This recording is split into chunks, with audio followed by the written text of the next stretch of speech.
I mistook the fence for the track.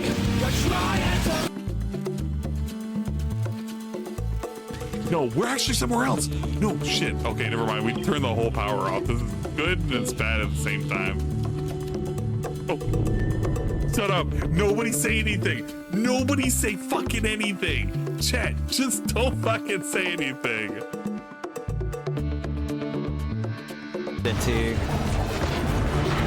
Hold on. Move. He's got me. No, I gotcha. He's not the only one with a dash ability. You got a freaking wolf ability. Yeah, that's how I... Thanks for supporting the amazing content. Like this first run, first try, win, whatever they call it, boss fight.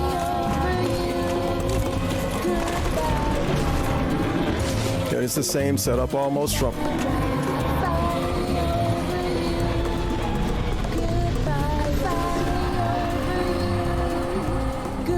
I didn't know that could happen.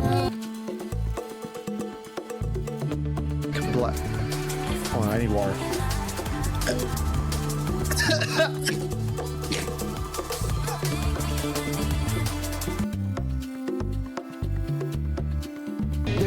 I'll put this shit in the brain rot playlist immediately. It deserves its space in there. Need a cover when? Well, I'm a bitch whose name is Elian. Tiny little bitch. Have a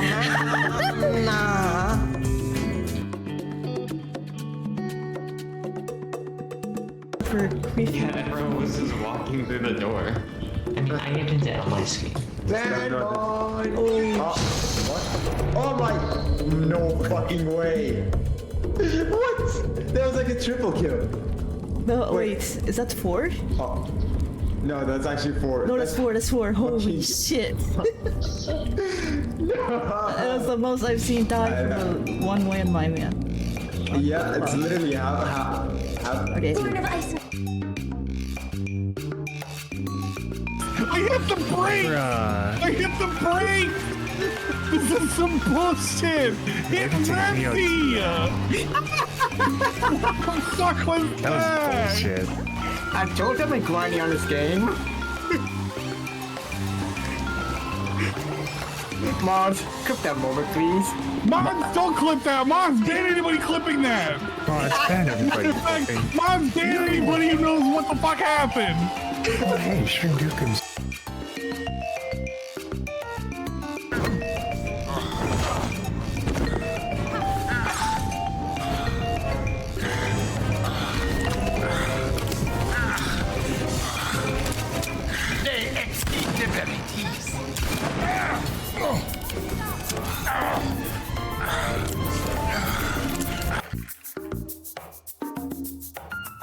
Acts up that she has a whole system that she can enforce that will prove within about 10 seconds that he's not a king. That he's far from it. He's more on the level of a peasant than a king any day. Kings don't get conquered. That's just the reality of what it is. So you have these dudes on here who are just sitting in delusion, making posts like this on Facebook so that they can get black women stirred up. And I say, in the future, these posts really need to start getting no attention at all. Nobody should be commenting. Oh, look, he's normal again. Look at that. Uh-oh. Why am I angry? I don't know. Why are you angry, Zon? I need to sort my toggles out so bad. I don't know what anything is.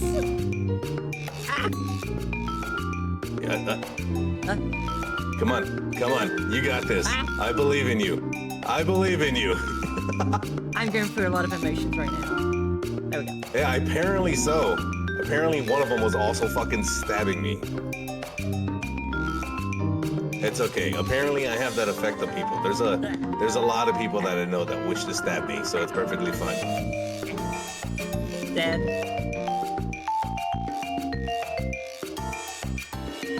Press up, release. Nope. Still brings out the arrows. Still brings out the arrows. What button does he think R is then? If he thinks ZR is R, then Nope. If he believes that ZR is R, what button does he think R is? Release. Oh, is that it? Is that all I had to do? Yeah, now you're dead. GG. Fucking retard. Zoom in. A single regular bomb took 11 hearts and insta-killed me, and then didn't even break the wall. Do you see what I mean about this game's mechanics? They suck. I'm sorry. They suck. They fucking suck. I don't care what anyone says. You threw a fucking explosive in your own fucking face, retard. Kiss the fucking Miyamoto and Nintendo's asses.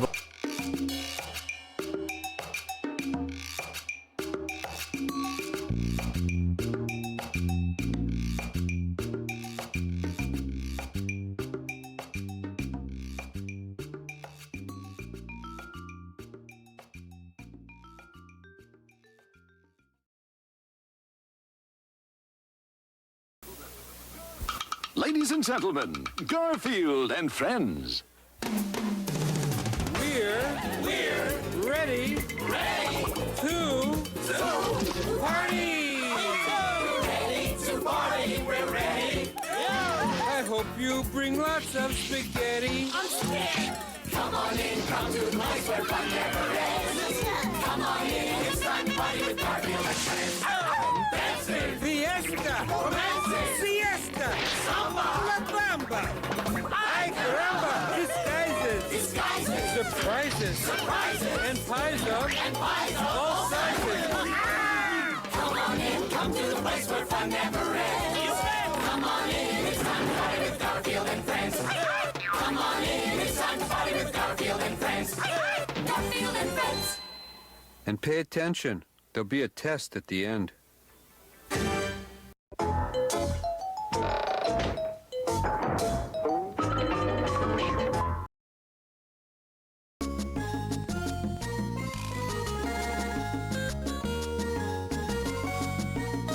Gee, dingus. 2 video watching streams in a single weekend? Say it isn't so. Hello everybody. Hello, welcome. How do you doing, hullabaloo? And all that good stuff too. Welcome in. Happy Sunday. Happy Sunday evening, everybody. I hope you're having a lovely day. I hope this magnanimous Sunday has found you about as well as it has found me. Big ups to the dinguses out there. The dingers, the dongers, the ding-dongs, the soul and the bonus ones. And expanded style individuals, peoples, and persons existing in the right here, right now, present day, present time. And a bigger big ups to the dingers, the dongers, the ding-dongs, the swollen and double underscore ones, and expanded style individuals, peoples, and persons who may or may not surely be existing in the immediate and far-flung future. Like Makoto underscore simp, Tronic Speed, Blue William, Zerpachi, J Frosty, Kusarin, Awesome Knight, Bruno, and anybody else who may or may not be trickling on it. Hope you and the family had a great day. It was a very nice, chill Sunday. We had some Mexican fried chicken. You know, because we can't eat meat on Fridays, so yeah, usually when the weekend rolls around, that's when we pig out on the meat. At least right now, in the current day, current time, we can't eat meat on Fridays. So, you know, when Sunday rolls around, we're just like, you know what, fuck it, let's pig out. Let's get some fucking fried chicken. There's this really good Mexican fried chicken place that just goes all the way in with the seasonings and the fixins. Very good, very good. Playing RE7 on the 30th anniversary of Resident Evil. I saw that. I saw it's been 30 years of Resident Evil. We're all gonna just turn into dust one day. That's cool. I saw some people playing Resident Evil games today as well. Okay, so I did some looking around, poking around. I can start doing the plus levels here. But in order to unlock the expert levels, I have to get stars on all the levels right here. So I figure I will attempt to do that. I think it all boils down to getting all the presents and mainly the time bonuses. You get time bonuses based on how fast you clear the level. I think that's what's gonna... I think of it as similar to the time trials in the Switch version. So the idea is just to get like a high time bonus combined with the presents and all the other fixins, and you'll probably hit the target score that they want out of you. Then you get the star rewarded for it. You'll notice after the first world, I kind of stop getting stars. Well, look, I got a couple stars here and there. I got none in World 6. So I will attempt to speed run the levels here to get the stars I need, and then unlock the expert levels. In the meantime, this gives me a great excuse. No, I'm not completely starless. I'm not. In the meantime, we have a lot of stuff to watch. Pretty apt opportunity we have on the horizon, given that it is a Rim roll tonight. Big ups Infamous Chaos, big ups Astro. So Dingus, no, the important practice of being Catholic, but not the cool stuff like Samson killing 2,000 non-believers, I bet? No, am I of the Catholic disposition? Yes, but not egregiously so. I'd rather not LARP like I am either. I can't quote scripture, so don't get me started on it, because I'm not gonna be able to give you anything to work with. But the family does indulge in it, and I don't want to be that one antagonistic fellow in the family that chooses not to do it and just like is just an asshole about it. So yeah, you know, the only commitment is don't eat fish. I mean, that's fine. I mean don't eat meat, but fish is okay. He's religious, but that's kind of like the extent of it. I don't want to be that guy. You guys. Yeah. Welcome in Infamous. Welcome in Astro. Let's get started here. There's a lot to pull up.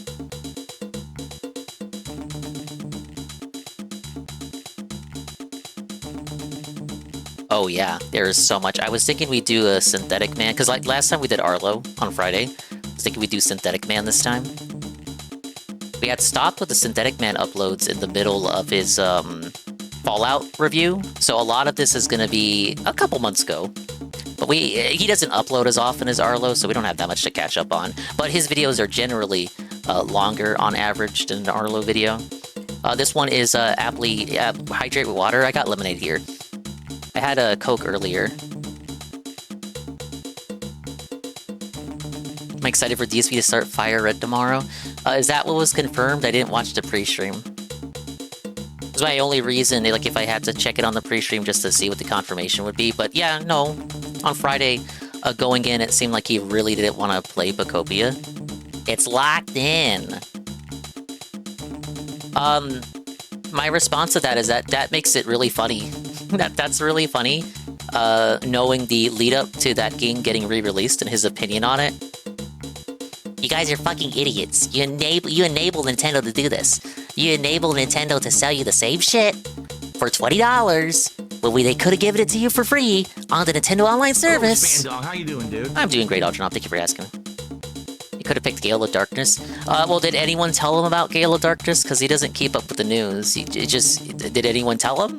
Did anyone think to explain this to him? Hey, Gamer Richie. Is Dent said it has new stuff too? It does. Very, very minor. Well, I should preface that because you're gonna hop on me for saying that.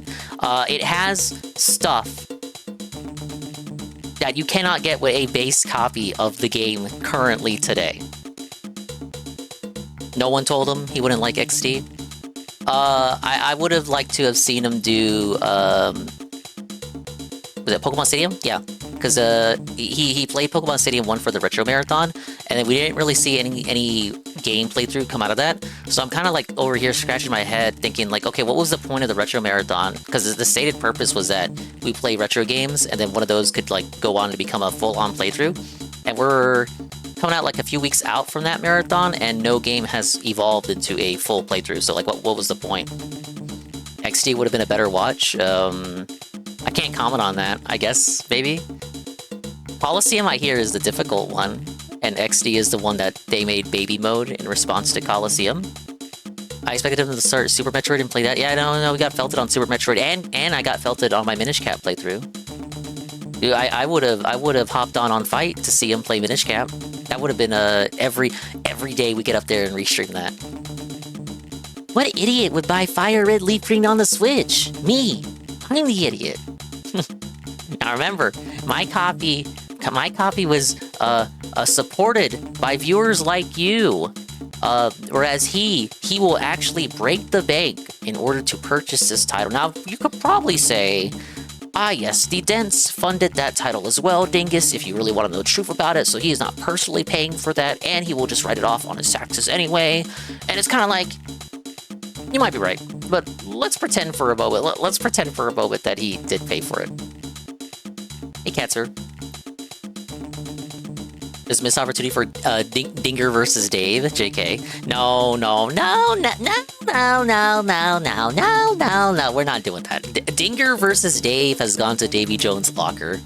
I no longer want to torture myself by attempting to play games that I enjoy and I'm looking forward to, and then restricting myself to a very specific time slot in which I am allowed to play those games. Because if I'm doing a race, then I can only play the game that I waited for and hype beasted whenever he wants to play the game. Those were fun in theory. Those were like a fun concept on paper. But I didn't even finish the Mario Wonder race. Like I wasn't gonna do like Mario RPG remake or anything. The Metroid one made sense because that's like a short enough game. But like by the time Mario Wonder came out, I was going on I think the cruise for that year, and then the streams didn't really line up. And then that was like a game that I actually wanted to play and enjoy for myself at my own pace. Then he wasn't playing it often. And then I think that was also the October in which he didn't do a Halloween stream because he got sick for like a week. And he was playing Mario Wonder around that time. Then he came back and started playing it again. Then it wasn't getting the audience that it used to because he had gotten sick and was gone for a week. So he was blaming the sickness for his Mario Wonder streams not doing so well. And also the fact that it was a Nintendo game. Also the fact that it was a platformer and his audience doesn't like Nintendo platformers. And that was kind of like, god damn, like I just gotta like put the game down for multiple weeks because of both my circumstances and his. I'm like, fuck that. No, I'll just play this shit when I want to. Man. Now you can't restart. Well, I guess you can. You just go to new game and then just save over it. I was about to say like, there is a way, but if I was to make a new save file just to erase them, I would have to erase my current save file for the current playthrough. Or just buy a copy of Fire Red. And at that point, I'm actually spending out of pocket just to A-log him in a game that, again, I'm restricted to play only when he wants to play it. I had more free time then. I was able to, you know, restream more reliably in the daytime. I wonder if he's gonna make it to where 2 Pokemon have to stay in the party all the time. If not, he might not get to Mount Moon? What? I don't know what you mean by that. Alright. I got the video ready. We're gonna watch a couple of these, so get ready to get upset, maybe? Maybe, I don't know. I say upset, but not too many people are gonna go to bat for this Fallout show. Alright, so last time we watched him go over the Fallout series, I think I was playing Rayman. So he stopped mid-season, I want to say. He's got 2 more videos on this. I'm sure he'll definitely catch us up on what we may have forgotten or not forgotten since that last video. By popular demand and my own laziness, let's be honest, I'm back to review episodes 4 and 5 of Season 2 of the Fallout TV show. Now, you might expect me to get angry over the incredibly childish portrayal of the Brotherhood of Steel, or the fact that the Kings are now ghouls and they just got gunned down by Lucy for no reason. You might even expect me to be smug about the fact that I was right, that the character we see in the past is in fact the real Mr. House, and the other one from season 1 was just a body double, an actor paid to portray him. Yeah, there were a lot of people who were doubting this twist back when I reviewed episode 1, thinking it would be House's brother or some other completely unrelated character. No, this show is just that poorly written. These 2 people don't even look that similar, so the only way this plan even makes sense is if no one knows what Mr. House actually looks like. Oh, and how about the fact that a Deathclaw shows up not just in the pre-war, but in Anchorage, Alaska. And yes, I know there's gonna be some Redditor who says, well, actually, the Fallout 2 strategy guide says, yes, I'm well aware that Deathclaws were an experiment pre-war. It still makes absolutely no sense that you would send a giant chameleon, you know, a cold-blooded creature, to the frozen wastes of Alaska. The thing would freeze to death in like 5 minutes. I'm not even mad about Deathclaws taking over the strip and killing everyone. Fair. You know, that is just really, really dumb. But whatever, I'm kind of getting ahead of myself. My point is, no, honestly, I don't feel that strongly about these last 2 episodes. I think the idiocy is really caught up to me at this point. Did he feel strongly about any of these episodes? I don't really Maybe consider negatively. myself a Fallout fan anymore, in the sense that, at least in my opinion, to be a fan of something, you need to actively engage with the IP. And since Fallout has arguably been shit since Fallout 4, it's really hard to be a fan of a franchise that Bethesda is actively trying to destroy. And on top of that, the new fans, aka tourists, completely accept every change blindly, and they just mindlessly consume this garbage. I mean, the classic No, don't you see? Fallout is for everyone now. Meme describes what happened with Fallout perfectly. The tourists have outnumbered the original fans multiple times over by now. The sales of the Fallout games prove this. And that in and of itself would be bad enough, just changing the tone, the themes, the general quality of the games themselves, all of that declining over time. But it gets worse because the TV show is genuinely just fucking awful. Between the terrible writing, the idiotic characters, ruining every faction from the West Coast, need I go on? No. The only thing I can even compliment from this show is the aesthetics. I've never watched the Fallout show, I'm sorry. I'm right there with you. Sets are good, but I like listening to him rant about CGI it. is okay, and I guess that's all it takes for the average person who pretends to be a fan of this series to enjoy it. Substance does not matter at all. As long as it looks like Fallout from a distance, it's a great adaptation. So I'm not gonna waste too much time rambling about nothing or spoiling things in the last 2 episodes.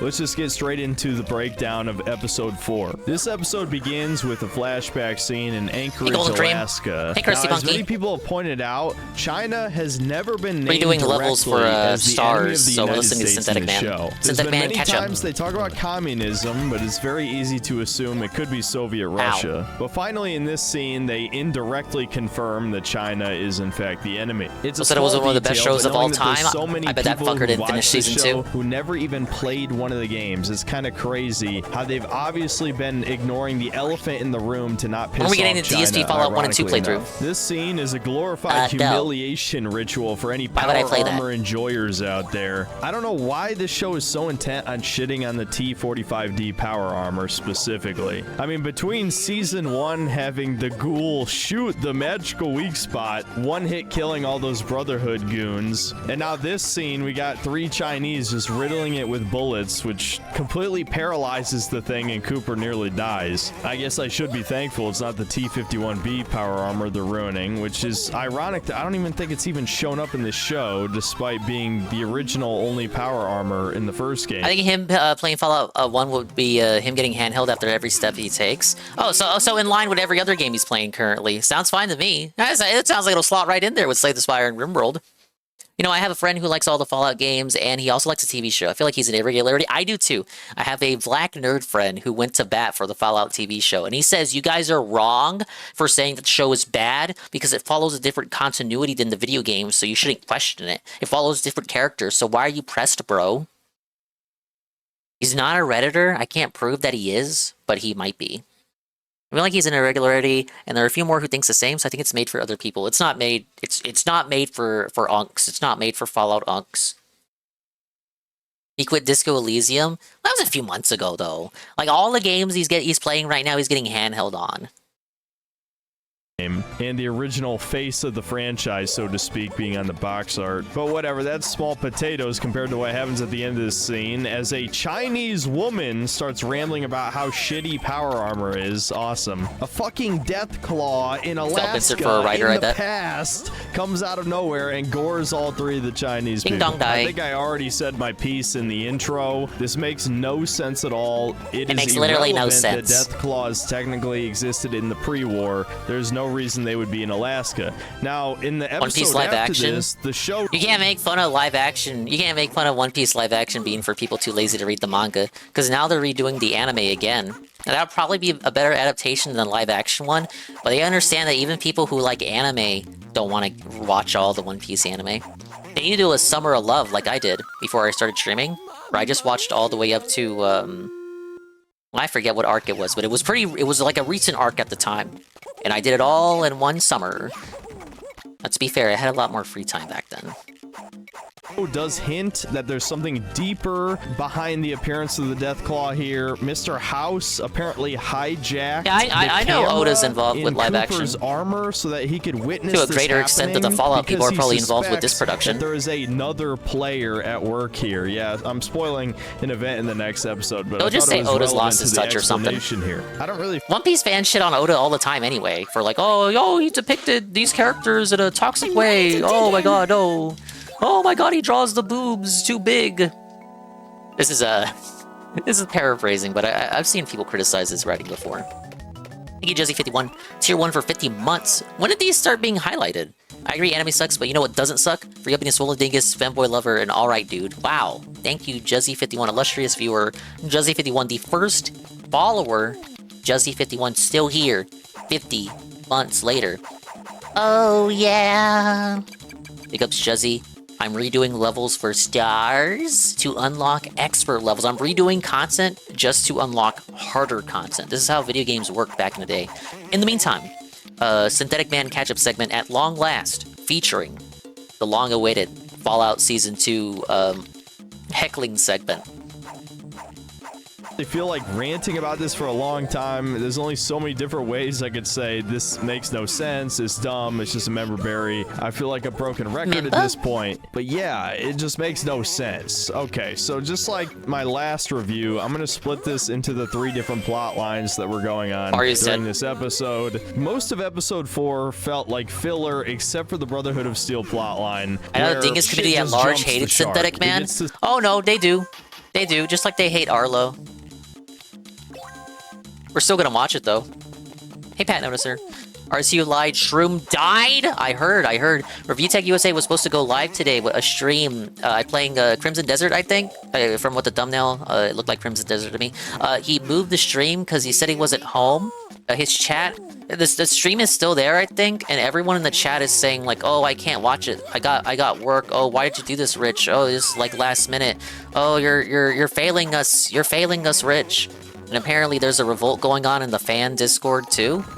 I don't know, maybe RTU could stand to be a little bit more transparent. I'm not gonna sweep too hard for this. Look, sometimes you gotta cancel the stream. There's nothing you can do.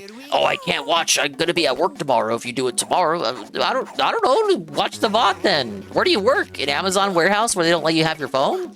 Suffer Dickas Dents. Watch the casino talk about Dickers tomorrow. I don't know what you want me to say. But yeah, Dickers lied and his fans died.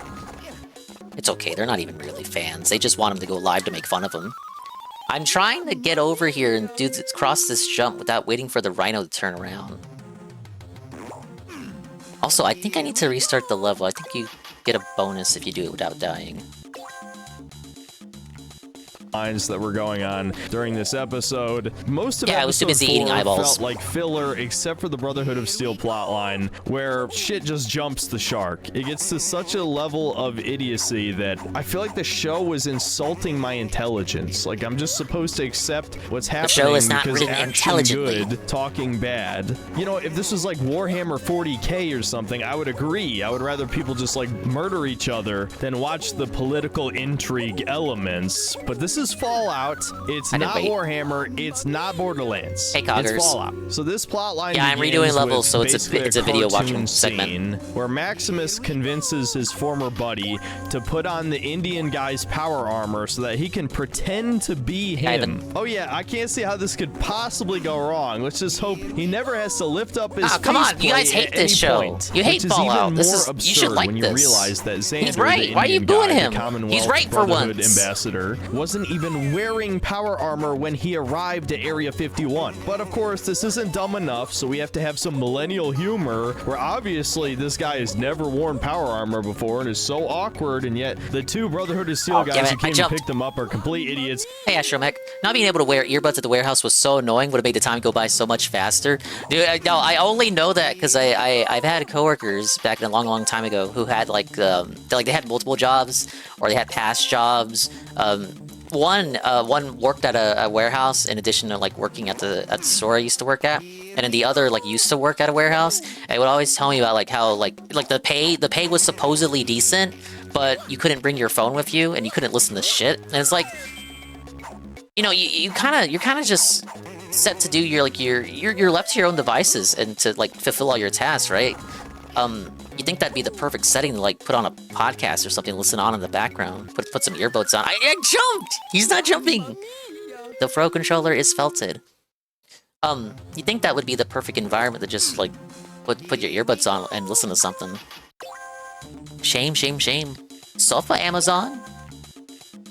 And just buy this. So they all fly back to the airship where Maximus talks to his trans male buddy, and of course she immediately figures out that something is wrong because the diversity characters are the most competent and all the white males are idiots. Makes sense to me. So Maximus, who has throughout this show been simultaneously an idiot and evil, decides to do yet another evil thing by killing his leader, the guy who took him in after his parents were dead, Quintus. Yes, he's just gonna kill the leader of his own chapter of the Brotherhood. That's gonna stop the Civil War somehow. And notably, he tells his friend to get all the kids to safety. Yeah, I don't see a problem with trusting the trans character around children. What could possibly go wrong? And then in the next Brotherhood scene, we get some really well, the trans character wouldn't betray him. It's written by lefties. Did I watch the pilot show? No. Didn't GPM watch it?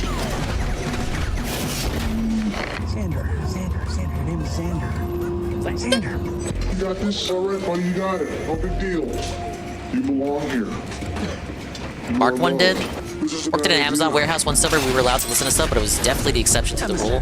Oh yeah, that's the exception. I hear differently. Yeah, that's me. Why the hell did he even show up to the mess hall in the first place if he knows he can't eat? He closed the tab when he watched it. Raise his faceplate. This scene makes no sense. And of course, for dramatic tension, the leader of the Yosemite chapter of the Brotherhood of Steel, the fat woman, decides just barely by 100 to points to make a deal with him. Then it cuts to the trans character hiding all the kids away since she knows shit's about to hit the fan. The then trans character is hiding children as he shows up to kill his master. But of course, he has to explain why he's gonna kill him because, I don't know, he's gonna pussy out. Obviously, you know where this is going. Then it cuts back to the lunchroom and the leader of the Coronado chapter, aka the misogynist-based guy, shows up and offers to kill Quintus in exchange for fusion cores. But then the woman offers to do it for free. But then he makes a misogynistic comment. That's what happens when you negotiate. Oh, big ups on the efficiency there, Pat Noticer. Then the show keeps cutting back and forth to increase the tension. Amazon joys you. Basically, Maximus says the worst line possibly this entire season, that is everything wrong with his character and people like him in real life.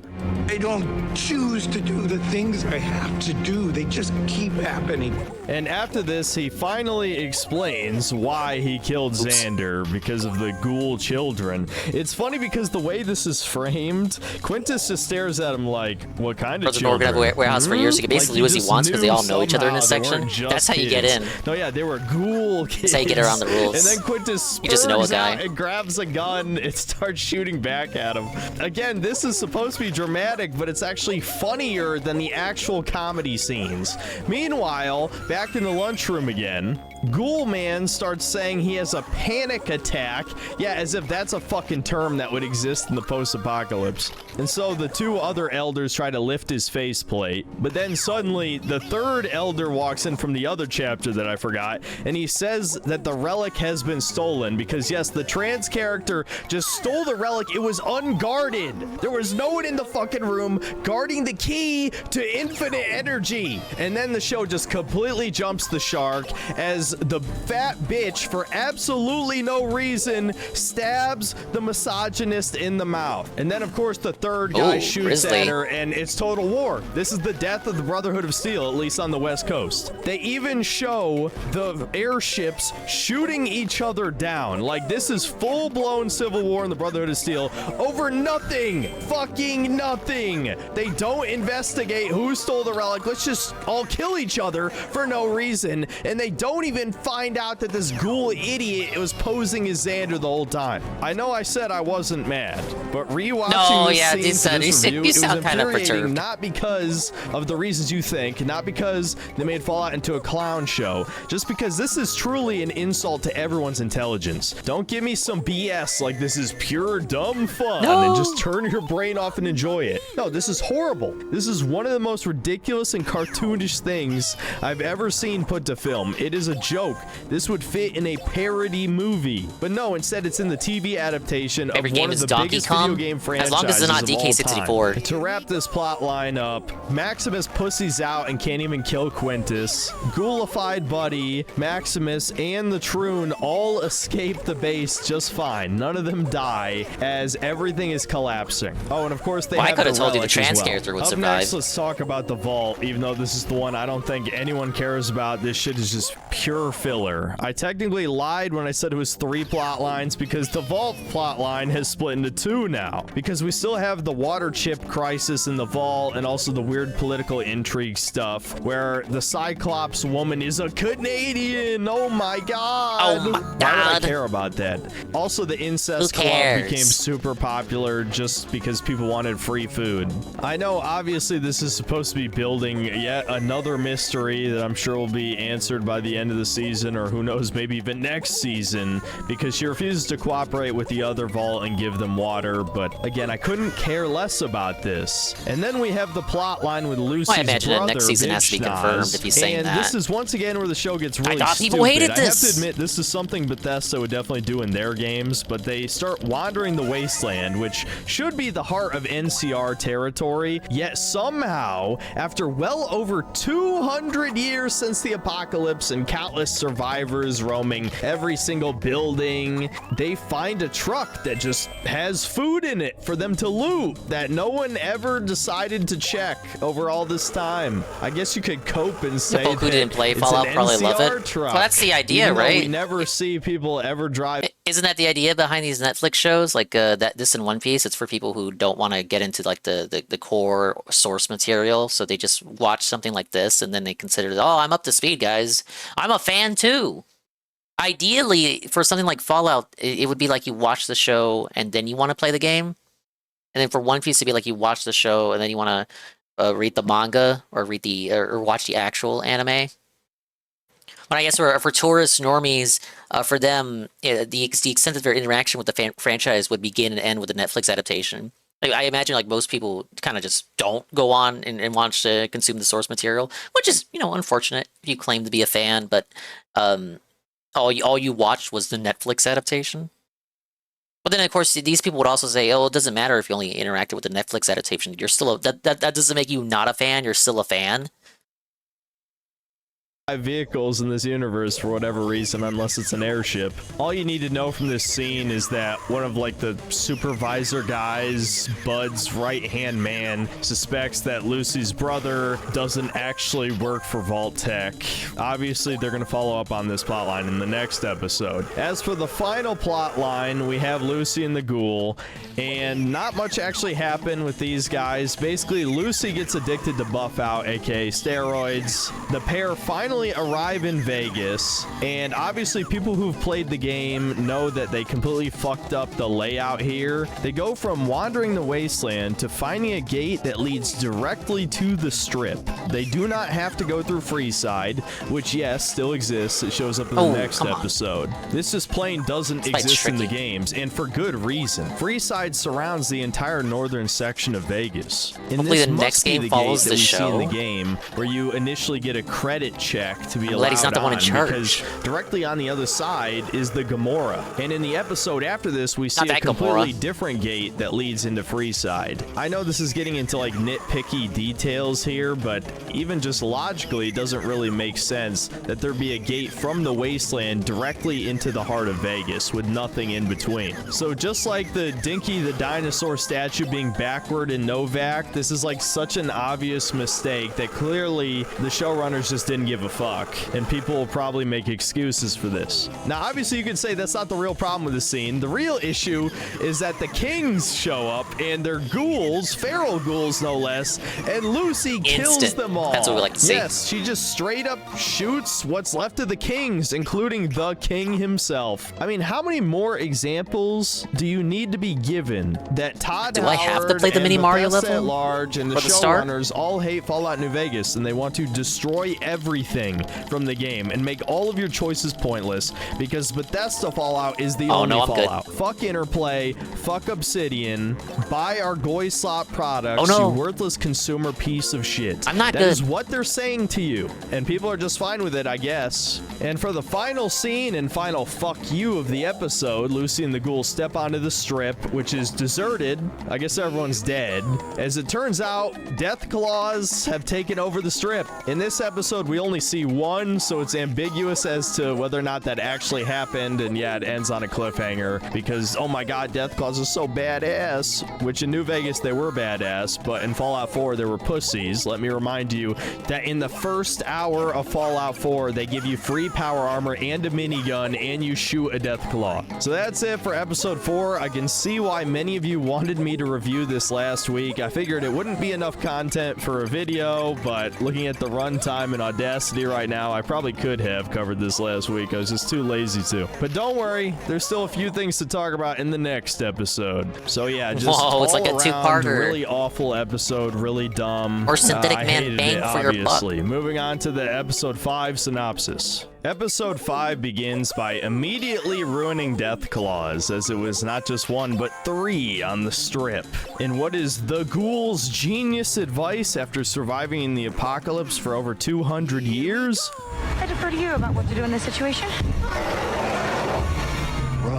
Yeah, outrun a death claw. Anyone who's fucking played New Vegas knows you can't outrun a death claw, but of course this is a dog shit TV show. Look, they're taking things some are, creative blind, liberties. Come on. deaf, have no sense of smell. You can just hide behind a car and you're completely fine. So how the hell did they kill everyone? This is pathetic. It's an obvious ripoff of Jurassic Park, hiding from the T-Rex, and they just easily escaped Vision is based by on movement. distracting them by blowing up a bunch of grenades. And now they're in Freeside. Now you might be happy to see that Freeside is still intact and actually pretty well populated, but the show really doesn't do anything with this location. We barely see any of it, as you'll see in the rest of this episode. The ghoul talks about how he searched all over the US for his family, finding several secret vault tech vaults that had their employees, but he never found his family, so he assumes that there's one hidden in Vegas, and that's where Lucy's dad is currently hiding out. And of course they confirm not too long afterward that he's correct. The funny thing is, they actually show the School of Impersonation in Freeside, so how the hell did the kings all end up outside the gate and ghoulified and also feral for that matter? Maybe they'll explain it in the 3 episodes after this, but probably not. It was just a very bizarre choice to kill them off for no real reason. Now, shockingly, the ghoul brings up an arguable minor plot hole from the previous episode, which was Lucy struggling with the buff out addiction. He brings up getting a dick doll to help get rid of it, which is something that many fans thought of when the previous episode aired. So I feel like I have to slightly compliment the show for thinking of that, because I certainly would have never guessed the writers would even be aware of a dick doll in the first place. Now the next scene features the ghoul heading to a bar alone, where the bartender tries to chat him up about the state of Vegas, and it is confirmed that the death claws did come from Quarry Junction, so I guess canonically the courier never took them out, and for some reason they decided to attack the Vegas Strip, and I guess the Securitrons weren't enough to stop them, and they just killed everybody or something. The Omertas, the White Glove Society, the chairman, they're all gone. Again, you could be pedantic and say that they don't name specifically that the death claws killed everybody, but it's obviously the implication. Why they stopped in Vegas and didn't kill people in Freeside, well, there might actually be an explanation for that. As many people have predicted, it's possible these death claws are being mind controlled by the chips, and they just haven't revealed that that yet? I don't know. I'll be honest, I don't really care.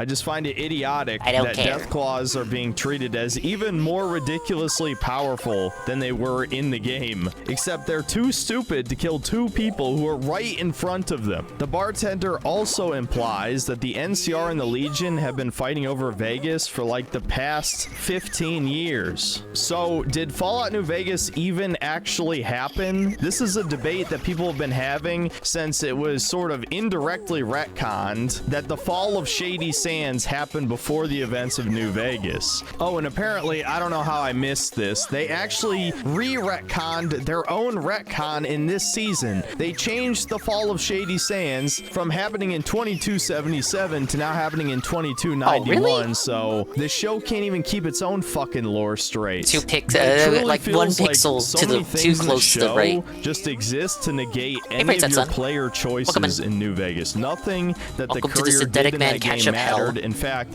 they might have not And I'm even redoing some happened levels in here the for high first scores. place. And what makes matters worse is that there are rumors that the major plot twist of this season is that the Ghoul was the Courier the whole time, which if that happened, that would be so unbelievably funny. It would be the ultimate I told you so that this show is dog shit that the real fans of Fallout can Yeah, no, the use to rub hitboxes it are in the not faces correct. of these normies for Literally. the rest of time. Okay, anyway, let's move on. The major plot line of this episode is a series of flashbacks, which I've already expressed my distaste for these. It's Fallout. I want to know what happens after the apocalypse, not before. But in this case, it is pretty important for the plot line of this season. It starts off with a classic TV broadcast that is obviously supposed to be reminiscent of the original one from Fallout 1's intro, as they discuss that all the big tech companies are talking about the future of the world in Las Vegas. Cooper is on his assassination mission, but he decides to tell Moldaver that he's not going to kill Mr. House, because I guess after seeing the horrors of war, he just can't bring himself to kill a man anymore. And this is where the big twist happens. Oh, war The big, never changes. I told you so moment. Yes, the Mr. House from season 1 was just an actor hired to play him. The real Mr. House is the guy who randomly put a mind-controlled chip on the back of a thug and then exploded his head. Again, they just turned Mr. House into Andrew Ryan from BioShock. I was 100% You upset me, correct. 43? This scene No, I already in started his on the Fallout office Season 2 just videos further before, cements that. when So I Mr. did my House last reveals Synthetic he Man is segment. well aware that Cooper This video, was sent 304. here to kill him. He then goes on to explain that he somehow had a camera. I did beat it, Praise That Son, but there are extra levels that are only unlocked by getting the high scores on the levels you already beat. So I'm redoing levels for that purpose. And then there's also the Plus campaign, which I didn't get to.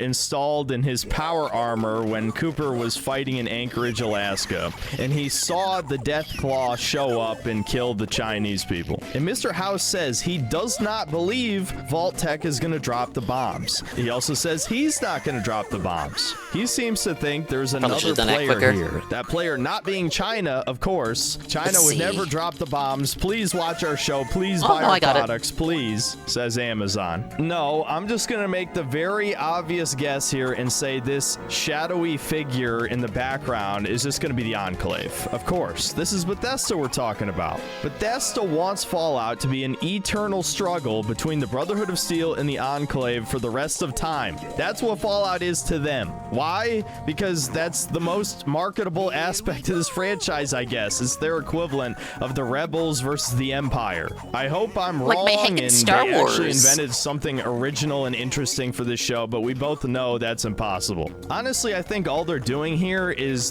the writers are backpedaling on their insanely stupid plot point that Vault Tech was going to kill 99.9% of the population to make a profit, because that makes no sense. On the one hand, they can't directly retcon it, but this is like their way of admitting that was dumb by having Vault Tech not be the ones who dropped the bombs. Mr. House also mentions he plans to purchase the cold fusion technology from Vault Tech, which is what allows him to survive in the post-apocalypse. But as we already know, they have perfect cryogenic freezing technology. So instead, he went for this much inferior life support system that turned him into a fucking mummy in Fallout New Vegas. Because the platinum chip wasn't delivered to him on time before the bombs dropped, he was effectively in a coma in this life support system until apparently 2138, as I'm reading this off the wiki. And he didn't even implement any of his plan fans until a couple decades before the events of Fallout New Vegas. Now, obviously, I'm not going to blame the show writers for the existence of the cryogenic freezing technology. That's Fallout 4's fault. But it does call into question why Fallout he 4 would pick catching this strays. vastly inferior system when he's like the richest man in the world. I'm assuming what's going to happen is that he's not able to acquire the cold fusion, which is why he has to go to his backup plan with the platinum chip or something. Honestly, I'm not sure I care enough to know the real details. We'll just put it at that.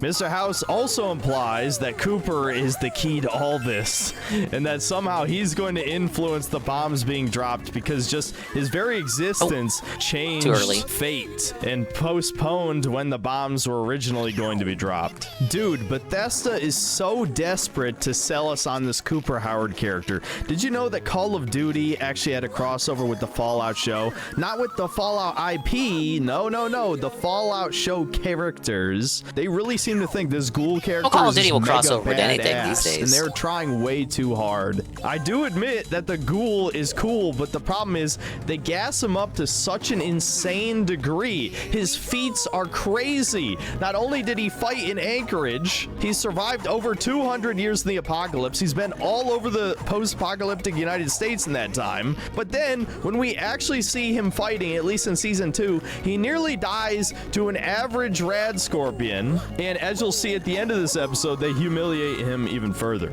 Now, there is one part of this scene where I'm going to play the whole clip for you because this is the most, like, Andrew Ryan Dude, what if the shit kings that were all happens. ghouls for some reason? What if you're just a fucking lunatic? There's supposed to be multiple of these ghoul characters, right? Yeah. So why is the main one just called the Ghoul? I would encourage you to gaze inward, Mr. Howard, to your small life, spending your days pretending to be a cowboy, while your wife. I like how he has the restream set up here. Reminds me of a sector overlay. A missile system to defend this glorious city from what's coming. But from whom, Mr. Howard? From whom? Who ends the world? Is it you? What if it is you? I don't think you're a cowboy at all, no. I think you're a killer. I think I know exactly who you are. Dude, you could tell the people who wrote this script just wanted to make a BioShock show. Man, I can't even muster up the fucks to give to complain about this because they've already ruined everything else. Who cares if they ruin Mr. House, right? I'm gonna move on for the sake of time. Now, thankfully, there are no Brotherhood of Steel scenes this episode, so we'll just cover the other two plot lines real quick. Back to Lucy's brother's quest line. Him and all of the Vault Tech corpos are wandering the wasteland with no weapons, by the way. I'm glad there's conveniently no Fortification, they like when characters are known as the something. Anymore. It's not really They that go into simple. an old abandoned Vault Tech Or building. Clint Eastwood There's maxing. a monster beating against some metal sheets, and you think it's going to come out and kill them, but instead, two hags come out of nowhere, one of which was a hag from Season 1, because there's only like 20 characters who exist in this universe, I guess. Then the hag explains that the town she came from the first season got burned down by the Brotherhood of Steel, and she tells Big Schnoz that his sister is most likely dead. Then the Vault Corpos explore the upper floors of the building. Big Schnoz hacks into a terminal and finds a file on the forced evolutionary virus, which is probably another hint that the Enclave is behind all this shit. Now, of course, there's still no explanation why the Master didn't break into their vault and kidnap all of them and turn them into super mutants, but in the show's timeline, Fallout 1 never happened, so don't worry about it. I mean, again, I'm sure there's some YouTuber that came up with like 30 cope answers to how their vault would be completely fine, even though it was right next to the cathedral in the boneyard, but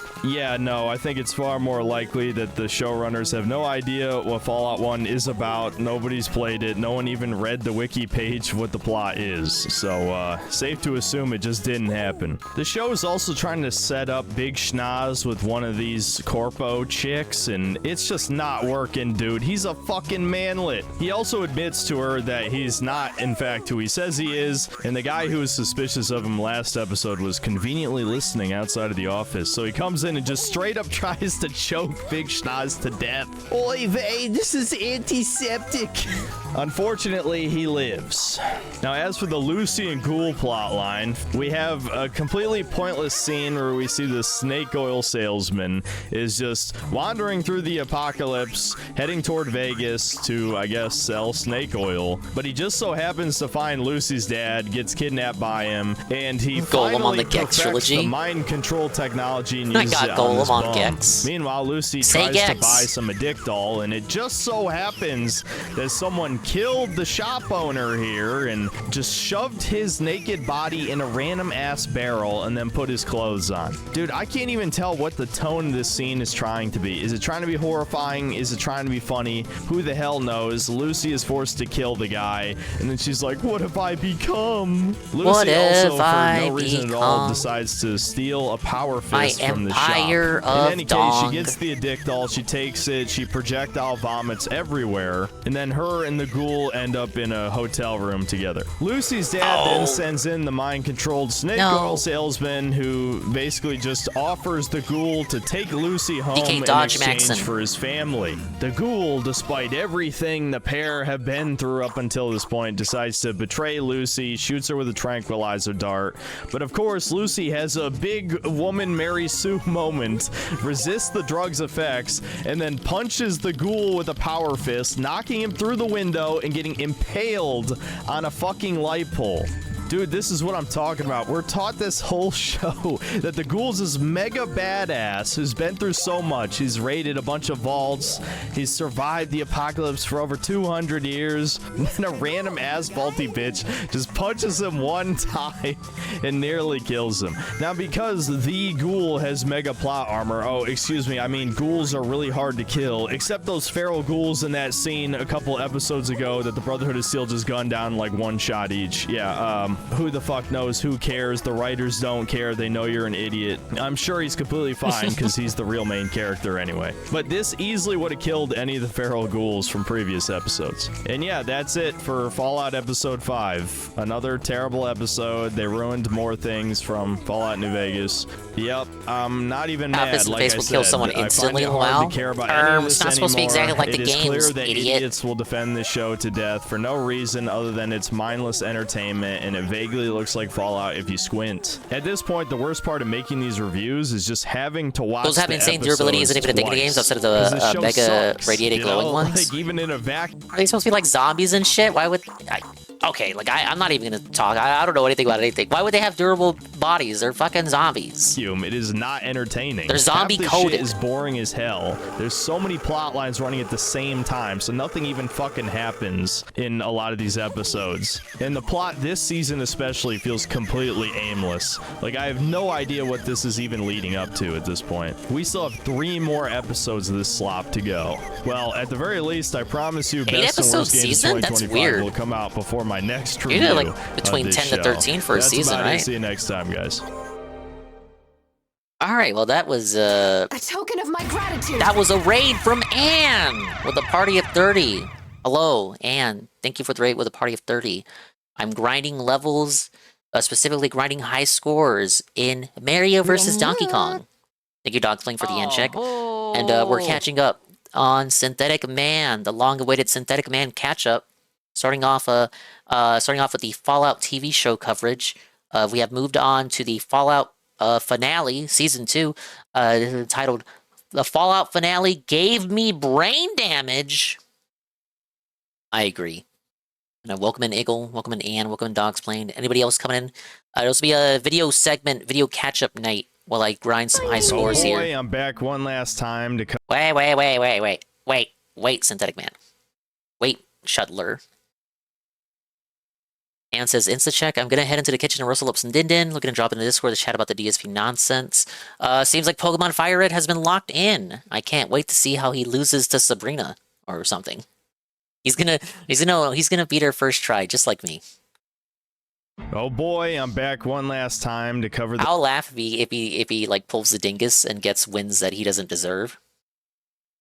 Just like luck shits his way to victory. The finale of season 2 of Amazon's Fallout show. And do I even need to give my opinion at this point? I'm sure you already know how I felt about it. Obviously, it was awful. In some ways, even worse than I thought it would be.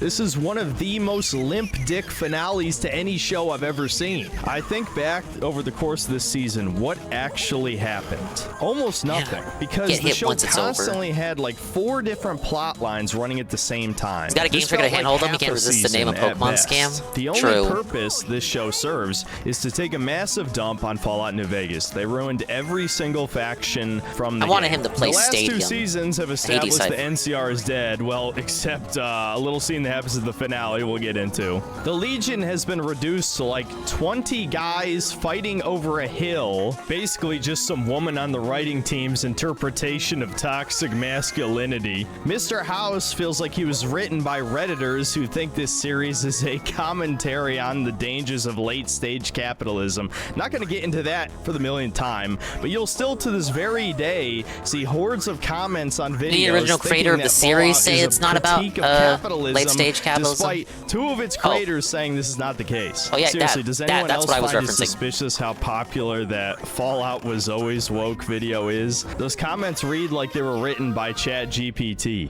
And of course, arguably the greatest sin of all of this, once again, Fallout has just been reduced to an eternal conflict between the Brotherhood of Steel and the Enclave. I think legitimately the only people who enjoyed this show, other than YouTube shills, are tourists. The amount of times I've read it was made for tourists. I thought that was the point. Of people saying their buddy at work, who hasn't even played a single game in the series, loves the show, tells you everything. That's who this was made for. I say this, and yet my own mother, who loves garbage streaming shows, including degenerate shit like White Lotus and slop like the new Star Trek series, even she thought the Fallout show sucked. I'm not even kidding. If my mom thinks your show is bad, it's unbelievably Wow, she likes awful. Starfleet Academy? Don't tell Siri. Siri. Why the Fallout TV show has so much millennial writing, you know, Marvel movie speak, is because one of the showrunners is one of the women who wrote the screenplay for Captain Marvel. Yeah, that explains a lot, doesn't it? And people are defending this unironically. Which, you know what, to say something that might sound completely out of character, I think that would be fine in a vacuum. But when those same people come onto these videos and then claim they're the real fans of Fallout when they don't even know what the fuck they're talking about, because it's clear everything they know about the series is from watching Oxhorn videos, According to a certain or political King, persuasion, or TKS Mantis. every piece of media that All they is do about late-stage embarrass capitalism. themselves, but they have no the same kind of person that tells you every game is political, but can't tell the difference between like Metal Gear Solid and the first Ratchet and Clank. Humility, they have no self-awareness, they have no critical thinking skills.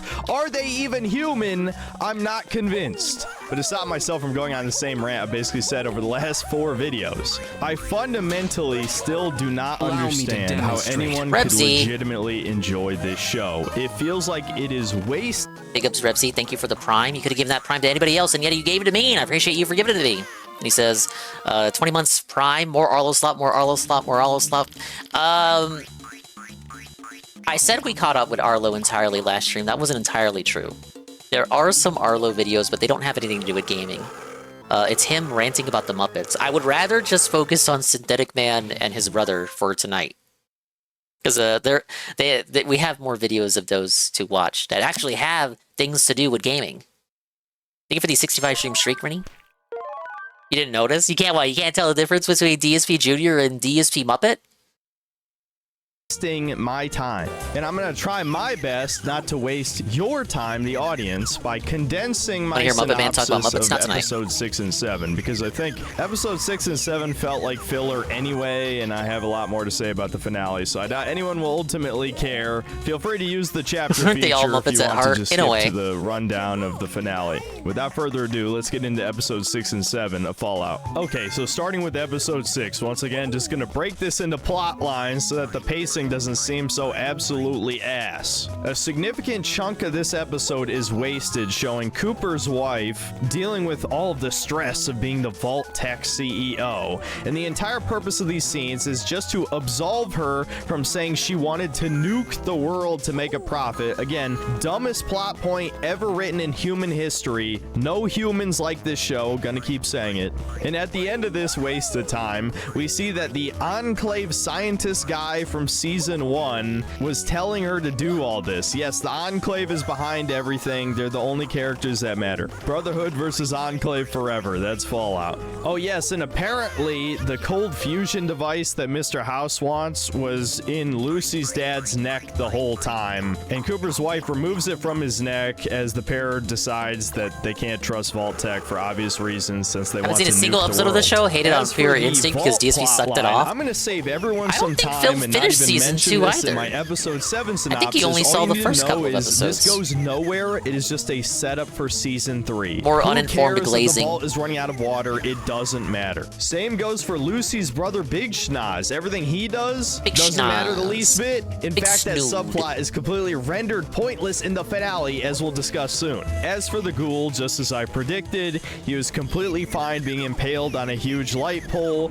because for some reason non-feral ghouls are basically immortal. This is never explained at any point because the feral ghouls die in like 1 or 2 shots. I'm not gonna waste too much time ranting about that again. And right before he goes feral, he is rescued by a super mutant. Yes, we finally see a super mutant in the show, played by Ron Perlman. I'm shocked you didn't say war never changes at some point. The mutant is apparently trying to put together a ghoul and super mutant alliance against the Enclave, which actually kind of sounds vaguely interesting, but this never goes anywhere. I guess it's more teasing for season 3. And so the ghoul refuses to join the super mutant, so the guy knocks him out. Yeah, isn't it a bit ironic to have anti-capitalist commentary, but then the show is distributed through Amazon? Hey Slumpers, welcome in.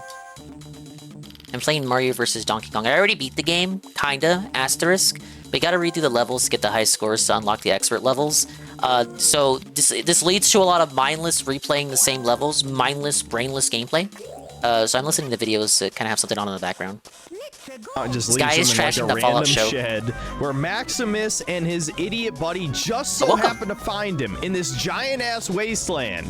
All these characters just magically find each other with no struggle. And for the final plot line in the episode, we see that Lucy's dad has brought her to the Vault Tech vault, where somehow he has managed to kidnap more than a dozen people and put the mind control chips on them. This is never explained. It is just that easy to grab random ass people out in the wasteland. I know people are gonna logic this and say, well, he just wore his power armor. It gives Slumpers a follow. She likes retro games. This I like is retro fucking games. Stupid, and we're just supposed she's currently to playing swallow Sonic this. Advance You 2, know, I want to say. question it for a I moment. think it was 2. And even worse, we see that he somehow managed to kidnap one of the 2 NCR soldiers. Yeah, remember that there's only like 2 of them left in Mojave? Where was the black woman? Was she like sleeping or something? I don't know. Just accept it. Don't question it. What?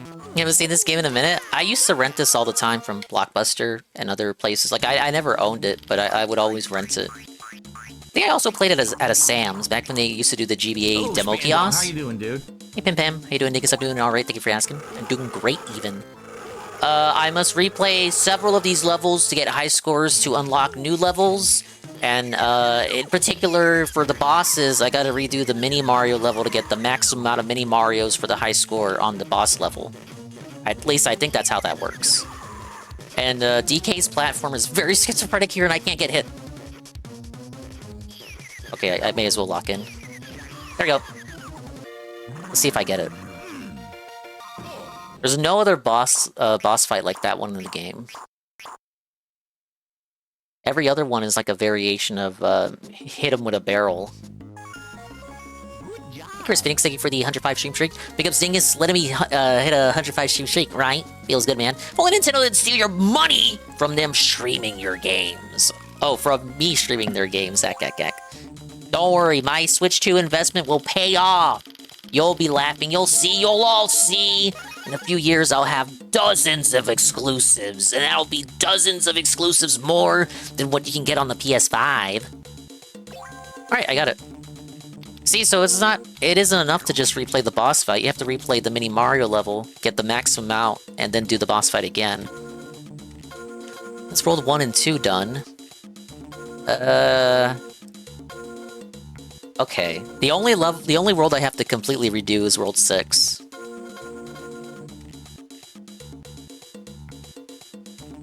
Let's get a clip shout out for Slumbers.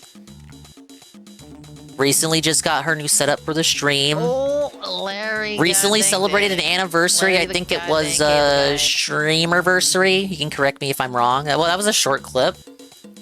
And yeah, we rated her last week playing Sonic Advance 2. Well, look, I was right. It was Sonic Advance 2. It says so right there.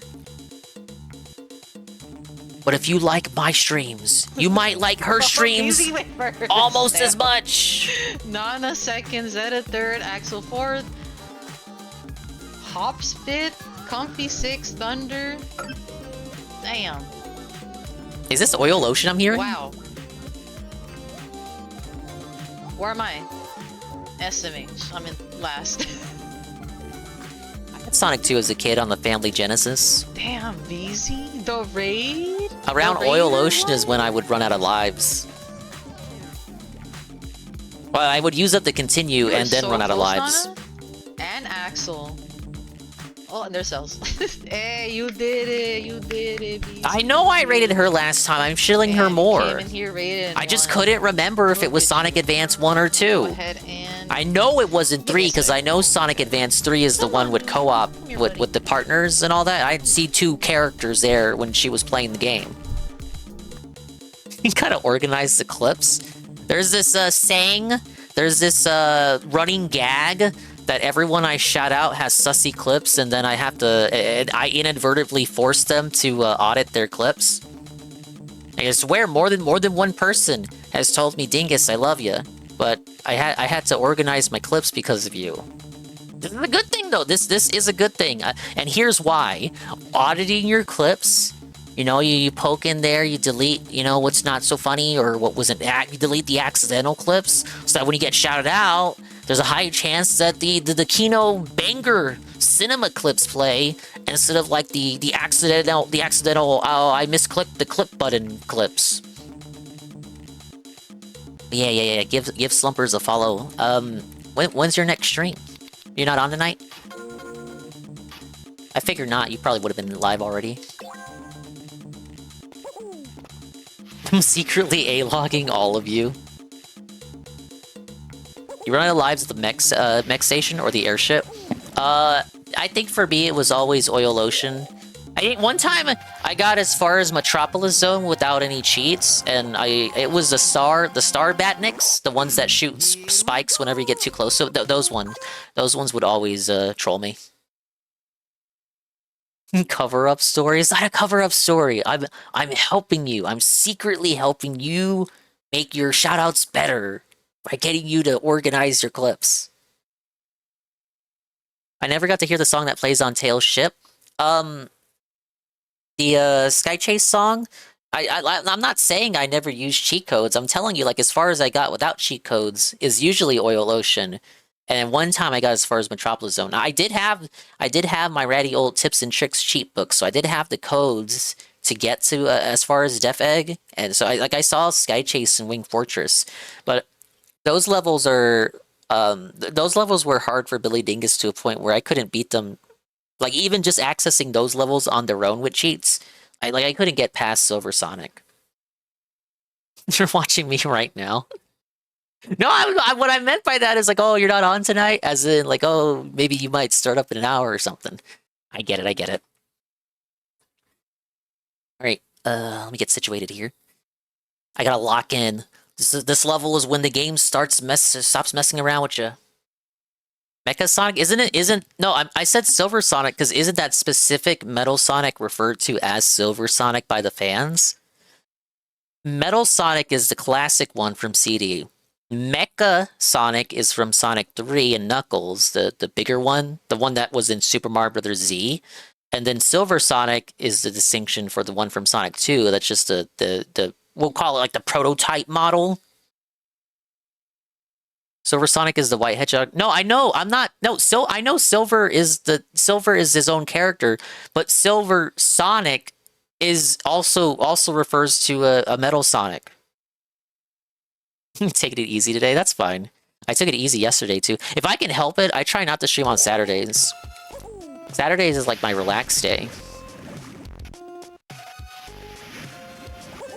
Now I can relax all the time because I'm waiting for this response from a partner application. Oh no! I didn't lock in.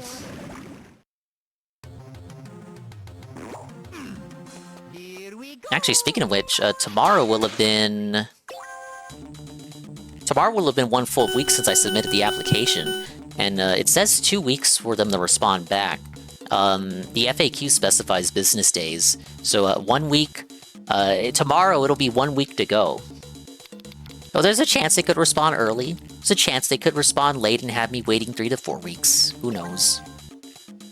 Big ups and gifting slumpers.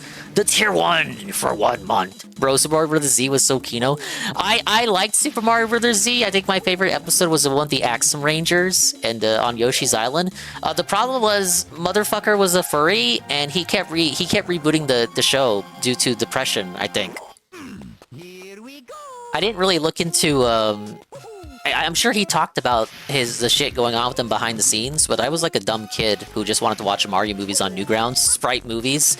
So I didn't look up any drama that may have been going on. But I found out later. I only found out later that he had like depression or something. And then he got better, then rebooted it, and then he canceled it again. And I don't know what's the status with that.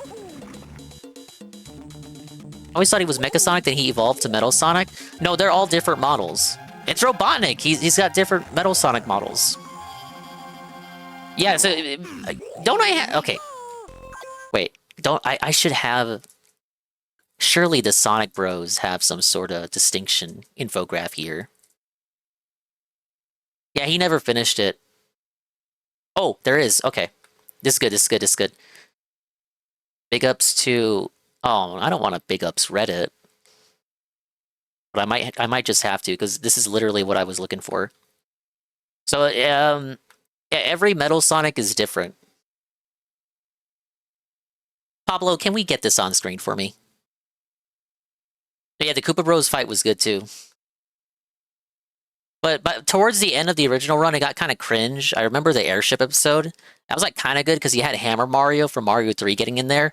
But then he introduced his weird OC based off the Koopa Troll from Paper Mario. And I didn't care too much for that. Okay, so the classic up top left is Metal Sonic. You know that one.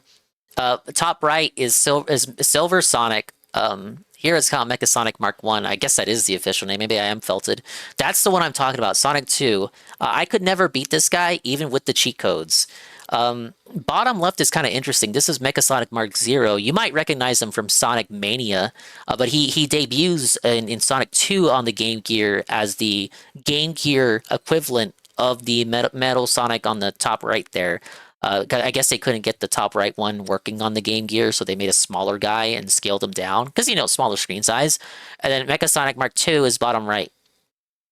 It's weird, though. I thought the one on the... I swear, I thought the one on the top right was just Silver Sonic for the longest time. Oh, the Mecha Sonic figure from Sonic 2? Where'd you get it? Oh, yeah, the bottom left one is from Sonic 2 on the Game Gear. I played that one! You probably weren't there for that stream, or you already forgot about it. But he's in Sonic Mania as a cameo. Wait, I gotta look this up. I swear he was called Silver Sonic at some point. Oh, he is! He is! I just got I got them mixed up. Okay. The bottom left one is the one that's referred to as Silver Sonic by fans. It's not an official name, so I'm still wrong, but... It's Mecha Sonic, also known as Silver Sonic. So it doesn't just refer to Silver the character, it also refers to Silver the Mecha Sonic from Sonic 2 8-bit / Game Gear. No relation. You call Mark 1 Silver Sonic? That's what I thought was Silver Sonic. I was like half right, but I was attributing it to the incorrect Robotic Sonic. I got it from Target. It came from Sonic and Eggman. Got it like 3 years ago. I'm a Nintoddler, not a Sega child of some kind of pun. What is the Sega... What's the Sega fan term?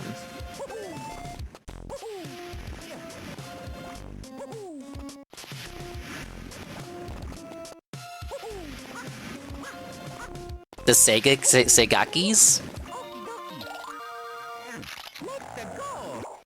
Sounds like some shit they would have talked about in Yakuza.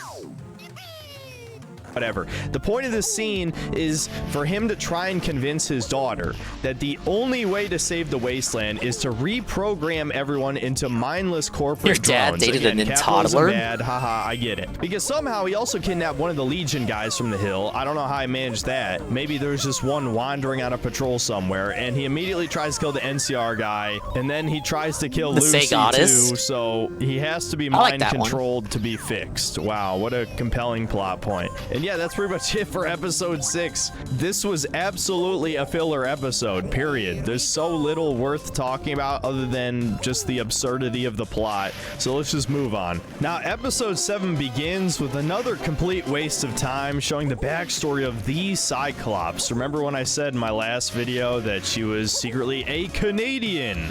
And some people pointed out to me, no, the twist is supposed to be that she was from before the war. Yeah, but that's not a twist either. There's like a million characters in this show who are cryogenically... As far as I know, the Mario Brothers Z reboot is still being made, but who knows if there will be anything new released. I think I only saw the first episode. Unless he rebooted it again. I remember the first episode was kind of funny, because they had Rockhawk in it, but they gave Rockhawk Mr. Satan's voice clips from Dragon Ball Z, and I thought that kind of fit. Like, Rockhawk, and his voice in my head was very much Mr. Satan coded. Oops, I died. Frozen. To expand on that plot point further, they give her backstory. She was a Canadian who was escaping some He's a total evil Nintendo Americans Jenny? during the annex of Canada or some shit. Is your Her dad still mother dating her? dies and she goes like full girl boss mode and Do you get free Switch escapes games? across the border. Okay, what the actual fuck is going on here? Don't think of those human beings. Oh, they're married.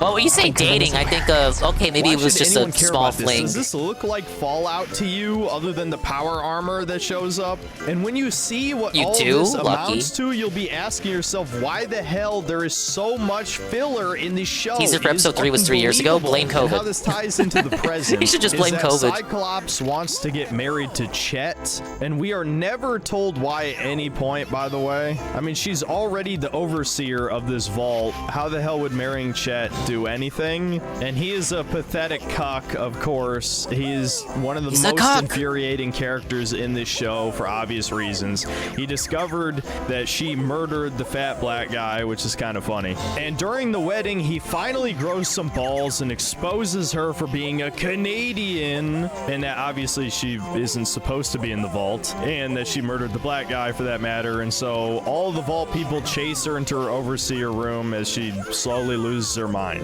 Again, when you see what this leads up to in the finale, you'll ask yourself, what the fucking point of wasting probably 2 hours of the audience time over the course of this season on the Vault subplot? Was they able to play was? Resident Evil As like for them the games on the Wii Vegas with gun past parts? Or the ones that subplot, Sarah we see and you and that F were Cooper playing? meets up with the congresswoman who I'll play hosted them that too. like Veterans Association meeting that I barely covered in my previous reviews, because this random ass woman who can't act Dark Side speaks and monotone Umbrella Chronicles. is supposed to be the arbiter of a moral compass in this series. Cooper trusts her because she's a good person, which is supposed to parallel Maximus's reason still for wasn't wanting good to enough? bring the cold fusion device to Lucy, because she's a good person, because women good, men bad. I'm sure someone will say I'm reading into it. In any case, the congresswoman was tricking Cooper the whole time anyway, as she wants him to give the device to the president of the United States, who is played by Clancy Brown. And of course, we like that the guy. president works for the Enclave, because I mean, the Enclave is the shadow government of the United States, as I'm sure everyone watching the show knows. So the Enclave wins I either should play way. Survivor, They were Jay playing Frosty. 4D chess. If Cooper wasn't, you know, an idiot and trusted I've Mr. seen Lovely House, Montana who's play that supposed one. to be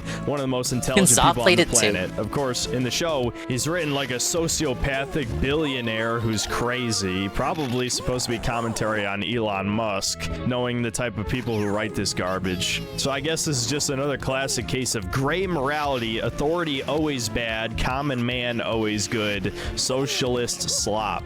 As for the Lucy and her dad subplot, Lucy is still not quite convinced that lobotomizing the entire populace is the solution to saving the wasteland. There's also a line I've seen memed a lot that is he's basically Cortex an too. idiot's understanding of the politics. That's in New neat. I didn't know Vegas. he was still doing live action work. Also Lex Luthor. Also Lex, can't forget about that. They all have their Superman problems, 1999 show. Lucy. Justice League as well. I didn't watch much of either growing up. Tendencies, I didn't have cable. unpopular foreign policy, trust me. You'll understand when you're older. I think I do understand.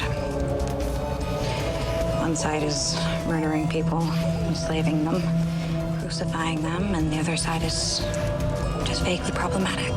Again, you could probably make a whole video about this. Yes, the Legion is a bit underdeveloped in New Vegas, and even a chud like me, I would argue they're not the best choice for the Invincible? I region. haven't seen Invincible. But to boil it down into basically a Redditor's understanding about of the it, though. conflict of that game is, well, honestly, Evan. completely expected for Hello, the sir. show. But I expect this to be Welcome used to the in Rimworld all future bunker. political discussions surrounding New Vegas for the future. What finally sways Lucy against her dad is speaking to the brainwashed NCR guy as she discovers that the only way to brainwash these people into being good slaves is to remove all of their memories of the past, as he doesn't remember any of his time in the NCR. Oh, the fake So goal she was met. decides to go shut Shameful. down the mainframe, Right, and we that's a start. discover that yes, it is the decapitated head of the congresswoman that is used to brainwash these people into good corporate drones. Now, putting aside the fact that You this freed would yourself most from likely Rimworld, just be but a now brain, find yourself in the kind of like Synthetic Man segment. Brains. I obviously understand they used her head for shock value and so that the audience could immediately identify who they're looking at. I don't even care about that so much,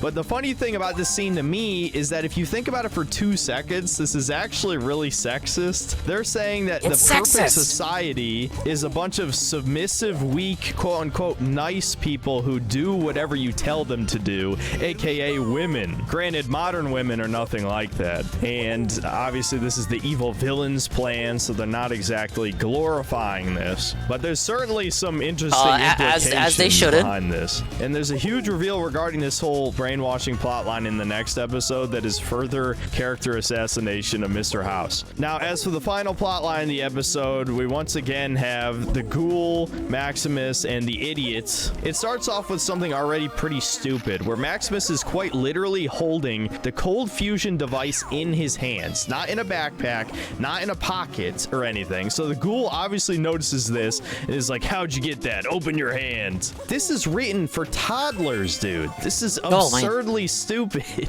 But it gets Almost jumped much too early. worse. No. As Cooper just knows the Thank you, location Dogslane. of an abandoned NCR warehouse that has not been looted by anyone. Do raiders not exist anymore in this universe? They How do. the Check hell Twitch. Is there a warehouse full of guns and power armor and no one thought to No. steal it? Especially because we find out that the NCR isn't even fully dead in the next episode. But oh, wait, I've got some keys to Dogslane. distract you with. They're jingling over here. Look, it's NCR power armor. And the Ghoul references the courier, dude. He knew the courier. The show's good and you're just a fucking hater. Every time I think I have no anger left for the Fallout show, I find something else to be infuriated about. Given the dramatic music in this scene, I feel like they're implying that the courier sided with the NCR and this is the armor he wore. The thing is, once again, the showrunners didn't play the game. The NCR didn't know how to use power armor. You used to Well, have that's to good actually because it's not be meant for taught how people. to use it. They use The salvaged demographic power meant for armor, it is not which people who play the basically game. just wearing the pieces of power armor without the frame, which in the modern Bethesda lore makes no Nah, I sense. gotta do it deathless. Because the power armor is much larger since Fallout 4, so a human probably wouldn't be able to wear the metal pieces. They'd be too heavy. So I guess if you wanted to be really charitable to the show, you would just say they had some engineers or maybe former Brotherhood members teach them how to use power armor, and then they made their own using the cool Desert Ranger helmets because it's iconic. But to me, the actual body of the power armor looks stupid. I think the helmet is definitely still cool, but yeah, the rest of it just looks kind of generic to me. Of course, Maximus Maximus gets to wear it because the ghoul thinks power armor sucks because it's a magical weak spot, even though this power armor wouldn't even have that weak spot. But I guess they had to give Maximus something to do. He has to be a hero this season. He can't just be a dangerous retard. We also learn in this scene that the idiot is not in fact a ghoul. He is an FEV mutant, or at least he's turning into one, as he's got like a mouth on his collarbone. And then the three of them go off to Vegas. They get there instantly because the Mojave Desert is tiny. You can get anywhere in 5 minutes. If you're a Redditor, you could say it's fast travel. The ugly denizens of Freeside all gather in the square thinking the NCR has returned to save them from the death claws. Then suddenly the idiot's arm falls off. I guess his mutations are accelerating, even though he was they've disarmed. done basically nothing over the course of the last few weeks or even months since season 1. And so Maximus and the ghouls start That's what I fighting get the for death my claws. pun. Now again, here's like the idiot audience action scene to entertain the men watching. I'm gonna be honest, this is fucking terrible. It simultaneously makes death claws look really weak and really strong at the same time, if that makes sense. Maximus just gets into a fucking boxing match with these motherfuckers because no, we can't use guns in the post-apocalypse wasteland universe. No, we're just gonna use our arm blades on the power armor to like stab them and decapitate them. I guess you could say this is like a video gamey moment, like, you know, unarmed and melee builds are pretty ridiculous when you think about them. But I don't know, to me the CGI here is pretty weak. The action doesn't feel weighty, and of course the death claws decide to attack one at a time because, I don't know, fuck you. I thought it was pretty lame, I'll be honest. So Cooper gets inside the Lucky 38 and leaves Maximus behind because, I don't know, fuck him, I guess. Cooper then inserts the cold fusion device into Mr. House's power core thing, and we discover that somehow he is alive. And that's the end of episode 7. I probably talked about this one a little bit longer than I wanted to, but I did have a decent amount to say. I probably could have made a video last week, but I really didn't want to make 2 more on this series, so let's just move on to the finale. I don't know, those views you're getting might say otherwise. There is no fucking climax, nothing happens. It's a joke. I'm gonna start off with set the up for the filler next plot season. lines first, just so you can see how pointless they ended up being. First off, we have Lucy's brother. I didn't mention last episode, but he woke up from almost being choked to death, and then they just slammed a fucking statue on his head to knock him out again. Now that he's woken up a second time, they're gonna drag him away to give him a proper trial before they execute him. But as his love interest tries to save him, they push her and she slams against the elevator button, which opens up the shaft. And if you'll remember from a few episodes ago, the 2 grannies were raising a rad roach farm. Now we are led to believe in this show that rad roaches, the weakest enemies in the game, in the whole series, are deadly enough to kill all of these vault people. 1, all of a sudden they can fly. We never see rad roaches fly, so what the fuck is going on with this shit? 2, they start going for people's necks. These are cockroaches, dude. Really? So We've been yeah, watching a swarm both of Synthetic Man and Synthetic cockroaches Bro, ends up yeah. killing This is the last everyone Fallout one. except ironically Lucy's brother. It still wasn't I enough. guess the love I gotta be interest is still faster. alive too How? somehow. Did Big Schnauz pray to Moloch to save him as they tried to exile his people for the 110th time? I mean, really, this is one of the most contrived things in this entire season. If these idiots were this easy to kill because none of them were smart enough to loot a gun. No, there's unlooted food trucks out in the world after over 200 years, but there's no unlooted guns, or at least they were too stupid to pick one up. How the hell did they wander from the vault all the way to this office building with nothing killing them? This makes no fucking sense. But whatever, it was all a waste of time. That's it. I guess we'll find out what happens next in the next season. As for inside the vault itself, after all the vault dwellers are trying to break into the overseer's office with Cyclops Woman, eventually she decides it's time to activate Phase 2 and puts on a secret Phase Enclave 2. Pit-Boy and then contacts the base. Why did you guys have flaming dogs? They got real flame breath Maybe they said action. it in season 1. It's the same place where the Enclave scientists came from that they never brought up again in the first season that I honestly forgot about. And who the hell knows what Phase 2 means? Again, just teasing season 3. We also, for absolutely no reason at all, get the plot twist that Cyclops is actually Lucy's dad's wife, which the only way that plot point even makes sense is if she was unfrozen way after he was, because they're not even close to the same age, and Lucy is not her daughter. Honestly, this twist means absolutely nothing to me. way. I don't care. Oh, Why no, it has would to be I? blue. Shit. This is clearly just more melodrama for the women in the audience. Obvious soap opera tier writing. Now, on to the actual meat and potatoes of the episode, the stuff that actually matters, that isn't a waste of your time. First off, we get to see the aftermath of the Legion fighting itself, I guess for days. Again, the time passage in this series makes no sense because there's so many plot lines running at the same time, but who cares? You could say this took place a week ago or something. We see that both of the Caesars are dead, and conveniently... Because we're already talking about with Kai, are you going for partner? Yeah, I was able to submit an application, so I got like I guess another week to hear back from them on it.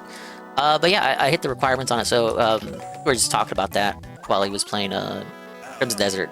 I guess all of the men serving under Macaulay Culkin survived, or at least most of them. And oh my god, the Home Alone kid! He grabs the body of Caesar. He sees the note in his coat says that the Legion dies with him. Now, as for anyone who actually played Fallout New Vegas, which I know is fucking nobody who likes the show. Wait until I get approved or rejected first. Character assassination. The entire purpose of Caesar's campaign in Vegas. There's a chance I could still be too toxic for Twitch. New Rome, so that the Legion could form their own identity and continue to live too toxic for after Twitch. he dies. There is no universe where he would write the Legion dies with him. But oh no, you get it, guys. He's just an egotistical idiot who is a toxic man who just got lucky into his position. I mean, they have Hassan. But that's the problem. That's the problem, though. His Gek stats and says that the mole rat has a higher IQ. No, you nailed it. You hit the nail on the head. That's the problem. I'm not Hassan. If I was, maybe I'd have a higher chance.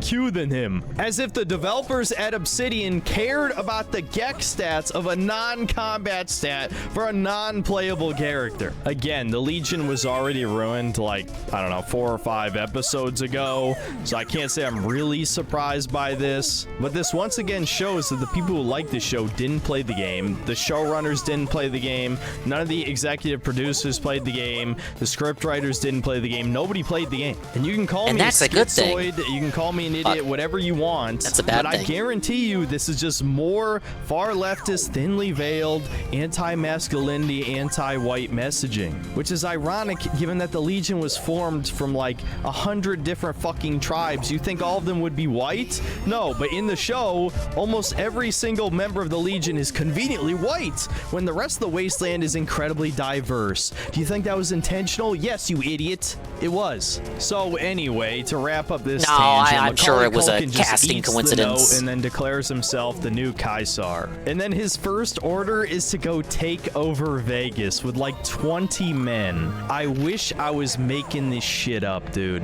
Do the writers of the show even know what the conflict of New Vegas was about? No, I already know the answer. Crazy how Culkin never got rid of that baby face. I'm looking at the small screen and I can like clearly tell it's still, you know, that it's him. Who claims to I guess be a that's a fan good of thing. the games that likes this show. Notice that? Marketability and all no, that. Of course not. I already He's know got the an iconic answer. And I don't face. think I need to explain the importance of Hoover to him. Again, anyone who's played the game, they make it incredibly apparent. Not only is it a massive power source, but it also has clean water. Both things that might be incredibly useful for the wasteland, maybe. This is just yet another incredibly shallow member berry. And speaking of which, we might as well get back to Maximus fighting off all the death claws. If he was on Red Letter Media, I didn't see it. He I'm got sorry. knocked through a fence, which means the death fair, claws I didn't see can the now EVGN kill episode he was on everyone either. Side. Now, I know that it everyone happened. is a pussy because they just stand there. They don't even pull out their guns and start shooting. Why is the show pretending that death claws are bulletproof? They're not. Yes, they take a lot of bullets to kill unless you got a big caliber, but these people somehow have survived in the wasteland this long. They need to I mean, have it's cool that he's still basic enacting. survival I know he skills took at a the very hiatus for a least, long but no, time. they just run away, which of course works because these are shitty Fallout 4 death claws, not the ones that can run twice as fast as a He human had a being. And tough so life, Maximus as starts they fighting say. him off, despite the fact he has basically no accolades on screen. He is now a badass Strava. because between season 1 and 2, he just got good. Don't sipping lemonade question right it. now. Also, conveniently, I was drinking there are Coke earlier. missiles on the back of this power armor that just activated out of nowhere that helps kill multiple of the death claws, but eventually they start wearing him down, and so his idiot buddy goes to a nearby rooftop and has to use his foot to stabilize the gun since one of his arms fell off. But even so, eventually the That guy last was also Deathclaw disarmed. disables the power armor. Maximus crawls out, grabs a makeshift spear and shield. Truly a beacon of heroicism. This guy, the guy who has committed objectively evil acts many times over the course of the last 2 seasons. And there's a joke about how this inspires the bartender at what was apparently the Atomic Wrangler, you guys are telling me, even though it looked nothing like it in the previous episodes. And you think that the citizens are going to help, and then they just turn this into a joke. Let's take back our town. I'm not doing that. And then right as you think Maximus No, that's is fun. finally That's going kinda to funny, though. die, which I would That's have the actually subversion of your cheered at, expectations. suddenly the NCR shows up.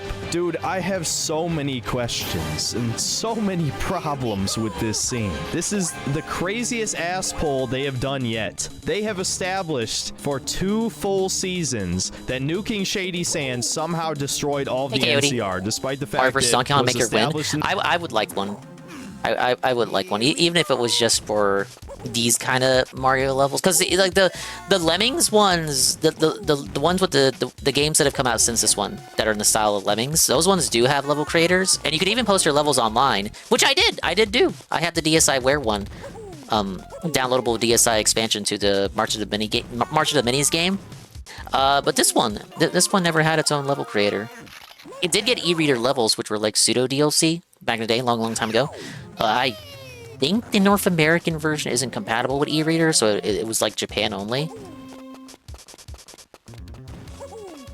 in the games that they had Welcome, built Coyote. cities all across Synthetic Man California time. and had reestablished civilization. And then out of nowhere, they just went back on all of that. The black woman was right. There actually was a battalion of NCR soldiers somewhere who just somehow made their way to Vegas and then saved the day and killed the last Deathclaw. Oh yeah, and as one last huge member buried, they recreate the intro cinematic from New Vegas, except it looks really cheap and terrible. I don't know how Amazon, which has literally trillions of dollars behind it, can't get enough of a budget to recreate a scene from a rushed, unfinished, buggy video game from 15 years ago. The same Yodi from the Kai streams? Nah, different Another Yodi. battle of Hoover Dam, except it's just a battle over Vegas because Hoover Dam doesn't exist. Except that doesn't happen. That's gonna happen in season 3. How do I and get for that? the final two plot lines that merge 1200 together, short? we have the Ghoul and Lucy. First, starting off with the Ghoul, he threatens to kill Mr. House by shooting the cold fusion device, which Mr. House tells him is basically just going to destroy the entire planet. And then Mr. House makes a reference to a bunch of people who tried to kill him over the years, and there's even a reference to him being beaten with a crowbar, which obviously some writer fucked up. He was supposed to say a golf club, you know, to reference Andrew Ryan, because that's obviously what they were going for here.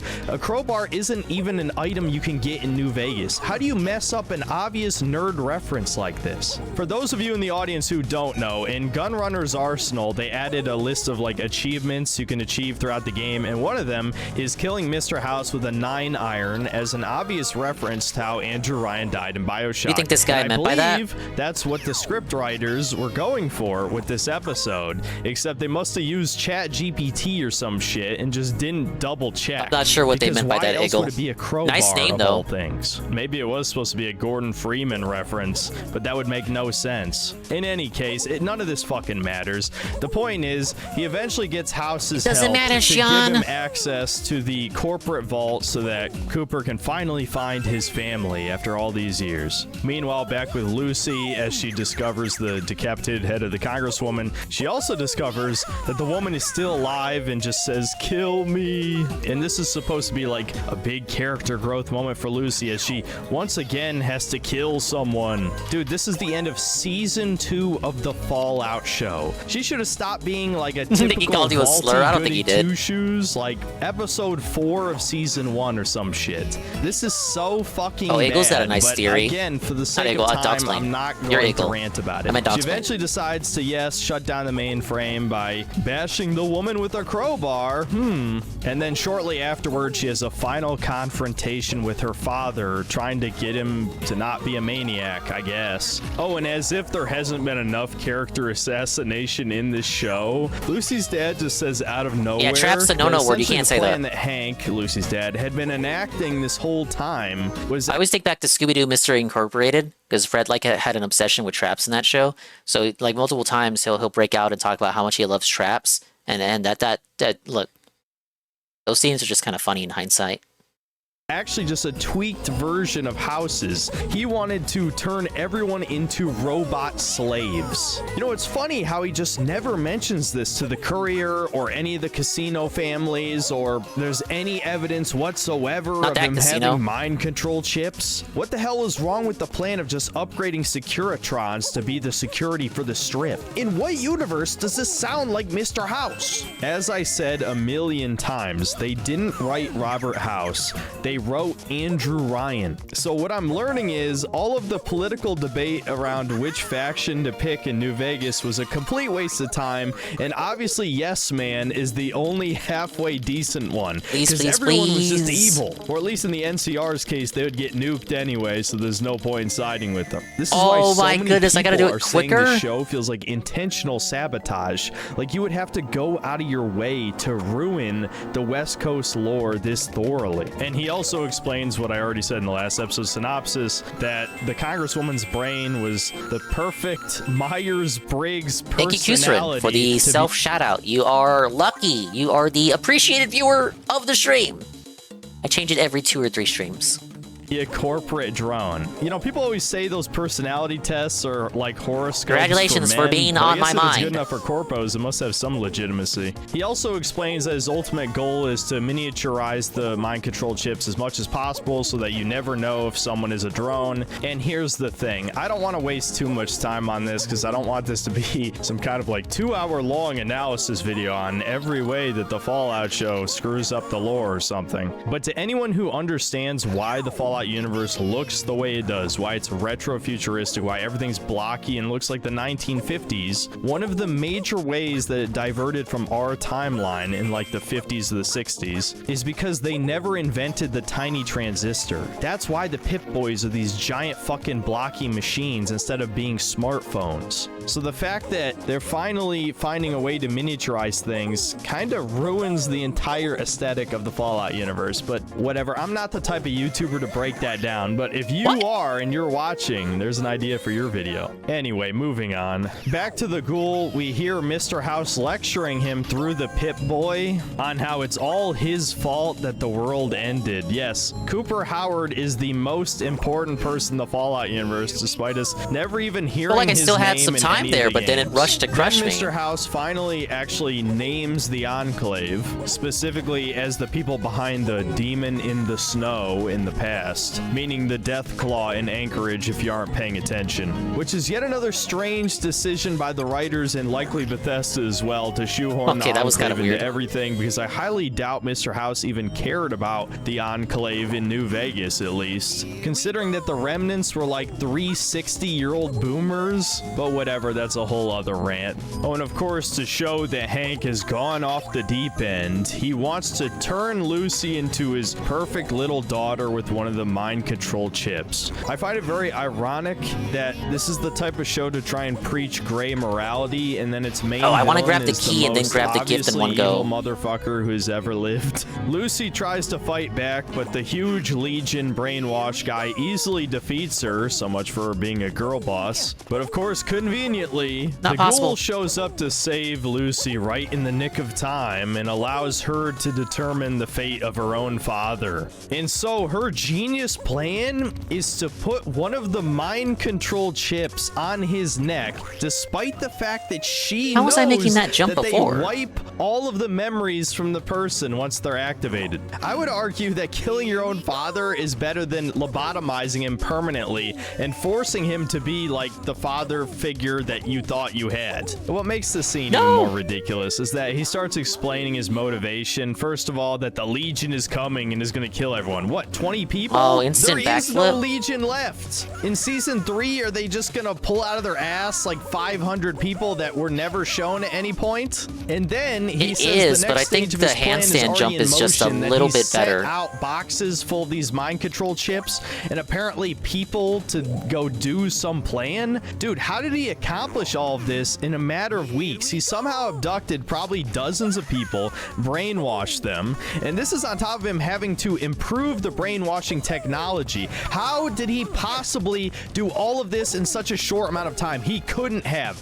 because this show is written by idiots for idiots. Oh yeah, and I might almost have it now. forgot that That Hank saves a lot of gives time. one of the worst lines in the entire show. The surface is the experiment, not the vaults. This is yet another line from the show that feels like it destroys the entire fabric of the Fallout lore. Now, of course, you could always say that Hank is a madman and his words shouldn't be taken that seriously, but I'm fairly certain this is supposed to be the Enclave's ultimate plan. But if the surface was the experiment, why the hell are there vault experiments in the first place? And another line that I forgot to mention from episode 6 is that Vault Tech actually says they purposely sabotage certain water chips, which if most of the vaults are supposed to be these crazy inhumane experiments, why would they purposely sabotage their own experiment? But by the show's own logic, this actually makes perfect sense. I mean, yes, Vault Tech planned to nuke the world, so it basically was a giant experiment. Except Scuffed now as hell, the but I'll take it. Enclave are the big bads, and so it's their experiment. Now, I don't think I need to point out how dumb it is that the US government wanted to wipe out 99.9%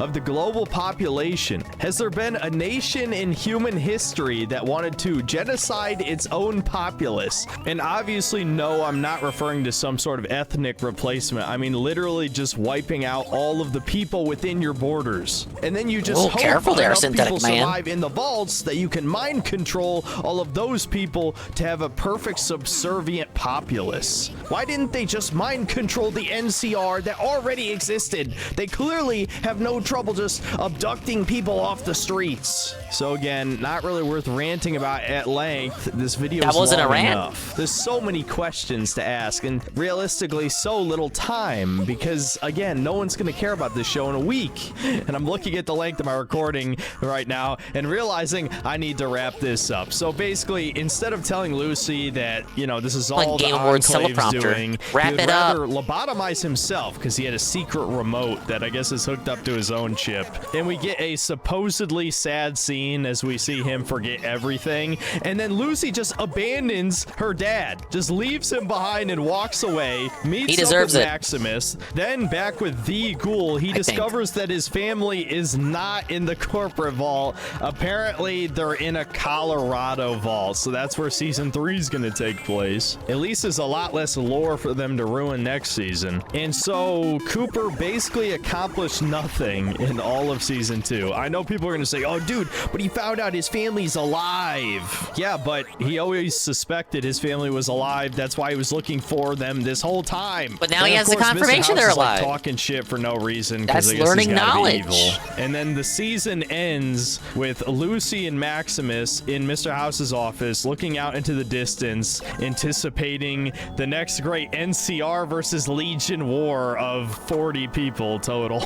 Oh, and of course, if you somehow forgot that they're an item since the first season, I could never forget the smiling merchant in the window. That's burned into my brain forever. But yes, they're still in love. And of course, there's one last after credits scene where we see Quintus, the head of the West Coast Brotherhood, is should go now underwater and gonna meet be a man Bioshock from of the Bioshock vengeance, franchise. and he's gonna build his own He seems to Liberty think that they wanted to make a Prime. Yes, Bioshock it show always rather than a comes Fallout back show. to the Brotherhood versus the Enclave with the Liberty Prime. I fucking hate Bethesda. I hate Jonathan Don't worry, most people do. Nolan. I hate the showrunners. I hate the script writers. And most of all, I hate the fans of this giant piece of shit. Fallout is dead. It will never recover from this. Never. Do I even need to explain again what's wrong with this season? There's so much that's bad about it. Even if you're not even a fan of Fallout, I am baffled how you could even enjoy this show. Half of season 2 was filler, if not more. It was a complete waste of time. Most of the characters are completely unlikable. We'll never get a Even DSP the only Reacts review like cool this, telling us character, season the 2 was a waste ghoul, of time. Cooper Howard, they try so hard. If anything, we can get a glazing review. He loved season 2. And he also the episodes he cared to watch anyway. Ass Rad Scorpion. Don't think I'm gonna forget about that. This show destroyed the West Coast lore so thoroughly that fans are convinced that season 2 only exists for Todd Howard to take a giant steaming dump on New Vegas. And I genuinely think there is at least a grain of truth to that. I mean, he's one of the executive producers of this show, and he obviously has a massive fucking ego because he seems to think that Starfield was a good game. Bethesda has always hated that people like New Vegas more than Fallout 3 and 4 for that matter. And so they did absolutely nothing when Amazon wanted to destroy everything that real fans enjoyed about Fallout. Jonathan Nolan, another of the executive producers, Christopher Nolan's brother, openly said that he likes Fallout 3 much more than New Vegas, basically representing everything wrong with the Bethesda fans. And as for the two showrunners, Graham Wagner before this had only ever been a producer. I'm sure we have no confirmation on this, but I always hear from you guys that New Vegas is better than 3, and Bethesda sees that people enjoy New Vegas more than 3, especially more than 4. I mean, people like 3, right? People know, like, people say 3 is good. They say 4 is bad. Definitely say 76 is bad, but getting better. Just having a No Man's Sky in goodening moment. And the other one, Geneva Robertson, a woman, co-wrote the screenplay for Captain Marvel. New Vegas is better. 3 is good. So utterly dog shit. I don't even want to talk about this anymore. He's a cow. He's a little cow. Anyone with any amount of taste already knew long ago, all the way back in season 1, probably episode 1, that this show is complete trash. And everyone else is an NPC, an Indian, or an AI chatbot. No human beings enjoy the Fallout TV show, period. All right, I think I finally got all of my rage out toward this show. Hopefully, by the time season 3 drops in a year and a half, I can approach it with a fully clown-pilled point of view and just laugh at this garbage. That's about it. See you next time, guys. All right, there you go. We finished it. It's season 2 adventure. Now, but wait, there's more. Let me see here. I know he talked about. Oh no. Okay, he has. Of course, he has a high guard video because why wouldn't he? But he also did one on gaming in general last year. Now, come on. I think we can all agree games as a whole sucked last year. So this video is gonna be everyone agreeing with him, surely. And you know what I always say? If you think video games suck, then play old video games, like I'm doing. This one's entitled The Most Forgettable Year in Gaming History. In the original cut of 3, you used to not be able to risk your radiation immune companion to go to the death radiation chamber. Does Todd want you to have a happy sacrifice story? Oh no. No, that's bad. I hate sacrifice for the greater good. Thing is, after 3 you would think 4 would be better.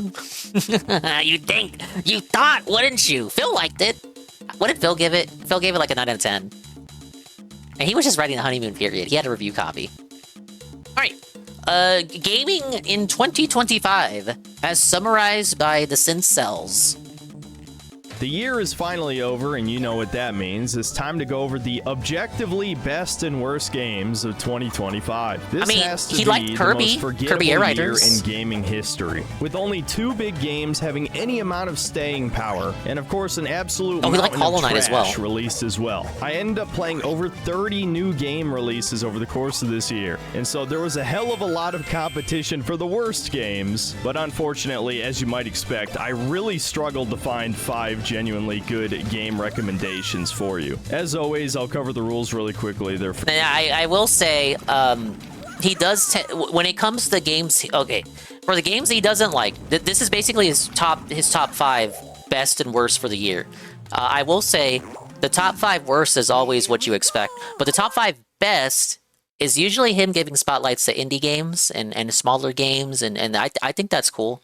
His game of the year last year was well, the year before last year. His game of the year 2024 was the Taxi Driver, the taxi cab platformer. I didn't know that game existed until he, gave it a spotlight. So, look, the top 5 best segment could be pretty good. Fairly simple. 1, the game has to have released this year. Early access games are completely fine as long as it's the 1.0 that came out in 2025. And 2, no graphical remakes. Reimaginings are completely fine. Despite there only being 2 rules, I've seen quite a few people somehow forget this second one. And just like I do every single year, we're going to start with the worst list because I know that's why the vast majority of you watch these videos. Hit that and watch that's time. pretty much it. So without further ado, here are the best and worst games When's of Pizza Tower? 2025. It's on Switch now. I have no excuse. No. But you're also not. Now we have to give it props. It's only the 5th worst game of the year last year.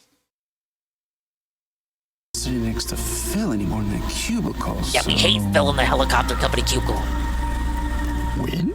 Coming in at number 5 is Metroid Prime 4. What a colossal disappointment this turned out to be. Retro Studios made a Metroid game with a giant empty sandbox, overly chatty gameplay was still millennial competent. humor style NPCs. He's not even the worst linear one. Zelda dungeons. Had absolutely no innovation on the gameplay front. It plays almost exactly like Prime 1, with only one truly new ability that is a glorified puzzle-solving tool. And of course, what every review of this game neglected to mention except mine, the fact that they contracted writers for this game, one of which was a woman who famously said she wanted to make Samus trans. So is it any wonder why the writing is so utterly was she trans in the insufferable? game? Although No? the trailer that Okay, first good. showed off the giant They empty tart desert wrangled her. definitely did some damage to pre-order sales. I truly think the one with Miles sealed this game's fate. We are all tired of this shit. I honestly think this writing needs to disappear completely, which I doubt is going to happen anytime soon because of all of the disgusting nepotistic hiring practices in the video game industry and really just the entertainment industry at large. But of all the games you're going to have this terrible Marvel movie quip style writing, you put it in fucking Metroid, the series famous for its atmosphere of isolation on a hostile alien world. Yeah, let's just have random assholes making jokes in my ear the whole fucking game. Hey, And everybody, of okay, course, they get 50, solving 35 stream baby streak. puzzles for me because I took 10 more seconds than I should have. And, I'm not going to go into the whole spiel again. The only reason this isn't higher on the list is because if you strip away the annoying writing and the terrible level design,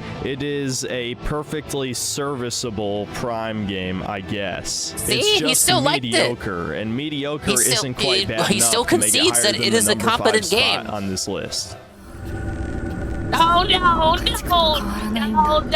the gut punch, 1, 2, women no, get treated no, no stop. differently than animals. There you go. You want your feminist message? 11 out of 10 game. Oh boy, here we go again with number 4. Stop, Silent stop, Hill F. stop. My review of this Stop game the video. was easily my most brigaded video of this year. Oh, Despite I'm getting sure. only 250,000 views, it had well over 10,000 comments because this video upset Twitter and Reddit more than anything else I've made, at least since my original Fallout TV show reviews. Why, you may ask? Well, I had the audacity to call out modern Coyote. female behavior because at the end of the day, what this game is really about is an incredibly entitled, spoiled brat of a woman who doesn't want to get married to a nice, rich guy who she helped when he was a kid. Yes, her entire spurg out getting drawn into the Maybe she just Silent doesn't Hill like him. dimension or whatever we're at now, since Silent Hill Hey, I helped you when you were a kid. You gotta marry me now. No. can just be anywhere, is because she's a giant narcissist who refuses to grow up, wants to spread her legs to take a mile of dick before she settles down. But Oh, wait, that's wait, creepy. I don't have my media literacy license. I clearly don't understand the horrors of Japanese marriage or something. Have you noticed that the only people who defend this game Oh my are god. groomers? Oh my. This must have been like tearing off the band-aid and opening up old wounds here. What is this? The worst part is the true ending actually further proves my interpretation. It turns out that I'm gonna ruin the game for myself doing this. I guess it's too late now. And it turns out that Hinako's childhood friend gave her the hallucinogenic drugs, all because he was a complete pussy who couldn't get out of the friend zone. Oh, is he talking about Shu and not the other guy? So of course it was all a man's fault. What? Isn't it more because Shu was from the pharmacist family, not because of him being a man? Women are all strong and brave and didn't do nothing. The demon Hinako represents women supposedly sacrificing their identity and independence for marriage, yet she still wants her friend as a fuck buddy, Lamau, so her husband and her friend make peace with each other, and the true Hinako is just a chopped off face rotting behind. Definitely not an anti-marriage game. I just lack media literacy, apparently. It's not even the true ending. Well, yeah, I only got the first ending. Well, he says true ending, but I learned all of that. I didn't look at to see what the other endings were beyond some rumblings. I didn't go out of my way to spoil the other endings, so I can kind of put a few puzzle pieces together. All of this, what he says in the first paragraph, you learn in the first playthrough. That's not the true ending. Sexual predators, people pretending to be women, not actual women. I don't think a single biological female bought this game, considering it only sold like 1 million copies. I mean, the guy who made the video saying I don't understand the game is a literal satanic troon. Yeah. Oh, this is the... remember this individual? This is the person who made the documentary on him. Oh, he still peeks in on this person, I see. Probably fair? I don't know. The person researched him and put out an autistic 2-hour documentary. That also got some things wrong about him, I might add, and was a little bit, I would say, just a little bit poorly researched. But this person is like another can of worms entirely. Both of these people are crazy is what I'm trying to get across here. Saying I don't understand the game is a literal... Maybe I ought to skip the part where he calls him a whatchamacallit. What was I going to say next? Oh, person is still doing videos on him. I didn't know that. Satanic, even ignoring the laughably pathetic story that requires you to play it more than once just to understand what's truly happening. It has the worst combat system ever devised in human history. I feel like I don't even want to go over it again. I don't think a Silent Hill game needs a combat system like this. And infuriating and completely I understand destroys why any amount it has of to deal horror with the it, game though. could possibly have. No, at the end of the day, all you need to know is that this is easily the worst Silent Hill game by far. It plays like shit. It's not scary. The story is pathetic. Not in a world where Homecoming and Downpour exist. But go on. Game by far. It plays like shit. It's not scary. The story is pathetic. It's anti-natalism and anti-marriage propaganda. I mean, the list goes on. The game is shit. Overall, it is safe. This is what happens when you assassinate Shinzo. This is what you get in a post-assassination world. This is the kind of games you get coming out. The anti-natalism games. I keep forgetting Silent Hill F exists. The Dark Souls of Silent Hill. Hell! Alphabet World Order strikes again. So he just lied? Oh, poor Abe.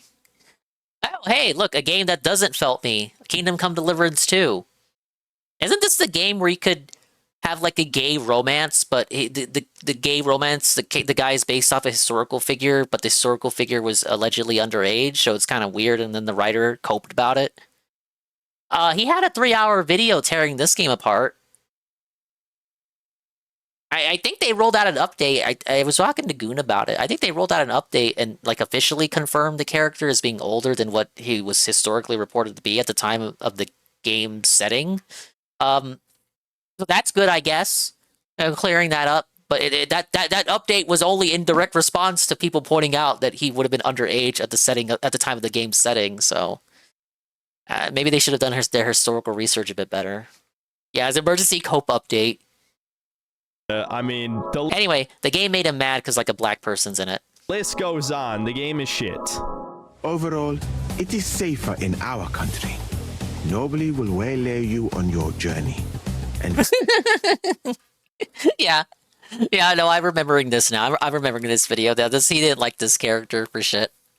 Treat women with greater respect and set great store by learning. As for number 3, if there was any game on this list I don't think I have to explain, it's Kingdom Come Deliverance 2. I mean, I made a 4-hour-long video on this thing. How many more times could I possibly talk about it? I said think 3 Musa hours. alone doomed this game's fate. Even though in the grand scheme of things, he is a minor NPC, a clear DEI character that was just shoved in there to get some extra funding, and for Daniel Vavra himself to appease the scary far leftists. Yeah, he actually said something like that in an interview, but I'll be honest, I don't believe him. I think you just need to look at his early life section to understand what happened with the development of this game. I think the whole...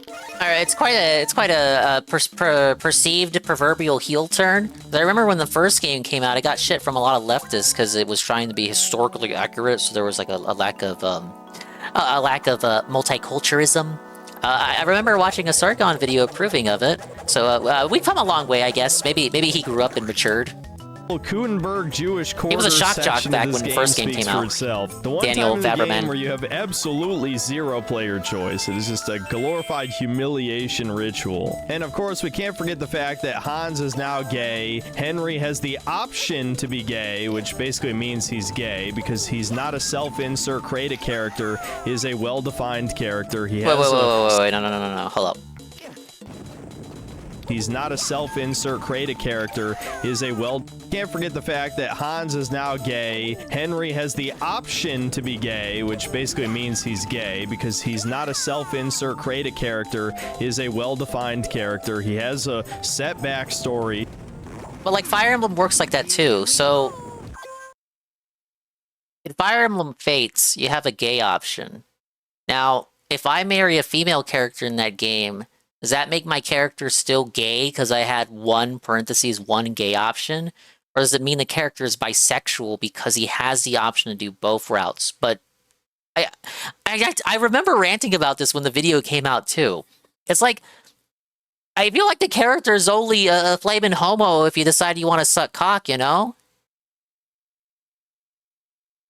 It's Schrodinger's gay. it's Schrodinger's gayness. He's only gay if he chooses to be gay.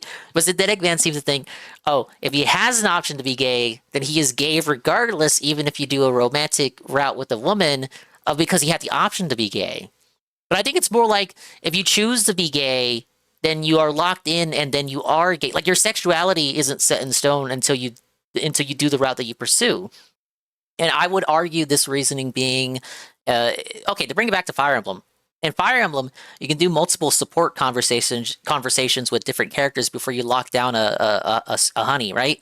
So you could do like the gay support routes, the gay support conversations, and then the straight support conversations, but nothing is locked down until you actually lock it in and do the S rank support. So you could do you could do like one gay support conversation, but then do the full straight chain and then lock in the S rank. And then your character is straight, and that's cool. And then it doesn't matter that you did like one gay conversation, because those support ranks C to A are platonic up until the point that you again lock in the S rank. Romance in video games fell apart when Anders wanted to pound Ethan Hawke in the ass, then burned down the city when he was told no in DA2. Bisexual equals Schrodinger's gay. Look, you're gay if you suck cock, and if you're not gay. Simple as. He's implying that Canon Henry is gay because there's an option. But I know, but I get the argument, but he's not. If he fucks a woman and doesn't pursue the gay option, how does that make him still gay? If your Henry did nothing gay at all in the entire game, if your Henry did nothing gay, how is he still gay? You could be the straightest Henry, but because he has a gay option which you didn't feed into or enable in any way at all, you're still gay? Just because the devs gave him a gay option? It so pisses me off that people were so wrong with the narrative that he betrayed the anti-woke crowd because the dipshits like this hate him. Oh, sounds like a normal day on Twitter, not gonna lie. People drag him into it, and he didn't want to be a culture warrior. Isn't that just picking a narrative? It's not like these games have a hard to find... You're picking a narrative. The same thing with like Persona. You pick the character you want to romance, right? There's no canon option. Hans isn't the canon option, right? It's just whoever you choose at the end of the game. So if you want to be gay, you can be gay. It doesn't mean Henry is gay no matter what, regardless of your options, because that's an option. You can just have a straight Henry and he could just be straight. I don't know. I think he's overthinking it to be mad about it. Has the option to be gay, which basically means he's gay because he's not a self-insert create a character. Hey, Nico. Is a well-defined. The canon options are the choices I made. Everyone else is wrong. True. You follow Neko if you want base takes like mine, but delivered with a cat boy avatar or cat girl. He's a baby Niku. Anyway, yes, Henry is gay and sucks cock, and he kisses this guy, and the guy is questionably aged until they had the emergency cope update. It means he's gay because he's not a self-insert create a character, is a well-defined character. He has a set backstory and a lot of canonical decisions he makes without the player's input. There is a fuck ton of people who are still claiming this game is not woke, which is truly embarrassing. It's sad that I've heard so many people say that this is better than the first game in every way, and all that tells me is those people dropped Kingdom Come 1 about 5 hours in. Yes, the core combat is less clunky, but it's also more simplistic and has far less build variety because swords are objectively streamlined. the best weapons by far now. So you have multiple weapon types that are completely useless, and you're pretty much just doing the same exact thing every combat, just like the first one, so it's not really functionally any better on that front. And the side quests are definitely more forgettable. In fact, I'd say the game in general is pretty forgettable outside of a few moments in the main story because it sanded off a lot of dude's the voice so edges much. that Oh, made the chill, first game chill. really challenging. Oh, you mean which, Synthetic of Man. course, a lot of people would argue were negatives, like fast traveling somewhere and then you just get jumped by 5 people and killed instantly. But without that challenge, Hey, that's the game why is I don't. just That's a why I don't blob. I mean, even the jump in people who Splatoon. like That's this why I don't game, jump to can you really teammates. tell me what you enjoyed about playing it? Like, what was a cool, memorable moment? I guarantee you're gonna name something that is some shitty medieval version of millennial humor. Because even My favorite part about watching this game's gameplay is Tevin playing it with the black guy mod. The black guy mod as the main character, that mod is so good. Like I actually thought the game starred the black guy until I looked into it a bit more. Like I thought the second one just starred a black guy because you know how things are nowadays. I just thought it starred a black dude. the actual dialogue pretty good, too. That mod was out within, like, a day of since release. the first game as well. They really softened like the authentic dialect to appeal to the lowest common denominator, but I guess that's Kingdom Come 2 in a nutshell anyway. I'm just glad that the core fans of the first game rejected this game for the most part, and hopefully the third game will bomb. Commander, we've been hit by one of those Outer Worlds space 2? anomalies, and the piloting system is down. The astrogator's gears are shot. Get a hold of yourself. You're an Earth Directorate agent. Number 2, I think, is yet another one I don't really have to explain, given, well, I covered this one for 2 hours. Outer Worlds 2. Obsidian has fallen, billions must die. Though anyone who has been paying attention knew this game would be complete ass. I actually played the first one, and it was only slightly better than this. So it really came as no surprise, but, well, Yeah, I figured remember Outer someone Worlds has 1 to being kind of cover a it, so I mediocre set out affair. to make that 2-hour-long video, and ultimately it was worth it. I think most people enjoyed it. Me, I hated playing the game, obviously. This probably had the most insufferable writing I've ever experienced in any video game, and that's truly saying something if you've been watching this channel for the past almost 6 years now. It is just painful to play, and it is truly an RPG. I remember correctly, you're right. Actually it was around the time of Fallout 76, so people's patience with Bethesda at the time had kind of come to a head, and so I guess people put the big ups on this game because Obsidian is, you know, the Fallout New Vegas guys. They wanted the big ups Obsidian that felt Bethesda. And then the game, like, well, once the honeymoon period kind of settled, in retrospect, the game was only kind of regarded as, like, just okay. If I remember correctly, the romance options were also a problem with the first one. And they didn't exactly improve with the second one, if I'm remembering his review correctly. Matter. It has one of the most worthless faction systems I've ever seen, with there technically only being 3 factions, and one of those 3 has no story relevance and barely any quests. You can't join the villain, of course, like all good RPGs, right? Instead, you just have to choose between ultra late stage capitalism or They marked it hard as the autistic true guys behind Fallout. That's like Back 4 Blood saying it's behind the true guys behind Left 4 Dead. Mighty Number 9, it's behind the true guys behind Mega Man. Tale as old as time. Oops. Wait, there were no romance options in the second one? Maybe I was remembering his review of the first game.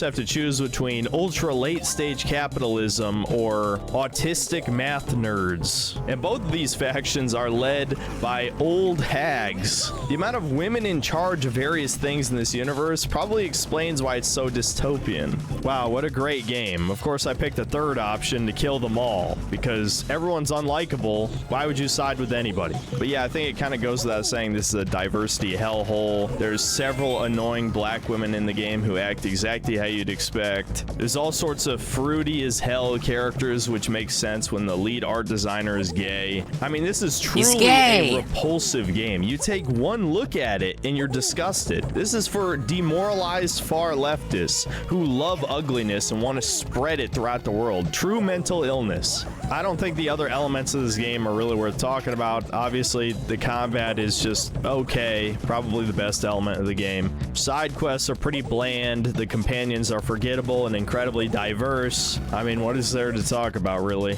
I made a video last year that summarized the problem with this game. Anti-romance unless the Kickstarter publisher makes Sincerity them put it in. is dead. There's absolutely no sincerity to this universe whatsoever. They don't even play around with aliens as companions or playable races.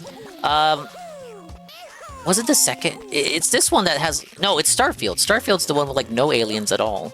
It's kind of annoying you make a sci-fi game with an interesting world and then just populate it with 0 aliens. Which means there's no immersion, which means why should I care about anything that's happening? The only good element of the game is that you can kill basically everyone, and that's how you know the game sucks. It's just simultaneously funny and sad that there's a lot of Zelda. core RPG fans that kind Wanting Xenos on your team. Why can't the option be there? I don't care about your Warhammer pilled mentality. Why can't the option? You're excusing the laziness of the the laziness of exploring the setting. The setting could be more diverse with more races to play with. constantly shit on Bethesda and want Obsidian to make a New Vegas 2 or whatever. Just look at the last several games Obsidian has released. They would do just as poorly, if not worse. Though on second thought, if I had to pick between Starfield and this, I actually do think this is a marginally better game, which is the only reason why this is not the worst game of the year. Before we get to number one, there's quite a few dishonorable mentions already at number one because I played so much trash this year. Let's get some dishonorable mentions. So remember, hey GPM. Welcome in GPM. We're doing the long-awaited Synthetic Man catch-up since I'm redoing levels in Mario vs. Donkey Kong for high scores. This is Synthetic Man's top 5 worst and best of 2025. Coming in at number 5, Metroid Prime 4. Number 4, Silent Hill F. Number 3, Kingdom Come Deliverance 2. Number 2, The Outer Worlds 2. Before we get to number 1, the dishonorable mentions.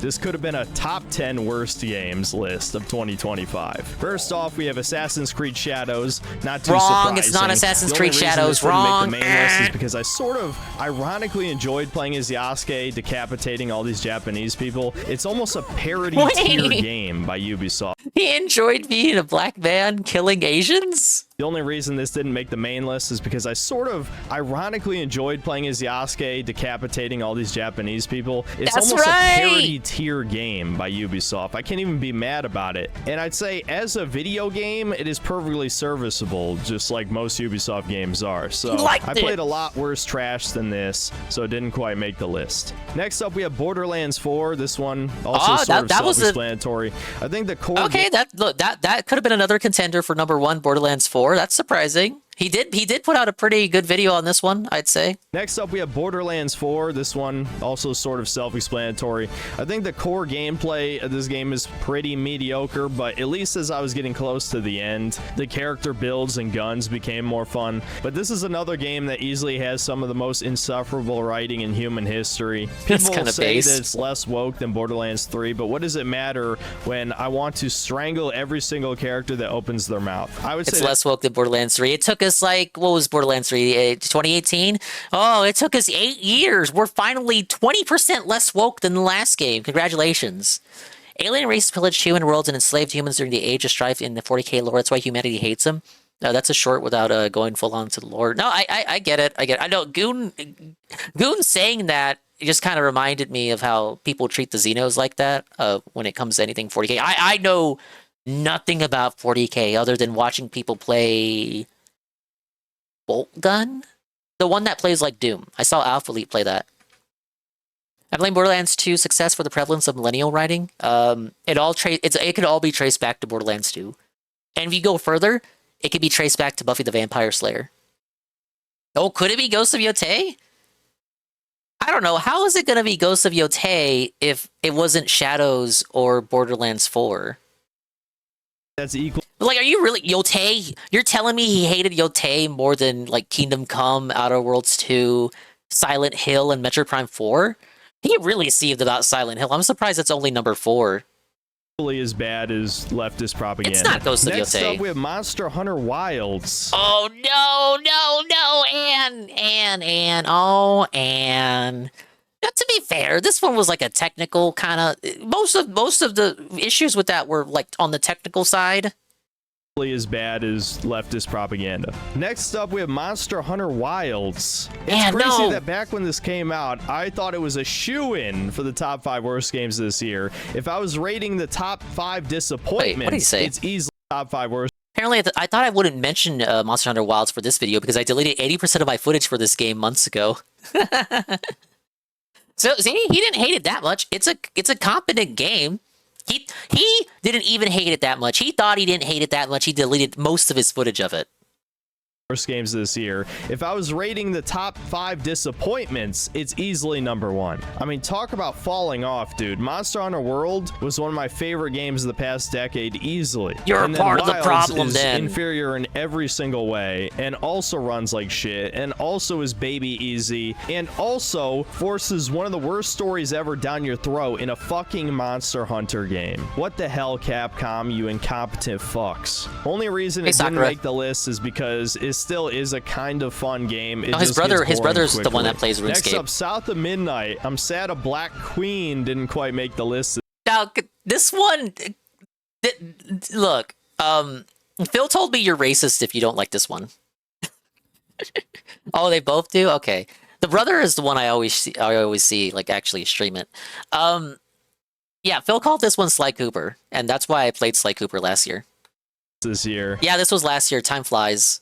But ultimately, this game wasn't that terrible. It did have a pretty bad combat system, but the story wasn't quite as woke as I was hoping. It seems pretty obvious that the character was race swap mid-development, which was confirmed, by the way, because other than the whole dynamic of black woman good, white grandma bad, it doesn't really delve any deeper into the politics there. This is just like a generic Southern Bayou magical adventure, kind of like the Disney movie Princess and the Frog, I guess. I don't really have much else to say. It was just very boring. And then the final dishonorable mention, Death Stranding 2. Uh-oh. We saw the video for this one. It was just a 30-minute diatribe about how he hasn't had sex and he's almost 30.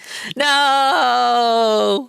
Else to say, it was just very boring. And then the final dishonorable mention, Death Stranding 2, another game that isn't really terrible, but also just pretty mediocre. It's glorified walking sim. It is without a doubt globalist propaganda, certainly can't deny that. And there's plenty of other minor woke elements in the game as well, but I don't know, it just felt like it didn't leave enough man, of it an might be Ghost of impression on Yotei me then. to quite make the top 5 worst. It is certainly not a good game, but it's just a bit too bland and repetitive to be worth the spot on the top 5 worst. And now for the number 1 worst It's Ghost of game of the Yotei. year. Ghost of Yotei, let's do it. Mind's... Oh, was it Mind's Eye? Don't worry. Are you drunk driving? No, he liked this game. Look at him. He loved Is there it. any consequences for this? It's just like GTA, guys. I think I lost. I was right, though. If it wasn't like AC Shadows or Borderlands, like, can you really say Ghost of Yotei is worse than Borderlands or AC Shadows or Silent Hill or Metroid Prime? From his perspective, because I liked Metroid Prime. I think it's a competent game. And I liked Silent Hill. I think it's a competent game. But from his perspective, could you really look at me in the eye and tell me that he would hate Ghost of Yotei more than Outer Worlds 2, more than Assassin's Creed Shadows, more than Kingdom Come Deliverance 2? Lost it already. A video game.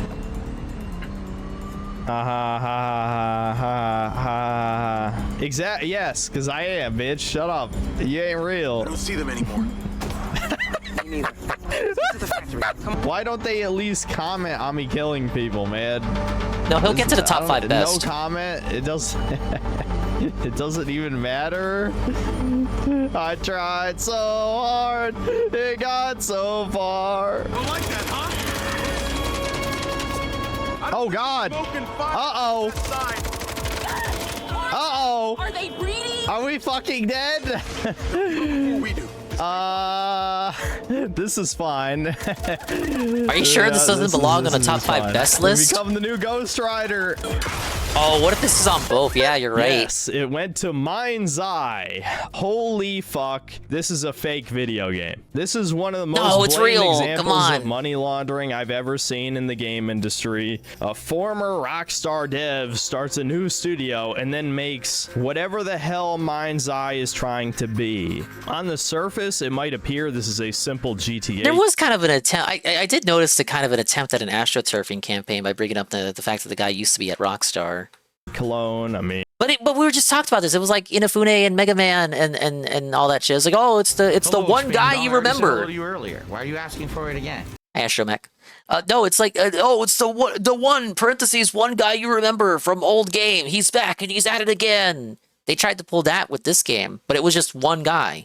And you drive cars, you shoot guys, it's in this big sandbox, Neo, Las Vegas type of thing. But this is truly one of the most shallow video games that has come out in the past 20 years. All it is a series of linear missions with no sandbox activities except for a couple shooting gallery side mission flashbacks. There's genuinely nothing to do in the Las Vegas sandbox. I mean, nothing. There's no gambling, there's no mini games, there's no properties. Where's my gambling at? The game doesn't even have a wanted system. That's unbelievable. You can just run over hundreds of pedestrians with no consequences. It is just that might be funny for like 5 minutes. Long third-person shooter with a huge sandbox that is simply a set piece for the missions. That would be bad enough on its own, but it's also lacking a fuck ton of basic mechanics you would expect from a game like this. One, you can't hijack cars. In fact, if the car you are assigned to gets destroyed in a mission, you game over. Two,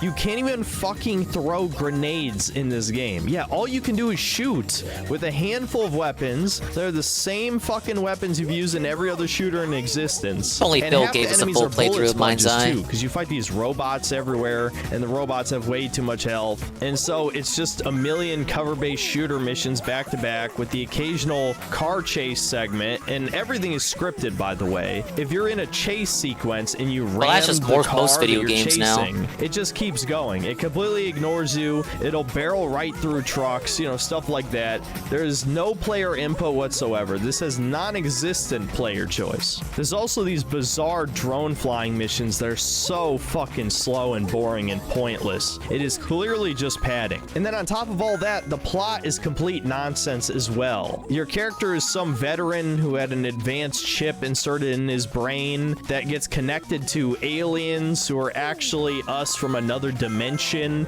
and they want to steal our energy or some shit. And all this is while you team up with alternate universe Elon Musk, who's a pussy and a prick and all that. Mario's like 8 kids now. Trans hacker friend who shows up a few times. And Trans. Elon Musk's secretary backstabs him and just gets away with it and disappears from Crimson the plot. Desert Take. He was playing it today, so he might actually have a video on it soon. The brother has a video on it. We could watch that in a moment. But I want to at least catch up with the guy himself first. The man in question, the man of the hour. And never shows up again after nearly killing you. They don't even do anything What was the top 10 interesting with list? the He's getting to aliens it. either. You just fight more robots. That's the second half of the video. aliens hacked our Worst robots. then best. And I'm ignoring all of the goofy, funny, over-the-top, glitchy shit that happened as well that is featured in that hour-long highlights video. There's all sorts of elements of this game where you just realize this is a fake-ass video game. If you've ever seen those B movies that have a fake video game playing on the screen, this is like if that was developed into a whole AAA AAA experience. This is genuinely one of the most bafflingly bland and unintentionally funny and also uncanny. I mean, just look at the main character. Top 10 worst? It came in part way. It's top 5 worst and top 5 best. So number 5 is Metroid Prime 4. Number 4 is Silent Hill F. Number 3 is Kingdom Come Deliverance 2. Number 2 is Outer Worlds 2. Dishonorable mentions, you were there for that part, and in Mind's Eye is the worst.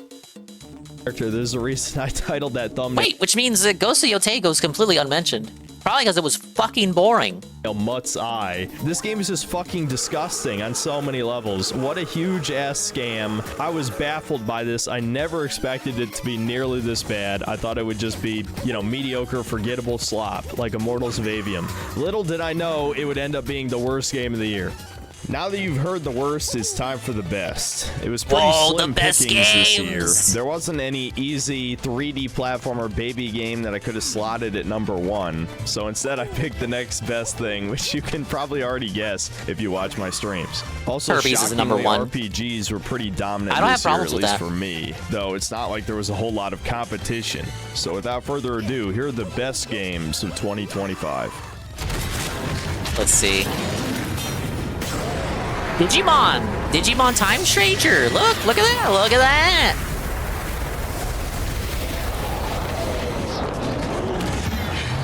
Sup, Pokemon? Number 5 was actually the hardest slot to pick this year because there were a whole lot of barely good enough games that could have qualified for this spot. In the end, I settled on Digimon Story Time Stranger, if only because it was the game I spent the most time playing. Now, for Digimon fans, this is probably the best game to release in more than 10 years, but compared to the RPG genre as a whole, it's just pretty average. I think what it has going for it is the same appeal as Pokemon, obviously. You collect your favorite Digimon and raise them up, battle with them, digivolve them to various different stages, ultimately ending on a super powerful Digimon Switch port releasing in June. Why? Dominate the end game. At least it's got a Switch 2 edition. However, unlike though it's on Switch 1 as well, which is kind of like, why bother? Pokemon, you are artificially restricted to what Digivolution stage you can actually I mean, I heard people like this more than Scarlet and Violet, so yeah, more power to you. I didn't play either game. I'm watching Kai play it. Evolve into until you complete a shit ton of main story and side quests to level up your agent rank. This means that you're going to be stuck with Ultimate Stage Digimon, which is, contrary to the name, actually the second last stage, all the way until near the very end of the game, where you have to grind out a bunch of extra side quests. Yeah, obviously has way more effort put into it. On top of this, there's another arguably... my cope is Digimon needs to try harder, whereas Pokemon can just coast on simply existing and being Pokemon. The bigger problem that it's much harder to get attached to individual Digimon than it is to Pokemon. And the reason for that is simple. Digimon... Wait, no, I need to hear that, because I've heard this argument before about the attachment to your Digimon. Top of this, there's another arguably bigger problem that it's much harder to get attached to individual Digimon than it is to Pokemon. And the reason for I felt that way about Advance Wars units versus Fire Emblem units, because the Advance War units are generics, whereas the Fire Emblem units have actual personalities. I miss the present.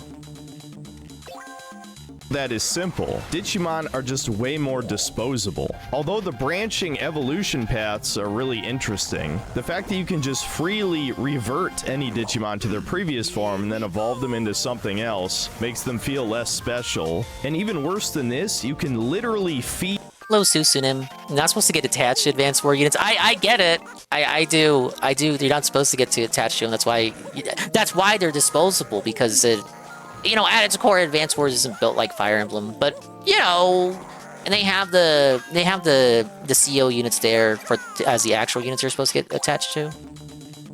I guess it doesn't help that I played the remake, which had an uglier art style than the OG. But welcome in. Watching this guy. Well, we're past the top 5 worst games. These are the games he actually liked. feed your Digimon to other Digimon to make them more powerful, which is absolutely absurd conceptually, but kind of awesome and cool the more I think about it. But still, it just means that you're far less likely to get attached to your digital little buddy, which is kind of the whole appeal of a monster catching game. It's why Pokemon, despite releasing increasingly shitty games each year, is still one of the most popular IPs on the planet. Well, what about the good aspects of this game? The obvious one is that there's a shit ton of monsters. Fire Emblem has if the unit dies, they die permanently. Yeah, if you do classic mode, but if you do casual mode, they come back at the end of the battle, which is what got a lot of new people into the series, the tourists, after Awakening came out. And then even more insufferable tourists after Three Houses came out. Get this guy to drop down. Oh my god. To collect. I think there's over 500 in this game, which is pretty impressive. The second is that the story is okay. I know that's not high praise, but mainly the problem it has is the pacing. If the script was cut in half, I think this... Digimon are not like Pokemon, they're more like Persona or SMT demons. They have a purpose to use them and fuse them away when you don't need them anymore. I saw a lot of that when I watched GPM play SMT5. And a little bit, of course, Anne's playing through Persona right now as well. But you're not supposed to get too attached to them like you would a Pokemon, where, you give them names and then you just always have them around unless you choose to release them. Yeah, Digimon, you got the fusion, and I've seen the SMT monsters get fused too, to make, like, better monsters and shit. If you were to get too attached to them, you'd get more sad when you fuse them away and then they're gone forever.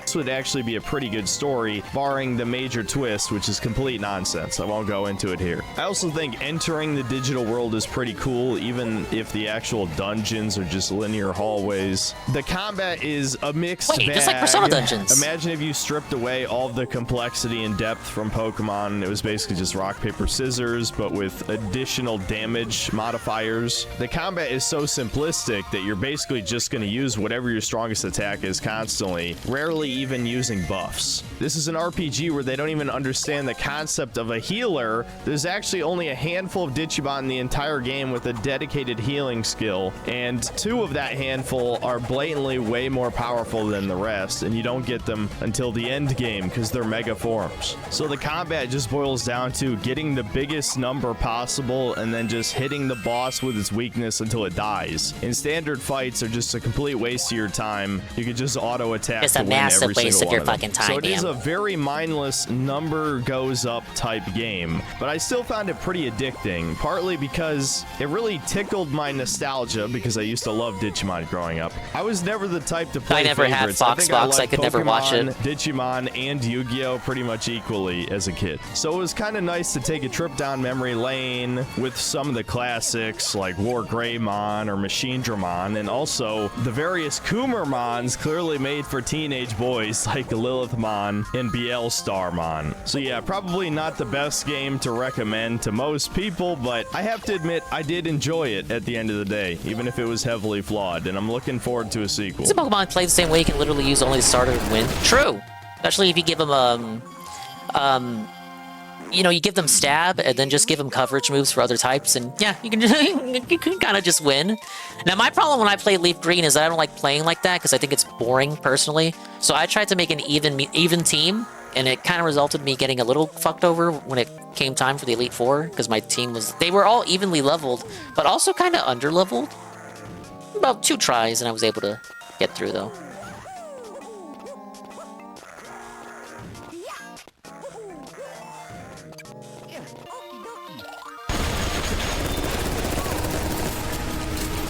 Yeah, that's the way you play when you're like 5. Alright. We've evolved past that. Wow, that was fucking easy. Yeah, I choose based on aesthetics too. As for number That's why my 4, Leaf Green run was only dingus coded Pokemon. 2025, Doll's Nest. This is a game that if you watch someone else play it, you'd wonder how the hell they're having fun because it looks incredibly boring. Well, the answer to that is simple. I mean, it's a combination of Armored Core and Dark Souls 1. I think on the face of it, that sounds awesome, and it actually plays decently well. The problem is that it's just very rough around the edges and unpolished. And once you figure out what the handful of good weapons are, at least before the rebalance update that I haven't played yet, then the game becomes a cakewalk and it's kind of mindless. Really, the Souls game that it should be compared to the most is Demon Souls, in the sense that once you figure out the game, Demon Souls. it's not really hard anymore, and I think that's completely fine because it's still pretty fun to play. The level design is shockingly good. There's a shit ton of cool mech parts and weapons to try out. My biggest problem with the game is probably just the enemy variety. You're basically fighting the same handful of enemies the entire game, which is really bad for a Souls-like game.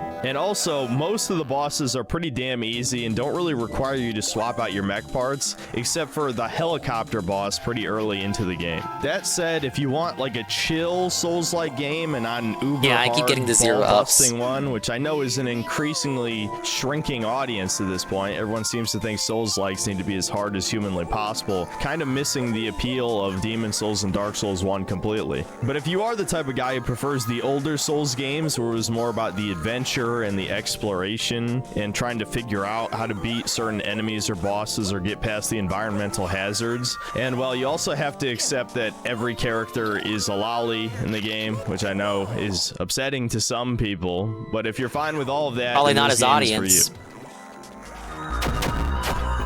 Oh, what's this? Nice. All right, we got lucky on that one.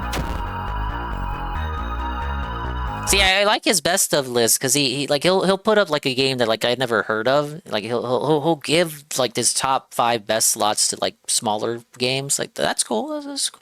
You know, but most creators wouldn't do that of his size. Holy shit! That vending machine just crushed the fucking finger monster. Coming in at number 3 is probably the best RPG Maker horror game I've ever played, Look Outside. I'm not gonna lie to you, I was actually really impressed by this game, at least for the first several hours of gameplay. It really nails the Call of Cthulhu, sort of eldritch, I'm going insane, These look like Earthbound enemies. Lovecraftian atmosphere. It felt like a genuine horror game in RPG form, where you weren't sure if you could survive every fight, and everything was trying to kill you. And despite being RPG Maker, I think the combat is actually pretty okay, at least until you get comically overpowered later. I think the main appeal of this game is pretty obvious. The sprite work is top-notch. I mean, genuinely, this art style is great. The only questionable thing about it is that everyone is brown. This is something you're definitely going to notice if you're one of my fans, and yes, It's like... Now, I would like to point out that it's still made number 3 best, despite that glaring asterisk.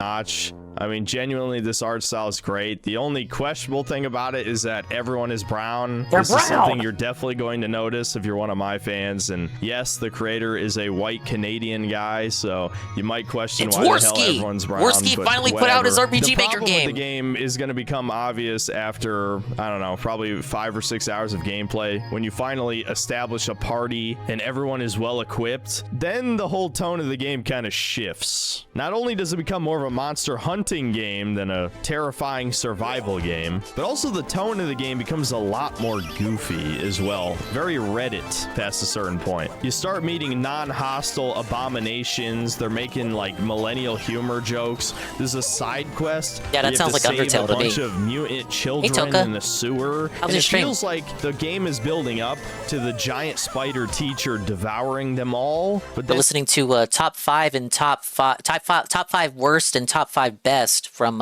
Synthetic Man for last year.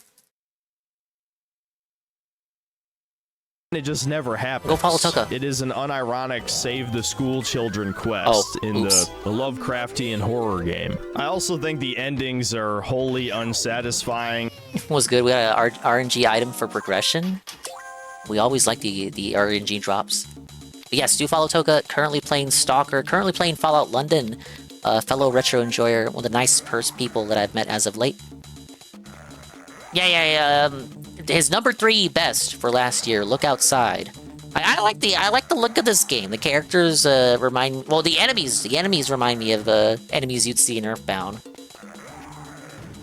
Lovecraftian horror game. I also think the endings are wholly unsatisfying. Even though there are a lot of them, there's just something about them that rubs me the wrong way. They're either horrifying beyond your imagination where everything is fucked, or they're overly goody two-shoes Reddit endings. There's really not much nuance to this, but I will say the game has a lot of strengths other than just the sprite work. I think this game has a shit ton of content and some genuine player choice moments that are Your choices sorely matter needed in modern video games. Another really cool element of this game is the variety of party members. I was running around with a living vending machine for like half the game, and she was awesome. Oh, like She that one could do isekai? hundreds of damage by just tackling people. Truly the perfect fridge body waifu. And yet another great thing about this game is the fact DSP that it's can't play still this getting game, then. updates. It's still getting a bunch of new content. Vending machine There's waifu? a shit ton of stuff that was added since I beat the game. And I have no doubt hated there'll the fridge be even waifu in more that other added to game. the game in the future. So the dev is clearly passionate about his game.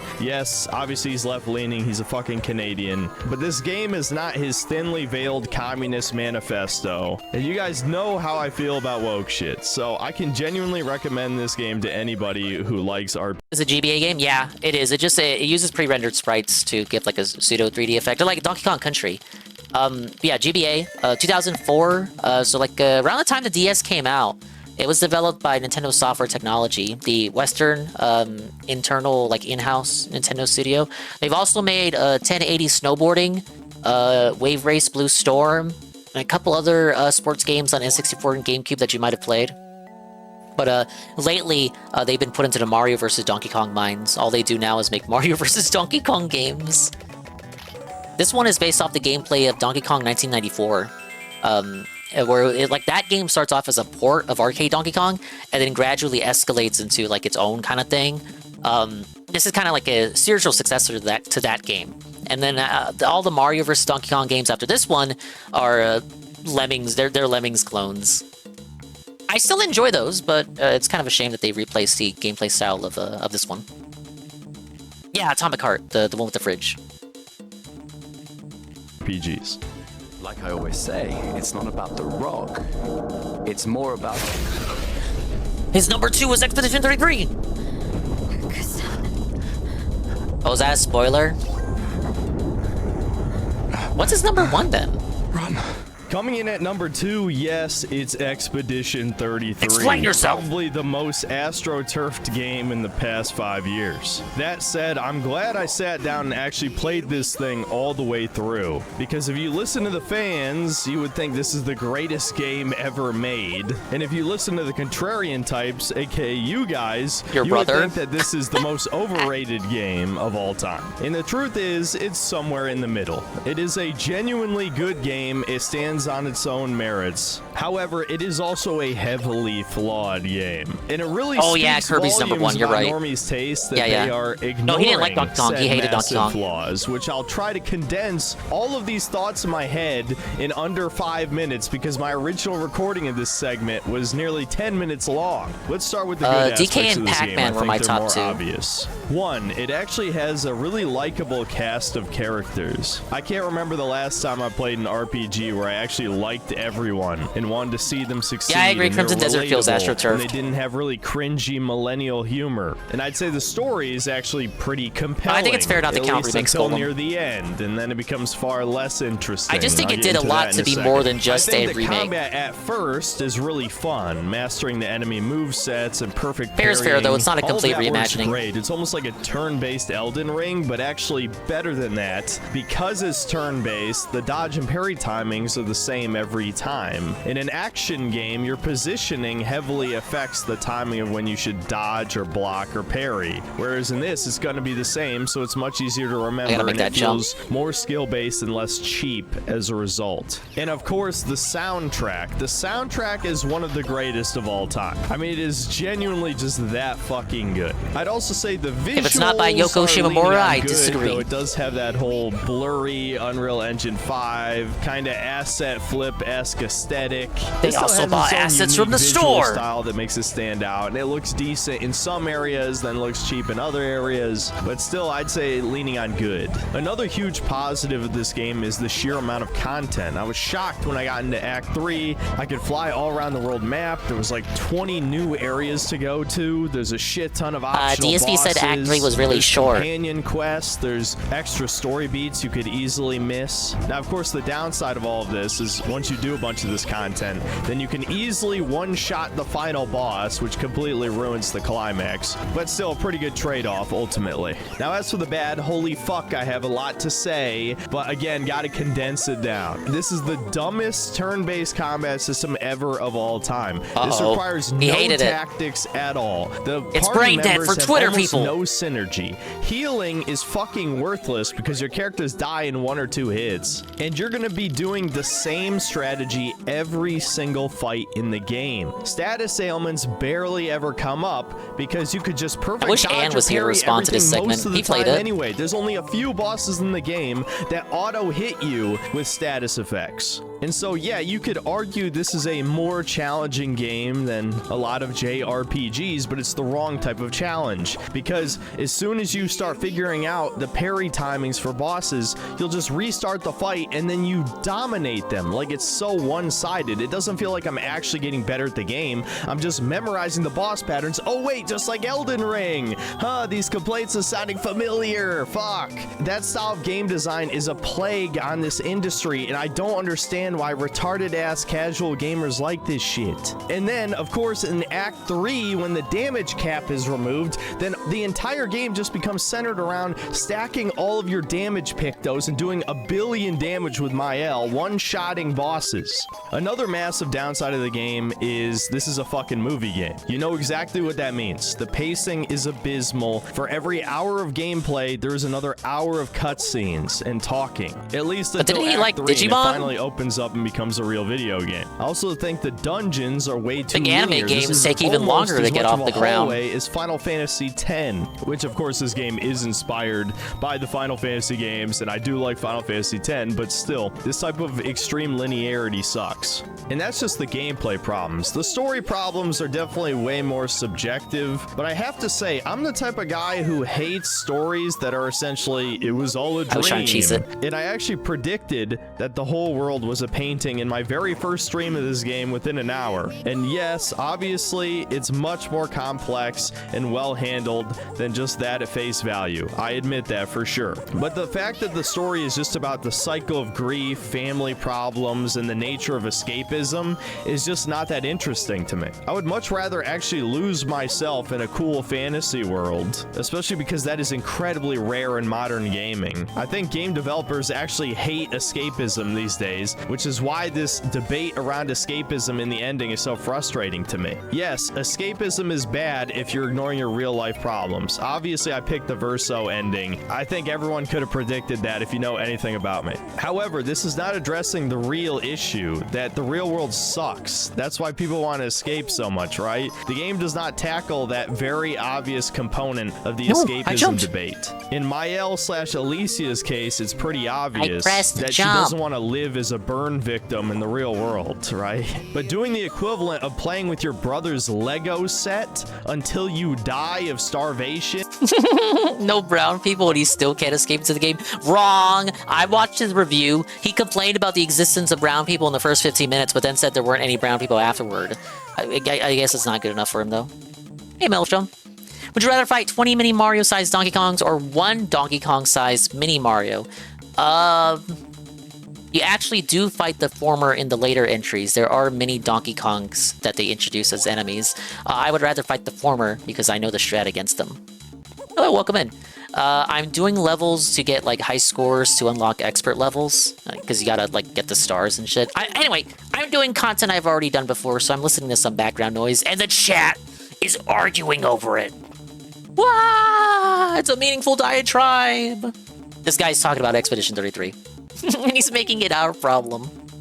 equivalent of playing with your brother's Lego set until you die of starvation is just plain retarded. That's kind of the problem with the debate around this game. It's framed a little bit too extreme to be taken seriously. That said, ultimately, I do think this is the only good high-budget game that released in 2025. Yes, they're going to claim it's an indie game. They're going to claim the budget was only $10 million, but ultimately, this is a AA or middleware game, however you want to refer to it. And it was head and shoulders above all of the competition. I think basically every AAA game I played last year was dog shit. But Expedition 33 was a legitimately good game. I enjoyed it, and I'm looking forward to more from Sandfall Studios. Now, on the honorable mentions, there's going to be a huge one here. Many of you will be... No! Silk Song isn't number 1? No! We already know it was going to be Kirby at this point, but Silk Song! Silk Song! Ah! That's fine, honestly. I liked him giving attention to those smaller games. That's why I like these videos of his.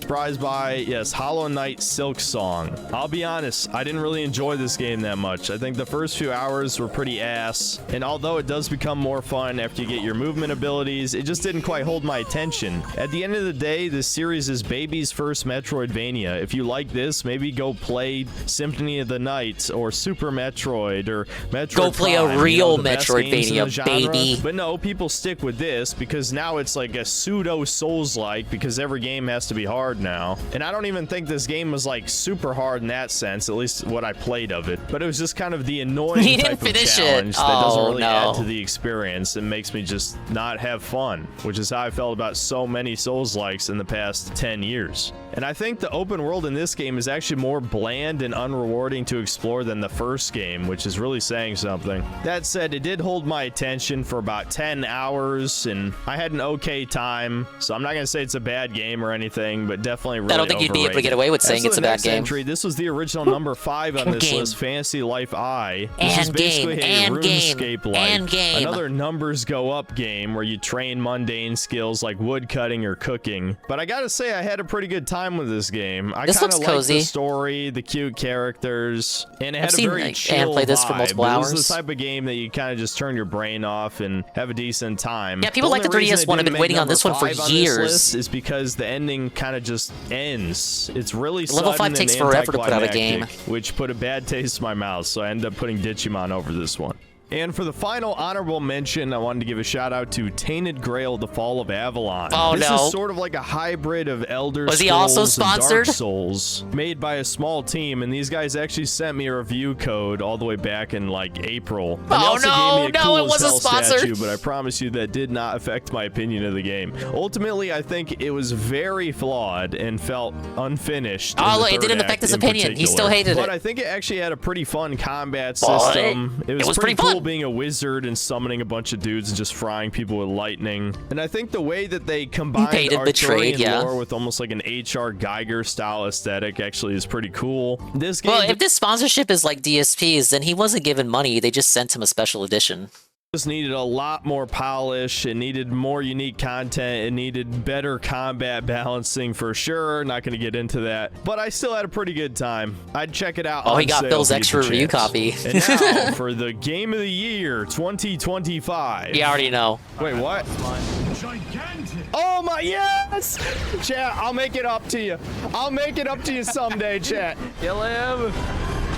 Come get me, fuckers! Woo! I had the same reaction to controlling Gigantus. A sequel to one of my childhood favorite games, and it's better than the original in every single way. Yeah, it had to be number 1, obviously. Maybe this is a commentary on the desolate state of the gaming industry, but a party game was my favorite game that released this year. You can think of this as an advertisement to go watch my Kirby Air Riders review, because I know half of you didn't click on that video. Kirby Air Riders is unironically a great game, but there are a lot of reasons why the average person would never give it a chance. It is basically a hybrid Arlo got between filtered Mario by the Party controls. and Mario Kart, which I still think conceptually is awesome. The main problem is just that everyone hates the Switch 2 right now, so nobody was ever going to give this a chance. Like your bro. I think the appeal of this game to someone like me is obvious. This is clearly an ADHD coded game. It's all about numbers going up, being fast as possible, dominating your opponents in a mini game,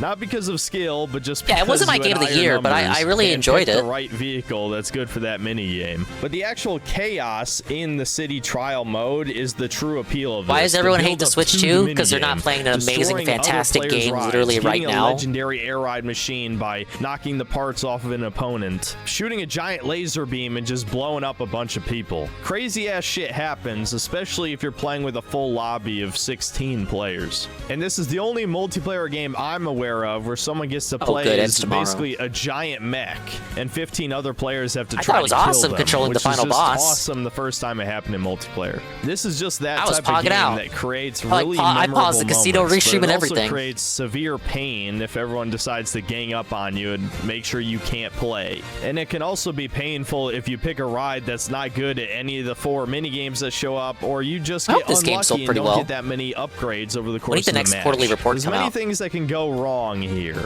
but a big part of why people stick with multiplayer games is because they have their highs and they have their lows. You stick around for the highest of highs, but the lows can beat you down and make you want to quit the game. On the one hand, I really applaud Sakurai for bringing back Top Ride, even though nobody asked for that, and the mode loses its novelty after 2 hours tops. It just feels like this is an expansion on the first game in every way, a true sequel. Nothing was cut, just things were added on top of the formula. Yeah, it just that was told them to already make the pretty old game interesting again, for the but first better game, at an if HD. bare bones. It also bears mentioning again that this game has a lot of single player content for a party game. Although I wasn't the biggest fan of the road trip mode, that mode alone adds on 10 more hours of content if you want to unlock everything. And the checklist system I just wish on that its mode own wasn't so long for what it was incentivizes trying to you be. either play with a few friends or a bunch of CPUs to complete the hundreds of challenges to unlock characters and costumes and all these other things. And you can also customize your own vehicle, sell said vehicle I've got so much to play, I don't mind the in-game wait. currency. I know the There's Switch all these 2 weird little exclusives are on the experimental way. elements of the game that are pretty interesting. value of my I wish they were a investment bit more will fleshed increase out. over They time. do give this game a certain soul, a certain uniqueness to it. Air Riders just had 2 big problems that truly held it back from being a game I could recommend to anybody. The first one being the lack of content. The fact that there's only one city trial map, even after all these years, Sakurai just made one. Oh no, Dogsplay, you got it. That's the Buddhist symbol. That's the that's the Buddhist symbol. And then put way too much effort into other game modes that people are just going to forget about after a week was a huge mistake. So this is going to get repetitive fast to a shit ton of people. And the second problem is how he handled the multiplayer in general. There's so many things wrong with the decisions here. First of all, the big critique I hear is that all the separate multiplayer modes have their own individual lobbies, which results in an already splintered player base being splintered off even more. It's pretty hard to find a match. My last few sessions of the game, pretty hard to get a lobby. fact that there's 9 different ways to queue into multiplayer for a niche game at that is frankly idiotic. The matchmaking was basically dead at launch. They have to shove bots into every match to get a full lobby. And I'm gonna be Rarely honest, a lobby I got where there wasn't a bot. Is just too many for Skya. It makes the game way more random than it has to be. I did put the boss at level 1 to cheese the challenges. Other players take all of the upgrades. At least I didn't cheat them outright. The map isn't that big. If I really wanted to, I could have used the hammer on any one of those challenges to make them autocomplete, but I did it my way, and I fully completed all of them. Now, all of that being said, this is the game I had the most fun playing in 2025. Part of that is obviously nostalgia to a point. This We're doing was it exactly my how way. I wanted a Kirby Air Ride 2 to play. It's just better in every way that matters. And at the end of the day, it was made to be a party game, as in a game you play with your friends, not with randoms online. If you play like that, it is a great experience. But at the end of the day, problem is getting it is still 15 friends missing together a to lot play of Kirby things Air that truly Riders. could have pushed it to be be an amazing game that I could recommend to anyone. Unfortunately, 2025 was such a weak year that even the top 2 games on this list have severe problems that hold them back, even if people pretend Expedition 33 is a masterpiece or something, which it's not. But yes, I have given yet another baby game of the year. Who the fuck's gonna stop me? Nobody, because half of you don't even watch this far in the video anyway. So yeah, 2025 was a horrible watch year. time. I don't think I even have to say it. This is arguably the worst year in gaming history, with only 2 games catching anyone's attention, that being Silk Song and Expedition 33. Leaf Green and I think enjoyers both of those stay winning. games are overrated for various reasons, but at the very least, I can acknowledge Expedition 33 is a great game. I DSP really Morning ended up Show, enjoying it by then the end. I Pokemon played Fire over- Red premieres. This is cringe after all that fucking after all the spiels we got over the Pokemon Fire Red and Leaf Green being re-released for $20. You're actually gonna go ahead and enable the bad business practice? Very fucking cool. Hey, guess what? Everyone telling me to get Ekans in a game that doesn't have Ekans in it. Guess which one he's playing? The game that has Ekans in it. Whoa! Let's get some Randy. Let's get some Randy tomorrow. 30 new releases this year, and 20 of those games were garbage, and the other 10 plus were basically just okay, with the exception of Look Outside, Expedition 33, and Kirby Air Riders. Truly depressing. I can only hope 2026 is at the very least marginally better than this year was. That's about it. See you next time, guys. Hey, Patchy. Didn't Dingus buy Leaf Green? No, it was contributed by viewers like you. Thank you. See. Okay, so to remind you what his list is, number 5 worst, Metroid. Number 4 worst, Silent Hill F. Number 3 worst, Kingdom Come Deliverance 2. Number 2 worst, Outer Worlds 2. Number 1 worst, Mind's Eye. Number 5 best, Digimon Time Stranger. Number 4 best, Mecha Doll, whatever. Number 3 best, Look Outside. Number 2 best, fucking Expedition 33, and best one, of course, Kirby. Honorable mentions, Silk Song, and what have you. And Fantasy Life. Dishonorable mentions, Assassin's Creed, Monster Hunter, no mention of Ghosts of Yotei. Borderlands 4, also honorable mention. I think he did play Avowed. Avowed and Ghosts of Yotei just got forgotten. He hated Kingdom Come Deliverance 2? Yeah, because you can be gay and there's a black guy in it.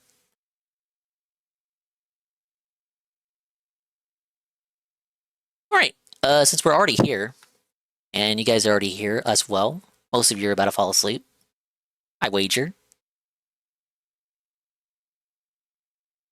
Let's see.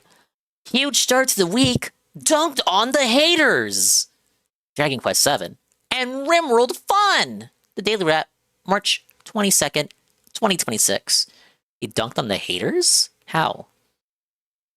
Hey DSP, I want to say I enjoy all your content. As a newer viewer, it's fun to go back and watch all your content. I'm sorry Crimson Desert didn't work, and screw the haters that laughed at you. Pokemon Fire Red is amazing to play, and I can't wait for you to check it out.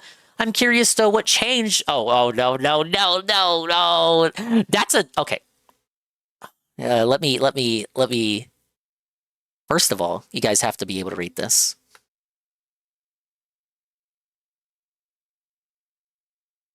So this is from William. This is good. This starts off like an Expand Dong comment. Hey DSP, you're amazing and you're cool, but I'm curious though. Like this is how I would talk. This is how I would talk to him. What changed? Because you said Nintendo was greedy for charging $20 for an old game when it should have been the Nintendo Online service. Reason I ask is it made it seem like you weren't going to play it. Anyways, can't wait to check out your Pokemon playthrough. Anywho's, yeah, this is a troll comment.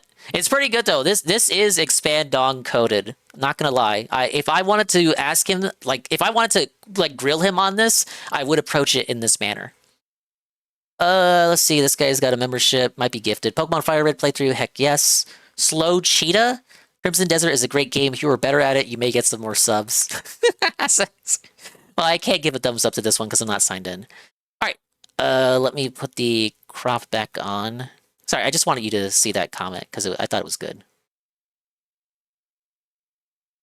All right, but yeah, huge starts to the week, dunked on the haters. I don't know how he did that. Let's see.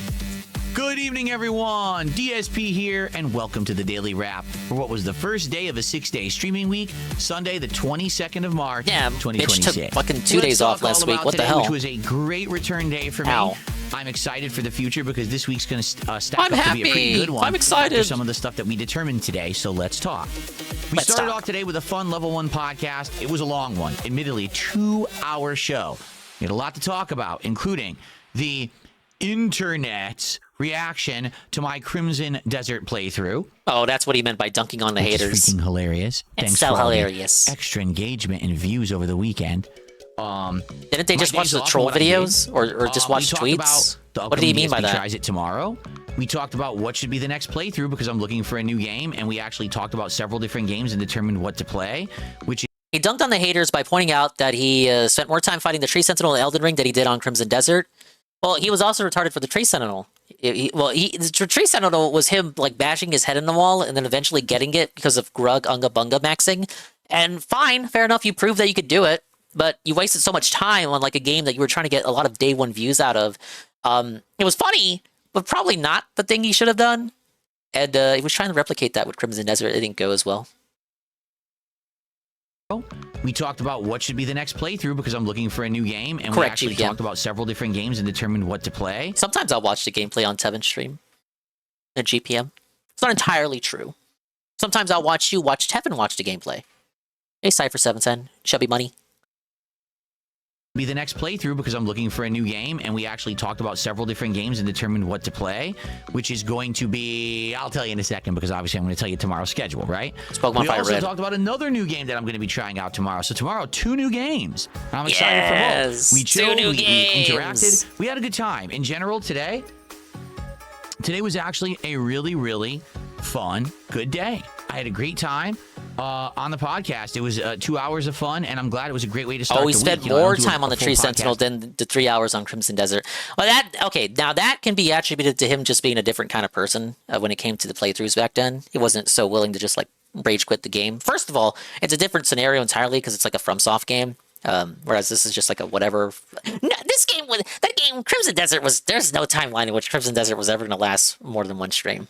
Like, am I really supposed to believe if that stream made thousands of dollars that we were really going to have the weekly Crimson Desert session? No, not in this timeline.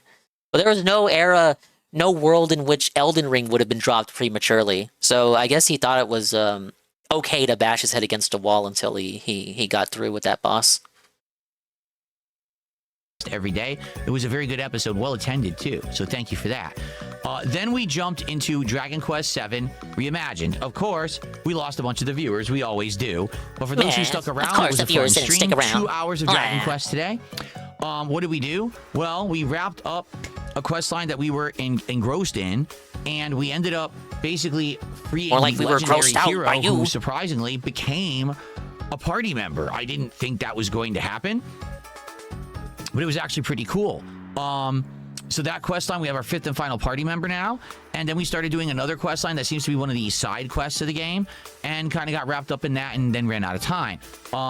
Now we're starting to unlock the rare classes. Like, for example, there's classes you can only get once you've done 2 or 3 different jobs, and I've got people hitting those and finally doing them, which is really cool. They're getting these really awesome superpowered spells and abilities, so things are stacking up really well in the game. I actually can't wait to play it more later in the week. Overall, attendance, decent. Engagement, decent. Support, pretty good. I have no complaints. It was a great first stream of the week, so thank you so much to anyone who was there for the podcast. Replicate that or was there 12 more for Dragon times Quest. throughout the week, please. In addition, I did update my animations a bit. Or rather, 10 more times. And I have things for spring. New game playthrough like this one right here, if you recognize this handsome ghost right there. And new pop-ups for spring. As you can see today, I wore lighter clothing. That's funny because he can't get Gengar because it's trade only, and he has no friends. That's fair, though, because I don't either. You can't even use Gengar. You can't use your favorite Pokemon. What a nerd. What a dingus. Why? Because spring has definitely sprung here in Washington. We are going to have warmer weather moving And name forward. Gengar Because of Randy? that, I need to wear lighter stuff, and thank God I did. It was 84 degrees in the studio today, meaning if I wasn't wearing lighter clothes with shorts, I probably would have been sweating profusely, but I didn't sweat at all because I was actually wearing the right stuff for it. So moving forward, you'll see me like this, and actually what I need to do is buy the stuff to install my air conditioner. I likely will be doing so shortly, okay? So, that was the first stream. Late stream tonight was RimWorld. How did it go? Pretty Poorly. decent attendance, engagement, and great support.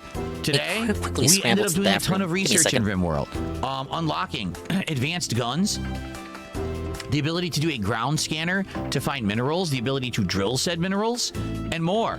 We had raids. We had recruitment of animals. We had all kinds of stuff going on. But ultimately, it was a chill stream, meaning I'm to the point in the game where not too much is going on bad anymore. Or when it does, I'm pretty much well equipped to handle it. So we actually talked about topics. We were hanging out, and it was half RimWorld gameplay and half just kind of chilling and talking, much like I used to do when I used to play American Truck Sim. So I actually really enjoyed tonight's stream. And next time when we play, guess what? We're finally going to have the ability to get some steel, which we've had a problem with now for many streams. We actually have scanned and found some, and we're going to start drilling it and see if it's viable to get and use. Hopefully we get a ton of steel, because if we do, then we can start making more components. Then we can actually start doing the advanced stuff that we want to do, but better weapons, armor, and eventually a spacecraft. So ultimately, today was great. People who were here were engaged, had a great time. The support was good. It was an absolutely outstanding start to the week. So this is why, hilariously, when the morons of the internet meme about DSP and they say, oh, he's such a horrible gamer and he's such this and that, I laugh. Because if you actually watch the content and you're here and you chill, you understand nothing that they say applies to me whatsoever. They're just morons. If I want to quit a game because I don't like it, particularly with Crimson Desert not liking the combat, I have the right to say I've had enough and to turn off the game and never play it again. That's my prerogative as a person. What's wrong with that? Should I continuously keep playing a game I don't like the combat of and torture myself? No, that would be stupid, wouldn't it? But they're morons. These people who do these things, these memes and dumb shit on the internet, are morons. Maybe they like torturing themselves, or maybe they just like games that are inferior. I don't know. I prefer to play things that are chill fun with my audience, and we have a good time, and then my audience supports me, and it works hand in hand, rather than torture myself with games I'm not enjoying. But maybe I'm the diamond in the rough, and people just like punching themselves in the fucking nuts or lying about games. I don't know. And the thing is, again, if you like Crimson Desert, that's fine. But you don't have to crap on me because I don't. Just move on. Anyway, let's talk about tomorrow. Tomorrow, Monday, will be an awesome streaming day. Here's why. We're going to start off tomorrow with a DSP morning show. About an hour of hanging out, having a good time, talking about whatever comes up.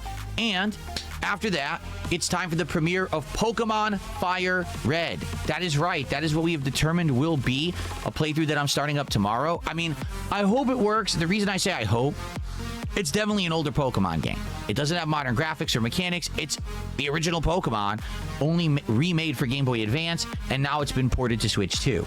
So I'm well aware that it's an outdated game, and a lot of people might be like, oh, it's too old or whatever, but I'm hoping that we get enough classic Pokemon fans to come by to make this a great playthrough, okay? Now, with Fire Red, okay, I found out today, I researched it, it's not... Man. Smugness is off the charts. I'm back now. Smugness is off the charts. You give him one day of good revenue after a weekend of getting clowned on. Just the most unearned, undeserved smugness. This is why people enjoy me. This is why people like me. This is why this stuff doesn't matter. It doesn't affect me, guys. People like me. My stream likes me. It doesn't matter if I have 1 million viewers or 10 viewers, because the people that like me and watch me support me. They enjoy this. Now he's scared because it's old Pokemon or whatever. Let me rewind. This is the part I care about. Having a good time talking about whatever comes up. And after that, it's time for the premiere of Pokemon Fire Red. That is right. That is what we let's talk about how this is Pokemon 1. A playthrough that I'm starting up tomorrow. I mean, I hope it works. The reason I say I hope... He's worried. It's definitely an older Pokemon game. It doesn't have modern graphics or mechanics. It's... Most Pokemon fans prefer the older ones. I guess his are a special breed. It's definitely an older Pokemon game. That's a It good doesn't have thing. modern graphics or mechanics. That's a good thing. The original Pokemon. That's a good thing. Remade for Game Boy Advance. It's the original Pokemon, but remade. So it's it's a remake. It's not Pokemon 1. It's not literally Pokemon 1. Now it's been ported to Switch 2. So I'm well aware that it's an outdated game. Yeah, and a play lot of people black might be and like, white. oh, it's too old or whatever. GBN. But I'm hoping that we get enough classic Pokemon fans to come by to make this a great playthrough. Okay. It's kind of annoying because he's basically telling you, here's how you can annoy me tomorrow. Hey guys watching this, because these kind of videos are only made for his detractors. This video is made for trolls. Hey trolls listening to me, here's how you can piss me off tomorrow. Here's one thing you can specifically do tomorrow to piss me off in the Kick Chat. Okay, now. Yeah, Marty Kira. With Fire Red. Okay. Fire Red. I found out today, I researched it. It's not just Pokemon Red. It's actually the Game Boy Advance version, which had... Oh my god, he actually didn't know it included new content. Big Pokemon fan, by the way. It has new content? It has this thing called the Sevi Islands. It's not just a remake. It's not just literally the original Pokemon. He was telling us in the lead up to the release that it was just a one-to-one of the old game, but slightly new graphics that were new at the time, but are now just as outdated as the old graphics of the old version. It's just a remake, guys. No, I did some research. How much research? We did like a Google search that went to Bulbapedia. I found out, guys, it has like an extra bonus campaign that none of you guys have ever seen before. Like, literally nobody has ever seen the extra content of literally the best-selling GBA game ever. No one's ever seen the side content, the new exclusive content. This is the content you can only get on the DSP Gaming channel. You could not get this content anywhere else from anyone else that played the game decades ago or anyone else that was playing the game the re-release day one when it came out a few weeks ago. Has better graphics and gameplay mechanics, but also has a whole bunch of new content that wasn't in the original Pokemon Red. It apparently has 3 new islands, plus new... More than 3. It's called Sevi Islands. How many islands do you think there are? Fights, new. Bro, it's called the Sevi. I think there's 3 of them. Yeah, there might be 6 or 7 of them. No, I think there's 3. Stuff, all this new content. Great research, after the main story ends. By the way, I think there might be 3 islands after saying he did his homework. I did my research. I think there's like 3 islands or something, whatever. So not only will we be playing the major regular story of the first Pokemon game, but there's more after that. Listen to this fucking retarded sales pitch. Oh. I think it's funny because, like, okay, I didn't play the remakes either. I'm experiencing them for the first time. But imagine the sales pitch. Imagine the sales pitch here. Hey, old man Windbreaker. Imagine the sales pitch he's granting you. The reason you should tune in. I'm going to finish the game, and then I'm going to do the post-game content. I'm going to do the new content. As though there was a alternate reality in which he just beats the champion, and then that's the end of the playthrough. You don't get the extra content. Like, he's so magnanimous. He's doing this for you before you even asked for it because he knew you would want it, because he cares for you as a viewer. The easiest thing in the world, he's acting like he's going the extra mile for you, as though he would just quit after the champion. But now that he knows there's new content there, he's going to commit to it. He's going to confirm that he's going to do it. The new content that you immediately get after the credits, after booting the game back up to your save file. Major regular story of the first Pokemon game, but there's more after that. This will be just like a... Am I finishing this before he does, right? I mean, he's just going to do the islands and then fuck off, right? Do the champ and then do the islands. It depends. I mean, how long do you guys think it'll take for him to beat Pokemon 1? Pokemon 1. Here, I'll tell you what I want to do, GPM. I'm going to finish the post-game content. I'm going to catch everything that I can, get the dex entries for everything I possibly can without having to trade or do any other extra bullshit. And then I'm done. I'll move on to Pokemon XD. Oh goodness, did I tune into DSP News Time again? Yeah, it's always around this time of the night. He's talking about how he's going to ruin Pokemon. Standard Pokemon playthrough where people will be able to help me with the battles, but also if they want to name Pokemon, hey, how you doing, and old stuff, man yeah, we can do that. So this will be fun starting tomorrow. Another Pokemon adventure and a classic one begins here on DSP Gaming. At least If you 50 like hours, Pokemon, crazy. Come on by, hang out with me after that. And he's not even going to try to like completion max it. Tries it tomorrow for the first time in 2 weeks. Oh, really? And yes, it's a return to form. It will be return fast to food. form For the first time in a whole year. Wait. Wait, the gut punch, the 1-2 there was pretty good. Let me get that one more time, Unk. And yes, it's a return to form. It's a return to form. It will be fast food. Something about the phrasing for that is pretty good. Hang out with me after that morning show. Now, we're also doing How's that DSP gout, Phil? Tries It tomorrow for the first time in 2 weeks. And yes, it's a return to form. It will be fast food. And yes, I will be stuffing my face with unhealthy food. Yes, correct. For the first time in a whole year, I'll be having Chick-fil-A. We're going to be checking out a new cancel him. jalapeno bacon ranch You can't chicken eat Chick-fil-A. sandwich. Cancel him. The chicken club that they're doing. Haven't decided the kind of chicken because they have 3 kinds.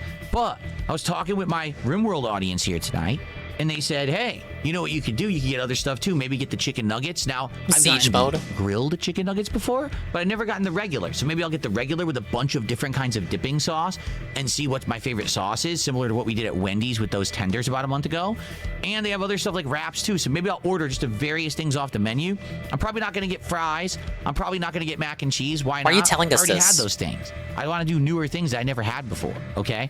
So tomorrow, Maybe go to a new DSP restaurant Morning altogether Show, that you haven't been to. Pokemon Fire Red premiering, and then Chick-fil-A, DSP Tries It after, okay? Tomorrow night on the late stream, another new game premiere. It's called Retro Rewind. This is an indie game that came out less than a week ago. Oh, is this the and it shop has simulator? actually done very well for itself. It has sold greatly, over 100,000 copies sold so far, and people who are playing it Big are surprise why loving it. he What wants is to play it. It's a simulation game. Thank you for the 40 stream You streak. create Thank your you, old man own Windbreaker. VHS rental store in the 1990s. So you get to design it to look like the video stores of that time with the retro. Dude, he's so bricked up.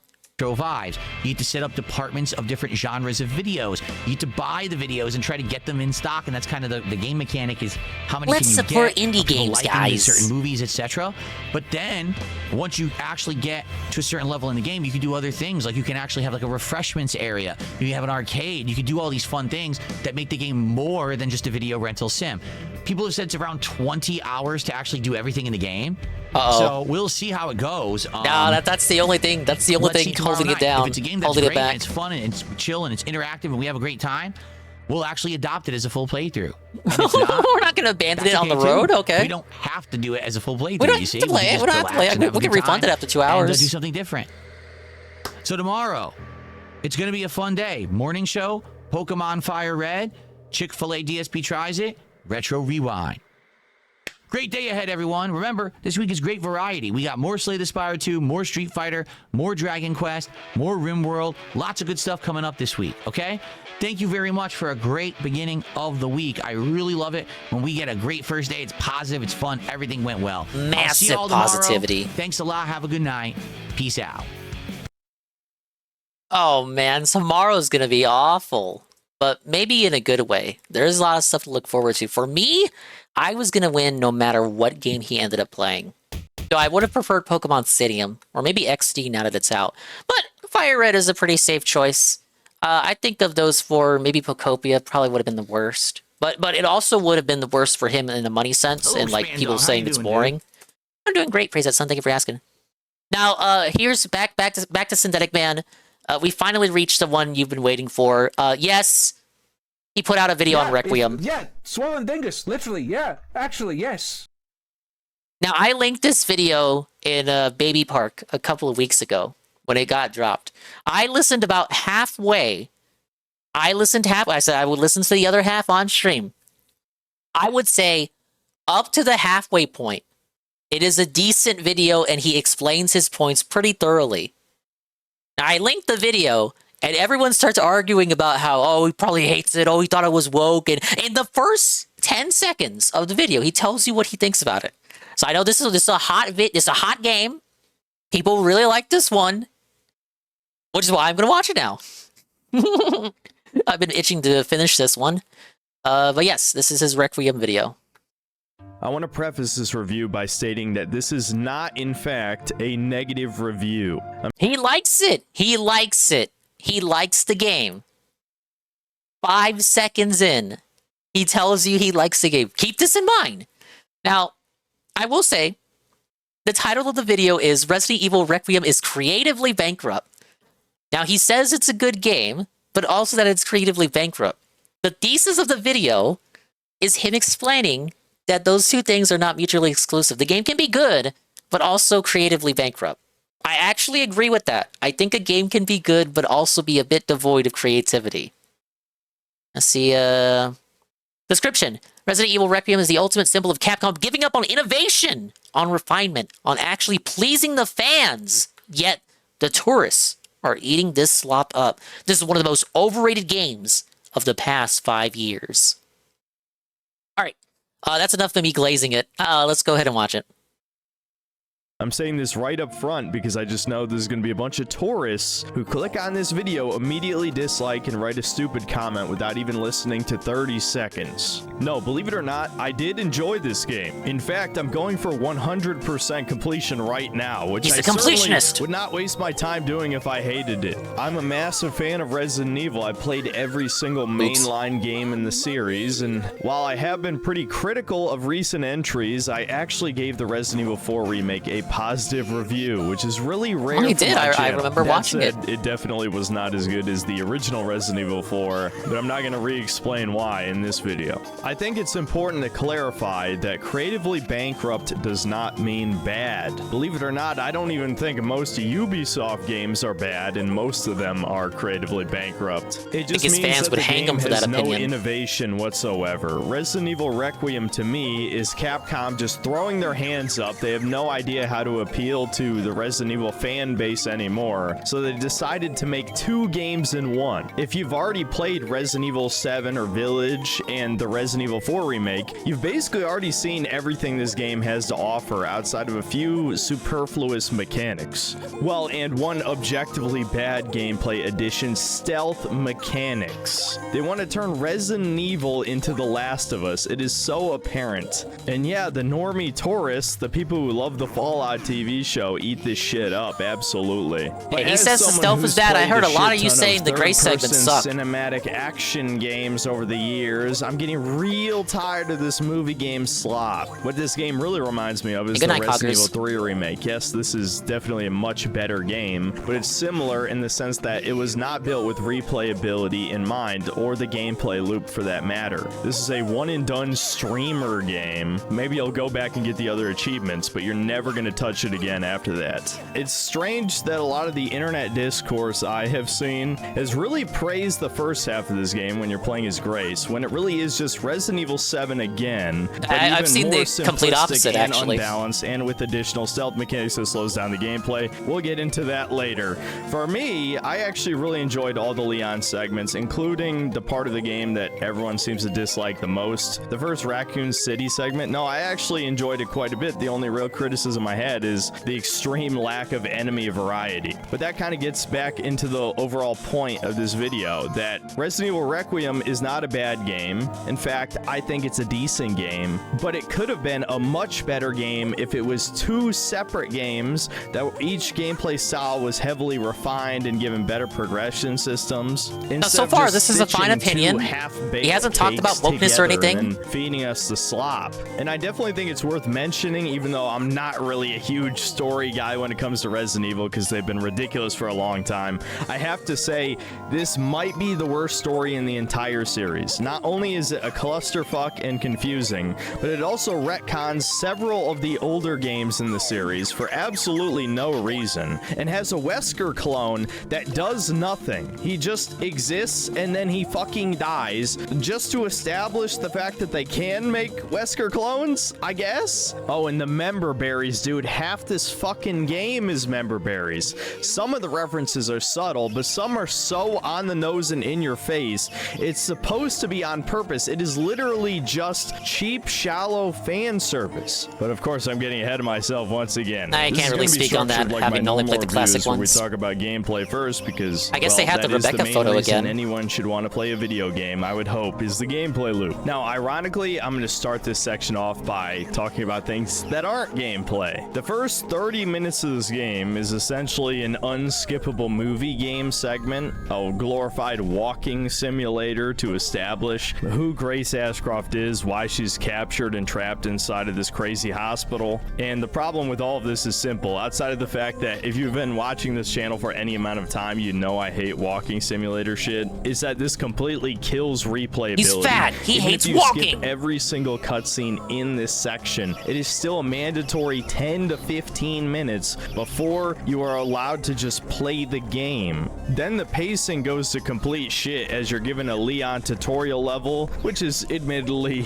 much more fun than the walking simulator part. Then immediately after that, you're back to playing as Grace, and you got to play. I guess that's what DSP meant by like uneven Grace Leon segments. Mutant creature that is burned by light. This feels like the beginning of Resident Evil 7, where you have no weapons, and it legitimately is just an incredibly scripted sequence that pretends to have any amount of player expression or choice, but in reality you do the same exact thing every time you play the game to get through this. Then there's another Leon segment immediately after this part that's another 5 to 10 minutes, which admittedly is actually one of the best parts of the game, so I'm definitely not complaining. I'm just saying it ends up being, while including the cutscenes, about an hour before you're allowed to just explore the hospital as Grace, which on a first playthrough I didn't mind at all. Obviously the pacing definitely felt erratic, kind of like Resident Evil Revelations, for those of you who played that game, where the Jill segments were obviously the best, but then every 20 minutes it would cut away to some other character doing a completely irrelevant thing with different weapons and different progression. But on a repeat playthrough, this shit gets painful, because we're talking about 30 minutes before you're allowed to just play the fucking game. Now, to get into the full meat of the gameplay system, the meat of the playing game as Grace is very similar to playing as Ethan in Resident Evil 7. Notice how I say 7 and not 8, because Village was a much more action-oriented game. Maybe with Requiem, they figured they wanted to avoid the Resident Evil 6 effect and decided to dial things back a little bit, because Grace is a complete pussy. As a character, she's annoying as fuck. I mean, Basically she does an have a pussy. autistic coward, which I guess represents most DEI hires in the FBI these days. And this is reflected in her gameplay, as she can barely take out a basic zombie. On the one hand, it was a good idea to make zombies threatening again, and they have much more interesting and scary designs than the mold from RE7. But on the other hand, because zombies are always a threat, this severely limits the escalation of gameplay, so to speak. There are very few enemy types in this game in general, which, as I've stated many times over the years, I am baffled that normies have no problem doing the same thing for over 10 hours straight. Nobody complained about the lack of enemy variety in Silent Hill 2 Remake. It makes me feel like I'm in the fucking Matrix or some shit. Is the majority I do dislike of the a lack of enemy population variety. brain dead NPCs? I think the Silent Hill 2 How do you remake would not fix get that? bored of just doing the same thing over and over again? But I digress. Because Grace doesn't get significantly more powerful over the course of the game, this means that a lot of the gameplay is going back to the old style of Resident Evil with resource management, which is a good idea. Fairly early on, you get access to a blood collector, which does pretty much exactly what it sounds like. It allows you to collect blood from enemies and buckets of blood that are just lying around, and you can use this to craft all sorts of items somehow, like ammo or ink ribbons for the classic difficulty. But most importantly, there's one item that will easily dominate most of your resources: the hemolytic injector. And this is where I hate the stealth mechanics in this game. On top of the fact that sneaking around just makes things way slower in general, the hemolytic injector is an instant stealth kill item, kind of like crafting shanks to stealth kill clickers in The Last of Us. The thing is, the hemolytic injector works on everything. Way later in the game, it even one-shots lickers. In fact, lickers are such jobbers in this game, it's crazy. Even though they cost That sounds like an improvement to me. to create, it's totally worth it to have at least 1 or 2 hemolytic injectors on you at all times, because it just instantly removes the threat in front of you. On the other hand, I feel like empty bottles were severely underutilized in this game. There's almost no play a reason Zelda. to ever Play a distract Zelda the game if you want zombie that bottles to way. do anything. You could either position them in a way where you could just run past them, or you could spare like 6 bullets to kill the zombie. Now, of course, if you do choose to kill a lot of zombies without... I mean, he said you gotta craft those, right? If you don't want them to break the game, just don't craft them. But I guess his argument would then be because they exist and because they're craftable and in the game, you're putting yourself at a disadvantage not using them.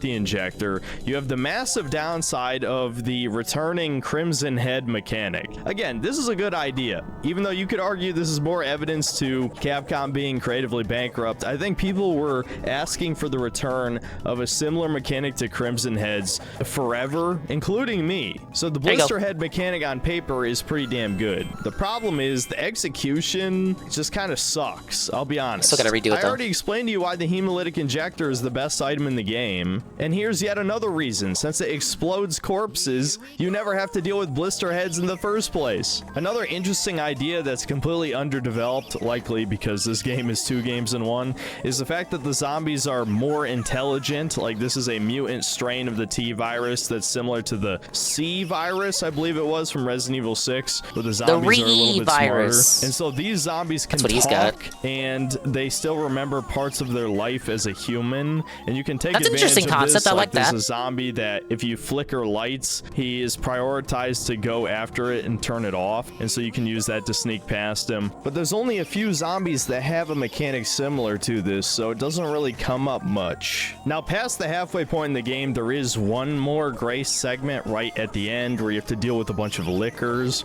Now, this part of the stealth mechanics actually makes sense because it's been established since they were introduced that they can't see, so you gotta be quiet around them. But my issue is they introduced a new item, the bottle of acid, that instantly kills a licker. As it turns out, your average meth head could take out a licker. And this is on top of the fact that the hemolytic injector also instantly kills lickers. And so what was once a fairly deadly normal enemy, just like hunters in RE1, is now barely more threatening than the average zombie. And you get listen to your criticism. Legitimately like 30 the lickers are seconds overpowered. after you walk past the first licker. What the fuck is Capcom doing, dude? I know a lot of tourists are just gonna inherently disagree with me, but I don't think that stealth mechanics like this fit in Resident Evil. In the classic Resident Evil games, it was part of the skill to weave around zombies with the tank controls. Bob and weave. To beat the game as fast as possible. Why are we using Code Veronica footage though? That is completely absent from this game. This is more I guess it is a classic of the game, Resident but Evil 2 remake. I don't know, it's not the first one that comes to people's people's mind. To stun them and then either push them over as Grace or just straight up run past them during the short stun window. And I don't think that's inherently bad. I think it actually worked out pretty well for the Resident Evil 2 remake, but I don't think it works for this. Maybe because there's a lot more backtracking throughout the hospital.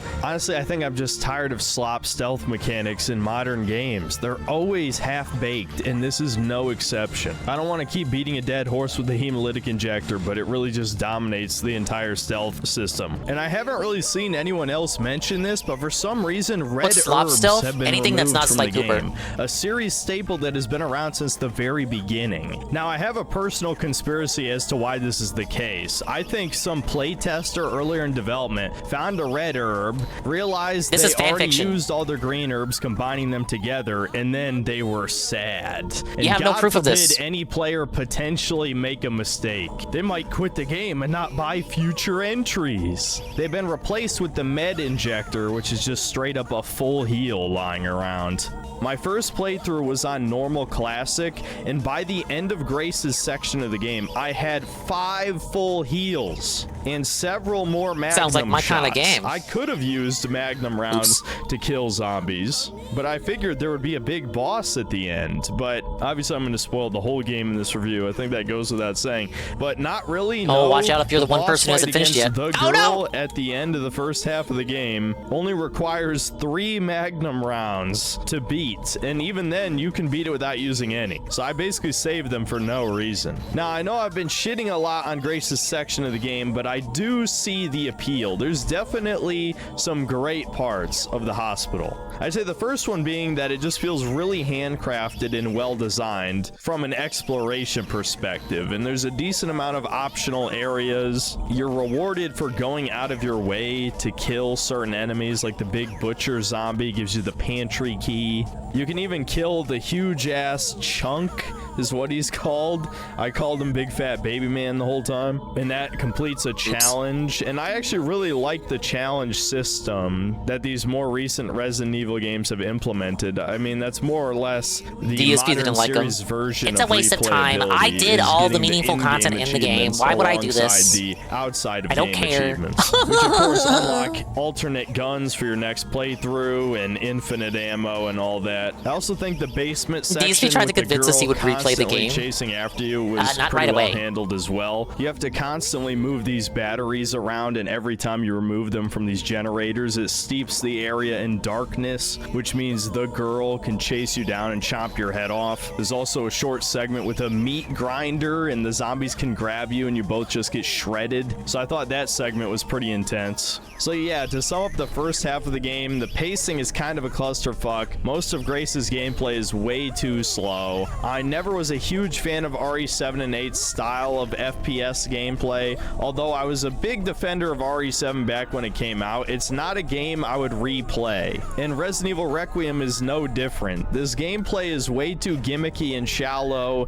It's a good streamer bait style of gameplay, but it has very little depth, and the hemolytic injector is way too overpowered. That said, the hospital is one of the better locations in the series. I think it's really well designed. I liked going for all the secrets. The average zombie actually being a threat was always a good idea. I like that about Resident Evil 2 Remake as well. Now, another element I actually have to praise about this game is the addition of the ability to switch between first and third person for both characters. For Grace, this is great. I thought he would have because criticized there's that. a lot of moments where I thought third person would help with the controls, and in a way it's almost like a cheat code, allowing you to see around corners without zombies being able to see you. But in Leon's case, it's just objectively a nerf because of how closed in the Guess I gotta FOV uninstall is, this streamer and there's game. no way in the default settings to widen said FOV, but if you prefer the game to be more like an FPS, you have that choice. And maybe some people How do I will do that find faster? this style of gameplay scary. I've never found Resident Evil to be scary, honestly. Maybe RE7 a little bit, but this is definitely not scary to me, especially not with Grace whining in every single cutscene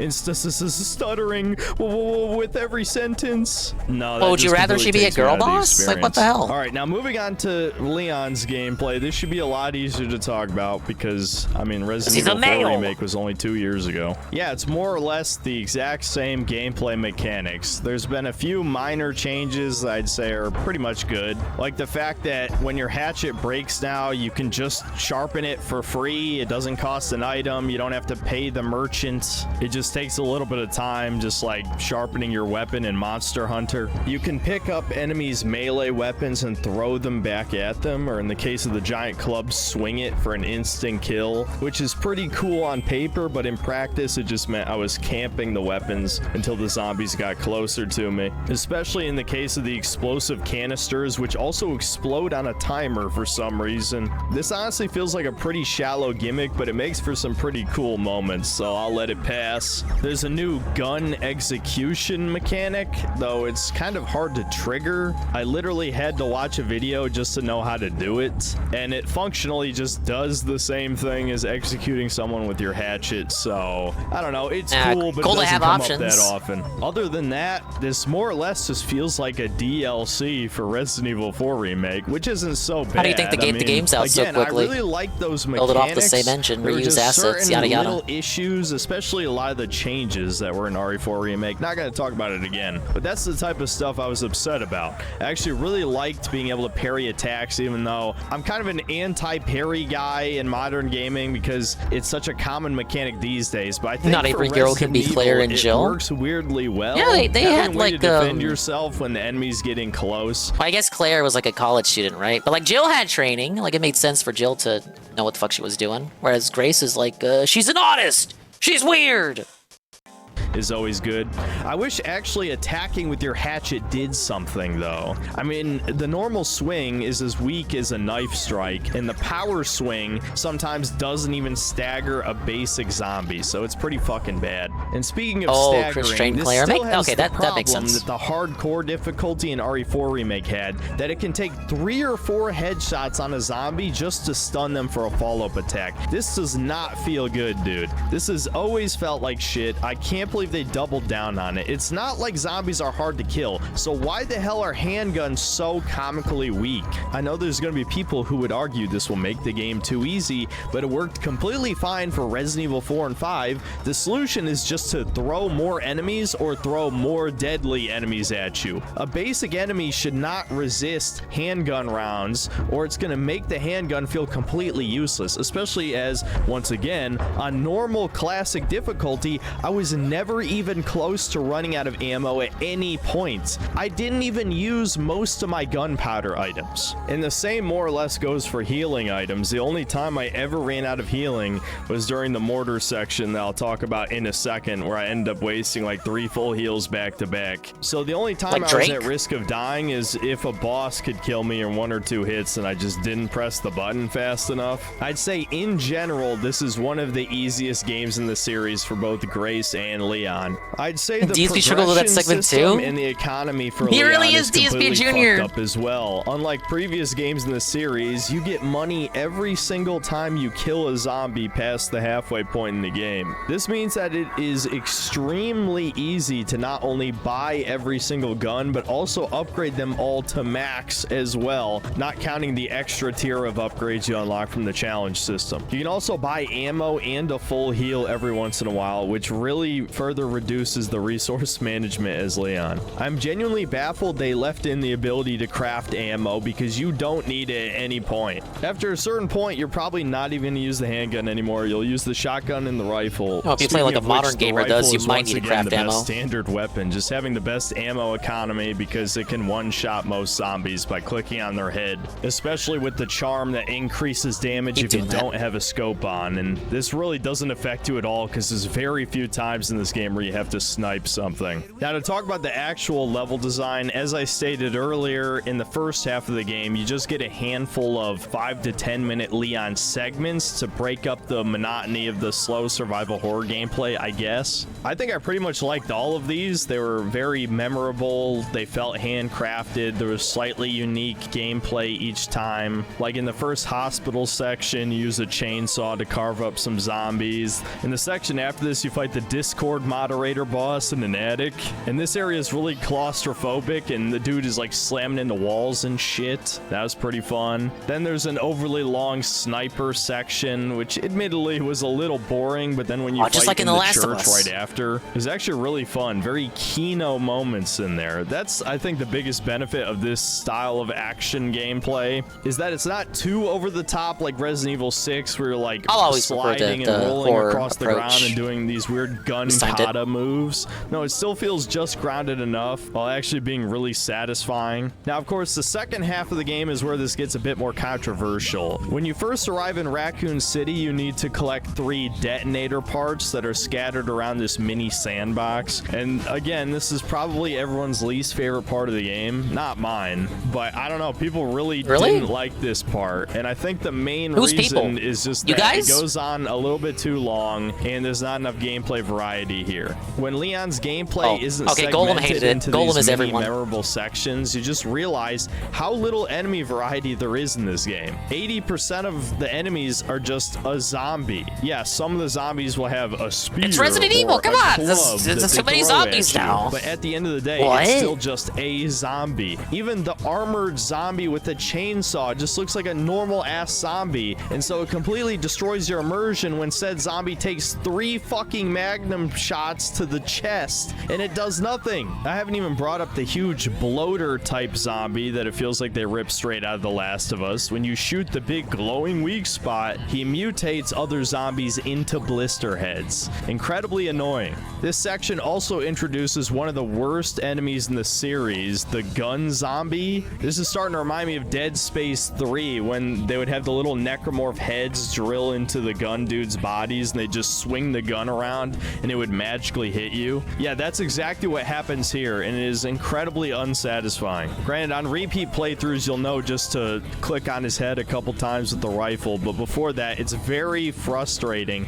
to just get shot out of. Oh, the skeleton zombies that have guns, but aren't these supposed to be like the zombies of the mercenaries or the police officers? Like, it's understandable that they would have guns at the time of the zombification, right?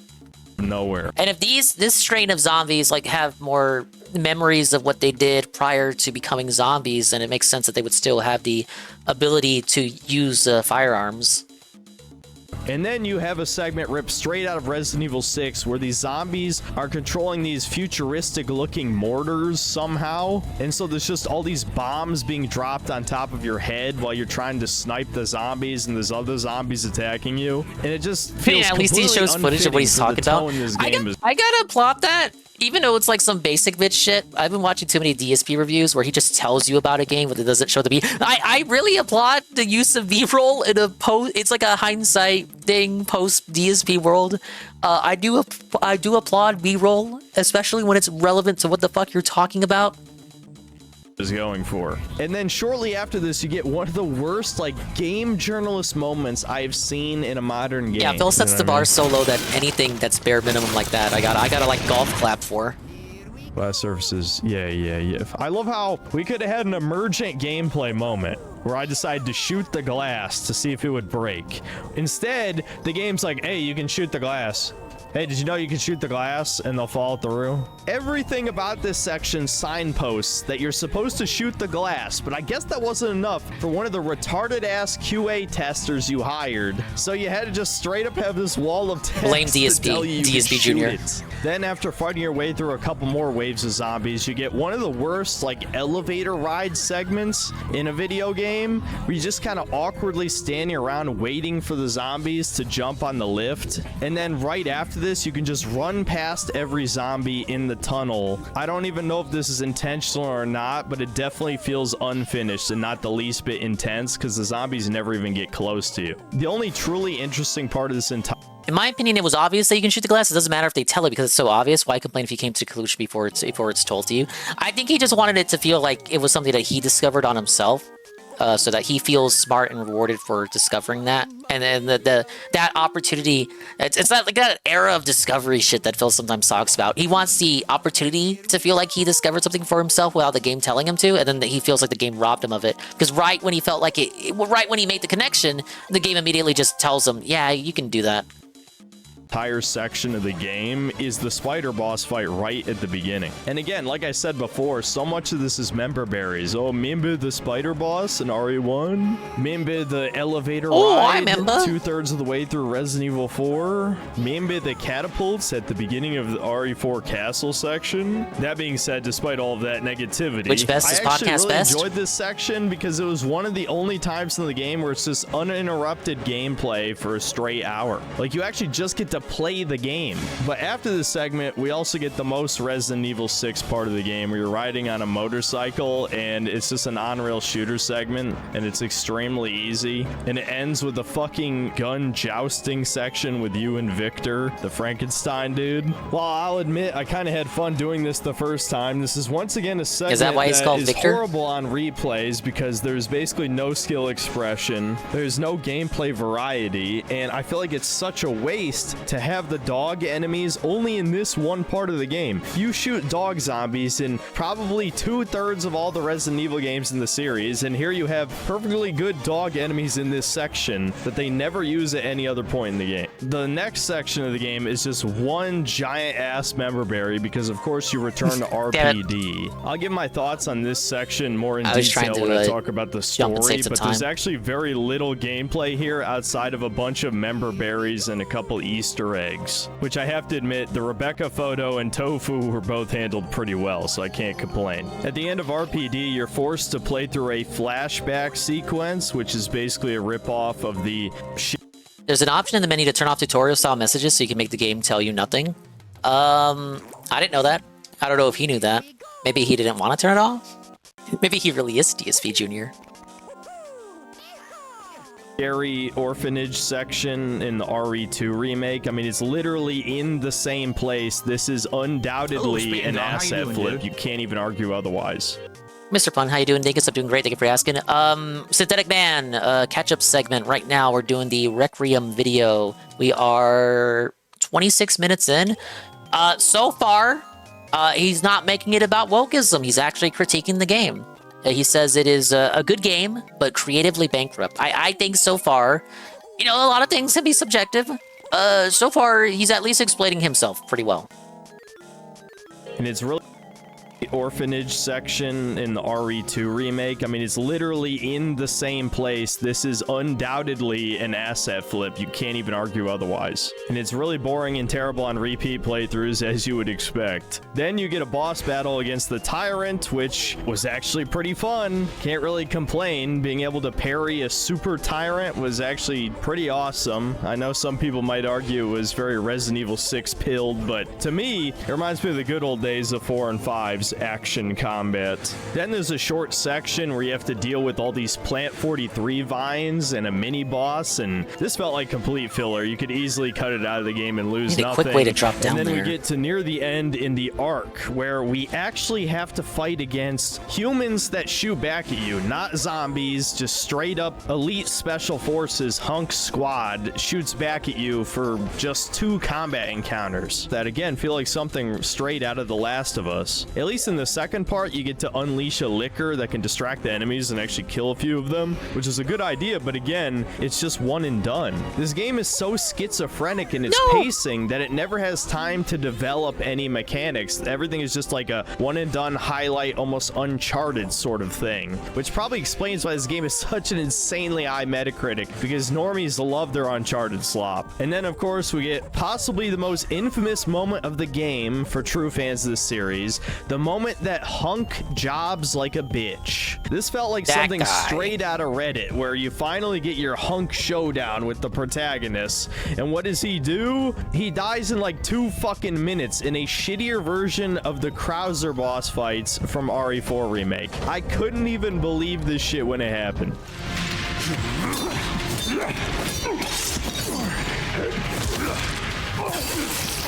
That's it?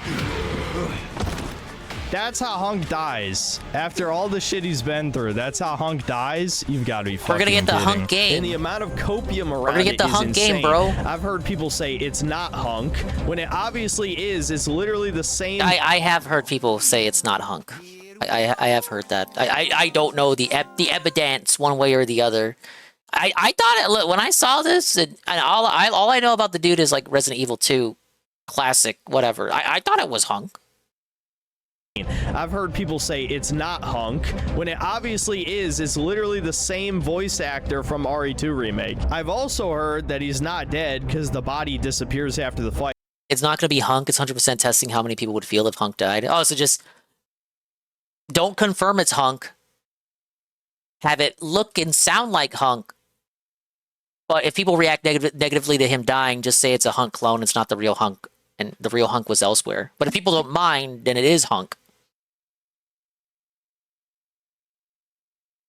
But who even cares? After he got such an ass whooping, who even likes Hunk anymore after this? And I've also heard excuses. The reason he got such a beating is because at the time of RE Requiem, he should be like 60 years old, and he's probably also dying from this latent T virus infection. But to me, that makes this fight even more lame in context. That is not an excuse. So yeah, this literally just felt like Capcom spitting in the face of the fans to appeal to Redditors who watch the lore videos. Truly the worst part of the game, bar none. The pro tag of Umbrella Corps, that's Grace, you play as Leon one last no, time. that's big you cope. End up dumpstering like 20 fucking liquors in this segment. You just whooping their ass, blowing them up, and then you finally get to the last boss, and I'm not even gonna sugarcoat this. It just sucked. Fighting Victor was just so anticlimactic. I feel like he was just a mishmash of every other final boss since the RE2 remake, except you can just parry all of his attacks. Then he has this really goofy anime over-the-top attack where he charges up electricity and then just slams on the ground. Did Hunk also knock up his cousin? Out of the way. It has very little tracking. The only cool part of the fight is that he pulls out an RPG, and if you stagger him, you can pick it up and shoot it to end the first phase. But other than that, I don't know. It just kind of felt generic. And then the second phase is just a gimmick boss that's absolutely idiotic. And I don't want anyone claiming that modern RE is more serious or grounded than the days of of boulder punching because Oh, I Leon was is almost there. casually parrying giant nemesis tentacles with his axe. This is He still likes easily it after all the boulder moaning? punched Yes. here, dude. This makes no fucking sense at all. You basically just shoot I know, the it's hard to huge believe. bulbous glowing weak spots, and then he just hacks the thing to death. This is more stupid than Jill picking up a giant railgun in RE3 remake with her bare hands. So yeah, final boss fight was complete ass. I don't know how people could possibly defend Jill's this. This is trained, one of the worst come in the on. series. And that's pretty much the Leon gameplay experience. If that sounded like a clusterfuck, it's because it was. The action in this game feels somewhere in between Resident Evil 2 Remake and Resident Evil 6, which is a really bad place to be. Like, sometimes it wants to be an over-the-top Uncharted clone, sometimes it wants to be a little bit more grounded, and none of its mechanics or combat encounters feel like more refined versions of RE4 Remake. In fact, they feel like inferior versions of most of the encounters from RE4. But at the end of the day, more RE4 is still a good game. When the core mechanics are this solid, obviously just more of the same is going to be a pretty compelling experience, but much like RE5 was a downgrade from RE4, this is a downgrade from the RE4 Remake. Now let's finally get into the story. I'm not going to break down every plot event just because, This one, might be I don't really controversial. care about plot in Resident Evil anymore because it's so ridiculous and inconsistent, but I am going to talk about the various retcons and out-of-character moments and my personal dislike for Grace. So in summary, Grace Ashcroft, the new protagonist, is the adopted daughter of Alyssa Ashcroft, one of the survivors of Raccoon City and one of the main playable characters in Resident Evil Outbreak. Alyssa was murdered by some mysterious group, which turns out to be the Connections, essentially the Resident Evil equivalent of the Illuminati, 8 years before the events of the game. And now in the current day, Grace works for the FBI and is sent out into the field to investigate some mysterious murders that are happening at the same hotel where her mother died. She ends up getting captured by Victor Gideon, this evil Frankenstein's monster looking dude who turns out to have a nemesis parasite inside of him for whatever reason, because Victor thinks that Grace is special, and we'll get into that later. Listen, I'm just gonna be honest with you, I hate Grace. I think she is the worst Resident Evil protagonist yet, and I'm not joking. She's an incredibly annoying, autistic, incompetent, whiny coward. You think he'd relate to her? In almost every single sentence. I'm sorry. What the mom was murdered, and when she turned into that thing. I remember complaining back when RE7 came out that Ethan was too much of a normie for Resident Evil, because Resident Evil is not about normal people. It's about seemingly normal people who become mega badasses over the course of the story. I mean, Leon himself is the perfect example. In RE2, it was his first day on the job as a police officer, but even Ethan, by the end of Village, became a badass in his own right. Whereas Grace is an FBI agent. I haven't played the can't game, do so I can't jack speak on shit. it. Seen people yes, play it, I'm though. well aware the FBI has non-field agents. I'm sure Grace is one of the feds who's collecting every Cell's personal information during the streams. I know there's gonna be dishonest tards. You're gonna say I'm being a You're hypocrite being or dishonest, double chat. standards because You're calling I them like out. Jill or Claire or Rebecca or Oh, wait. Ada when those should. No, that actually is something that you guys called him out on. You're gonna call him a hypocrite. You're gonna claim that he's being dishonest. There's gonna be dishonest tards. You're gonna dishonest. Say I'm being a hypocrite or have double standards because, I like Jill or Claire or Rebecca or Ada when those should be girl bosses and woke by my own definition or something stupid. Resident Evil 3 Remake Jill was unironically woke, though. Okay, let me predict his argument, because you people, I've seen your discussions while I've been playing the game. You people said, guys, isn't it contradictory that he hates girl bosses but still hates Grace being like all stuttery and all that? Okay, here's how he's gonna explain it. Jill good and Claire good because old good. Grace bad because new bad. Get it? because, you know, I like Jill or Claire or Rebecca or Ada when those should be girl bosses and woke by my own definition or something stupid like that. But it's obvious that these characters were not made to be girl bosses. They were made because the Japanese thought it would be cool and sexy to have this badass woman who survives this horrific zombie outbreak. None of the— There you go. It predates wokeness as a concept in our current cultural zeitgeist. Therefore, it doesn't bother him. Resident Evil girls have ever been obnoxious, except maybe Barry's daughter in Revelations 2 before this. But now Grace, I don't know, she's just annoying. And I hate annoying characters, period. Oh, and of course, she only serves one purpose to the narrative that we'll go into later. Meanwhile, Leon is dying from a latent T-virus infection. Apparently, everyone who's exposed to the T-virus has had it in their system all these years. And now it's suddenly sprung up again like shingles or AIDS and is threatening to kill him and Sherry, who has replaced Hunnigan in this game. But there's a massive fucking plot hole here that I'm surprised I haven't heard anyone else mention. If Leon and Sherry are getting symptoms of the T-virus right now, then why the hell is Chris, Barry, Rebecca, and Jill still alive? Because all of them were exposed to the T-virus in the Arklay Mountains months before the events of Resident Evil 2, and Leon is almost dead by the climax of this game, so shouldn't— Explain that, Coggers. Explain that. My only argument for Barry is that he's a fighter, but I can't really justify the other guys. Explain it! Explain the game, didn't explain it, he says! They didn't explain it. Jill's a mutant. This whole T-virus plotline was dumb. I heard multiple people mention this. He's right. The characters weren't even in the game. They should have explained it. They didn't explain it. It doesn't matter that they weren't in the game. Explain it. Explain it, Coggers. Coggers, please respond. Coggers, please respond. Well, I'll accept your argument for Jill. You know, Jill got fucked up in 3. She got the vaccine or whatever. She probably protects her from it long term. I don't know. But Barry, Chris, we saw Chris in 8. Why was Chris doing okay in 8, Coggers? Leon's viral issue was faster because he was taking damage to his body. It hastened the viral growth. Okay. Sherry infected, yet RE6 proved that Sherry shouldn't be affected because of the G infection. Oh, explain that. Explain that, Coggers. Why is Sherry getting infected if it's after RE6? You can make excuses for Jill being cured, but Chris and Barry, Rebecca really needed some answers. Rebecca needs another appearance, period. Barry, too. Though, as we talked about on one of the last streams, Barry's like 70. Who wants to play as a 70-year-old Barry? I do.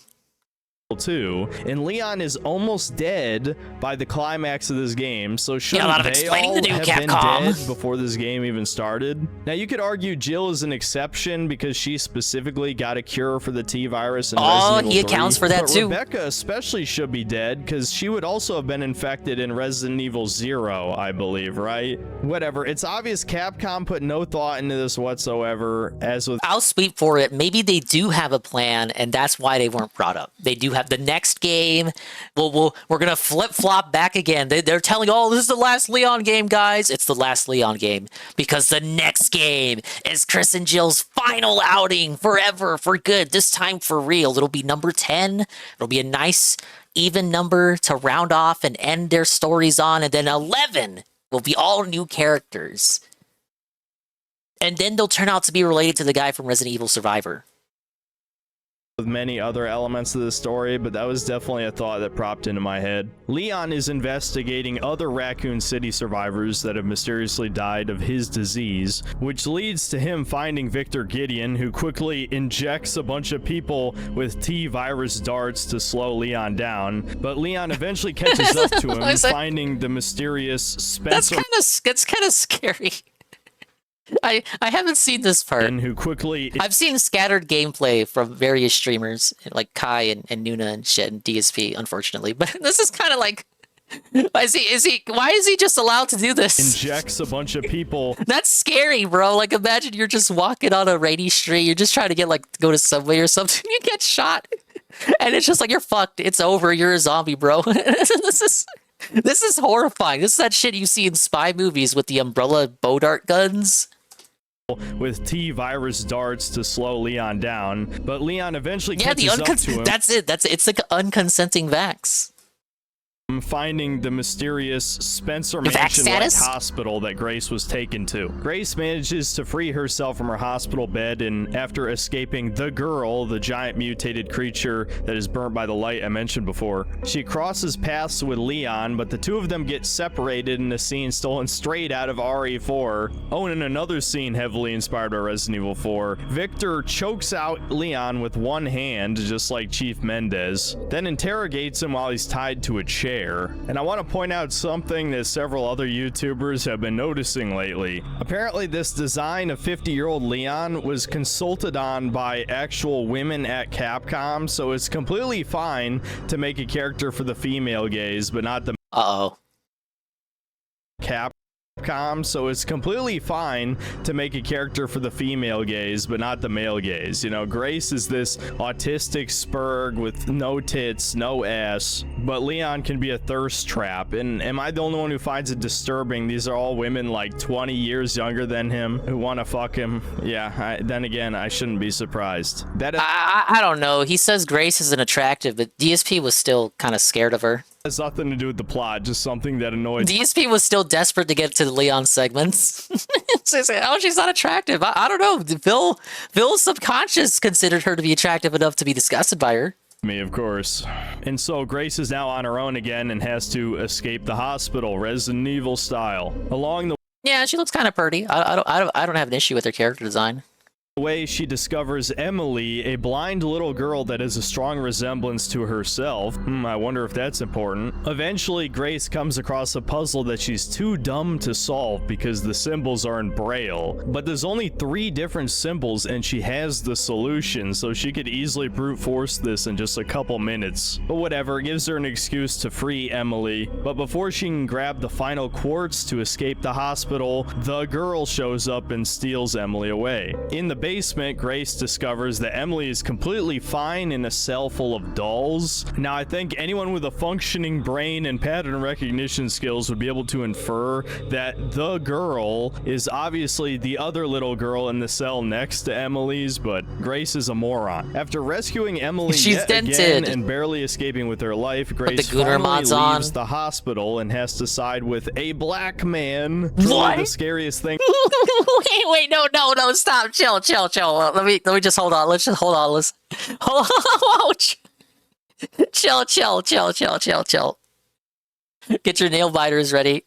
Leaves the hospital and has to side with a black man. Truly the scariest thing in this game to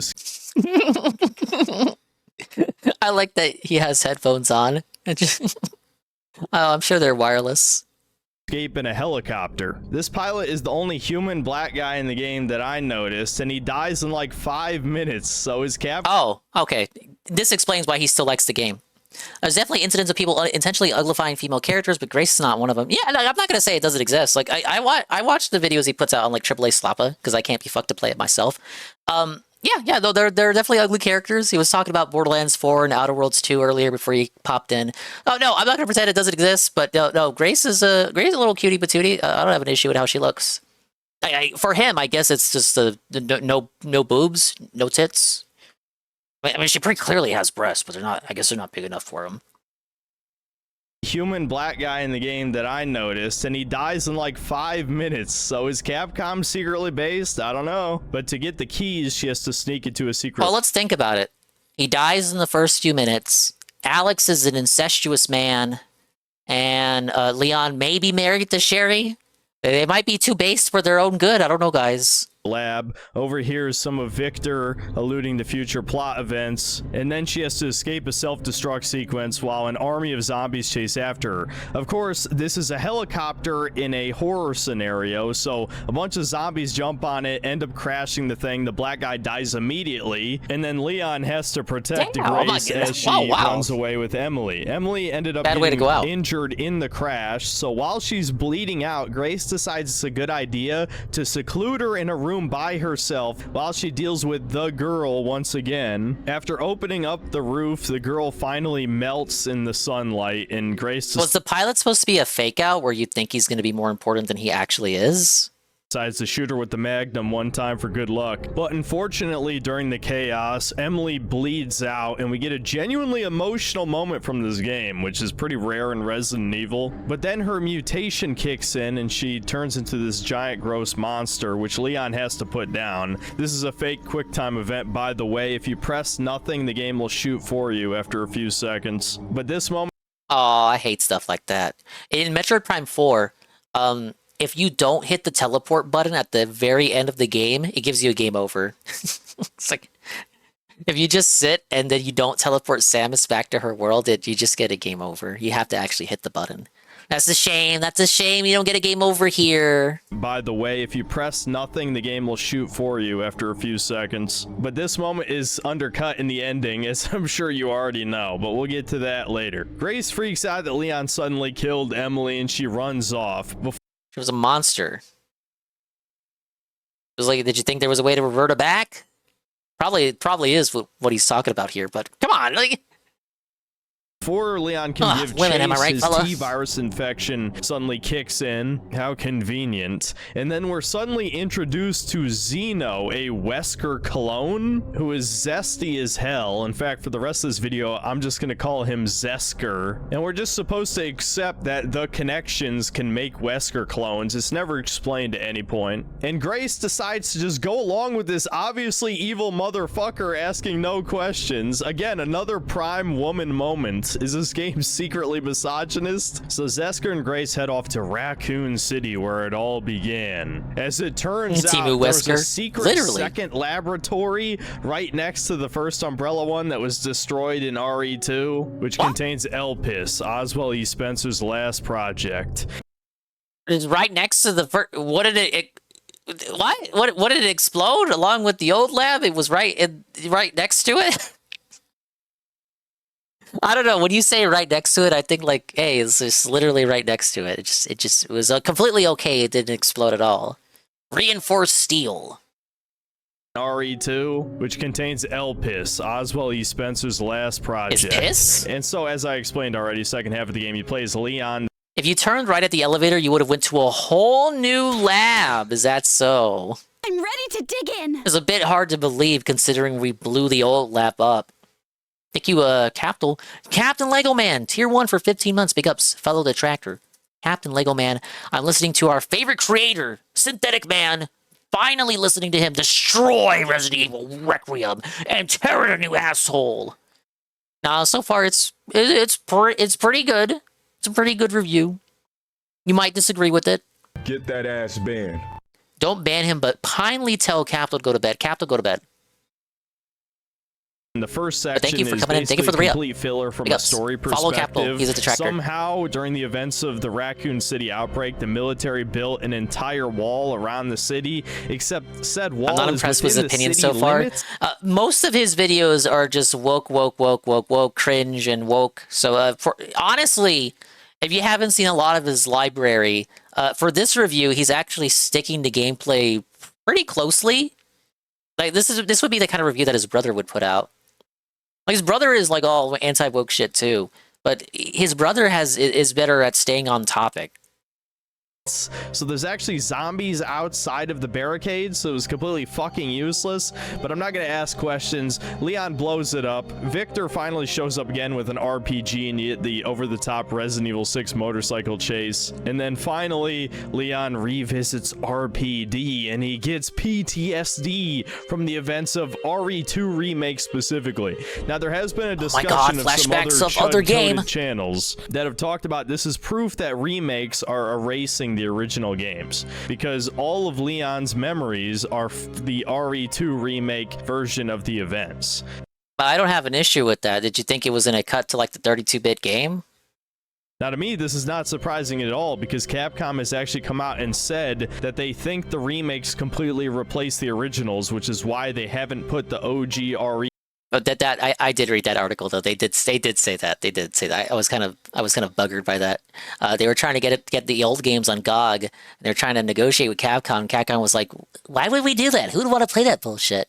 That's probably why they had no problem putting the classic ones on PS Plus either. games on GOG. So yes, if there was any... No, I get the idea, Mr. Pun, for using the remakes, because that would be the people playing through 9 would be more familiar with 2 remake. I'm not saying everyone, but like it's on the same console, it's all the shit, like it is more recent. It's not blocky polygonal graphics. It would be kind of jarring, right? For him to open RPD and then it flashes back to PS1 graphics. Maybe if it was being like a joke scene, comedy bit, where it just flashes back to the old graphics, maybe it would work then. But for a serious scene where Leon gets traumatized and gets reminded of his old experience, it would be kind of fucked to flash back to like blocky graphics. maybe they could have flashed back to one of the CG cutscenes, but I don't think there are any CG cutscenes in the police department. It's supposed to specifically show his trauma of the police department. It just makes more sense while keeping a cohesion with the art style to just flash back to remake. Any doubt in your mind if these modern remakes are meant to replace the original games? They are. They absolutely are. I'm just going to keep this brief for the sake of time, but I don't think PTSD fits in Resident Evil. I'm the type of guy who vastly prefers when Resident Evil is campy and has good one-liners, and Leon in this game has a few, but this PTSD shit does not fit at all. Resident Evil 6 tried a similar thing, and it was shit in that game too. As I mentioned before, near the end of this segment... All this shit survived the nuke? I guess I heard that it wasn't really a nuke or something and didn't wipe everything off the map. You have to play as Chloe, a girl who died in 1990 and was one of the girls that was experimented on from the orphanage that the Umbrella Corporation had control of for whatever reason. Insert Epstein conspiracy theories here. Actually, the game heavily plays into that shit. In fact, there's a plot point that Spencer wanted to put his mind into a little girl. Deeply fucking disturbing. What? Cancel him. Wanted what to a put creep! His mind into a little girl. He's a Deeply freak. fucking disturbing, but absolutely believable that the elites would want to do this to themselves. And the way this all connects back is that everyone seems to believe that Grace is a clone of Chloe. Anyway, after a rematch with the Tyrant and Plant 43, Leon makes his way to the Ark, this other lab that had no connection to the lab that self-destructed, and we discover Elpis is contained in this machine that needs a password, and Zesker and Victor Gideon seem to believe that Grace had some kind of biological code. Eerily convenient, because if they went with the old one, then it'd be like, okay, well, why aren't they getting... what's with the radiation? Why aren't they getting fucking felted by it? Code that would be able to unlock. Did you know that M. Bison has spare bodies and they're women, so Bison also wants to be a pretty girl? I know he jumps from body to body. I didn't know he kept female bodies. So one game we're just going to have a female Bison? I'm surprised they haven't done it yet. The machine, which would make sense for sure. That definitely seems like the type of thing Spencer would do, given all the crazy ass puzzles and strange architecture and his virus experimentation, etc., etc. Absolutely believable. But no, as it turns out, it's just a password. A password literally anyone could guess, by the way. It's just hope. And this ties into arguably the worst retcon in the entire game, Oswald E. Spencer's redemption. Oswald Spencer, the guy who's killed millions of people over the course of the series with his development of the progenitor virus into the T virus, the G virus, T Abyss virus, Ouroboros, etc., etc. And despite the fact in Resident Evil 5, we directly hear him say he wanted to be a god as he's dying. One of the major twists in this game is no, Spencer regrets everything, and so we have to forgive him, dude. And he just so happened to adopt a girl that looked just like Chloe. This is the part of the game that everyone is confused about, because the implications in the story is that Grace is a clone of Chloe. She just doesn't. No, couldn't he just be lying here, and then what he says in Resident Evil 5 is the truth? The truth! Because in that game, he's like speaking to Wesker and shit, he's about to die. In this game, he's just speaking to a reporter, probably in his dying moments or close to death. Not, he doesn't actually die here. But he's close to his end. He's having some fake remorse in order to lie and spin the narrative.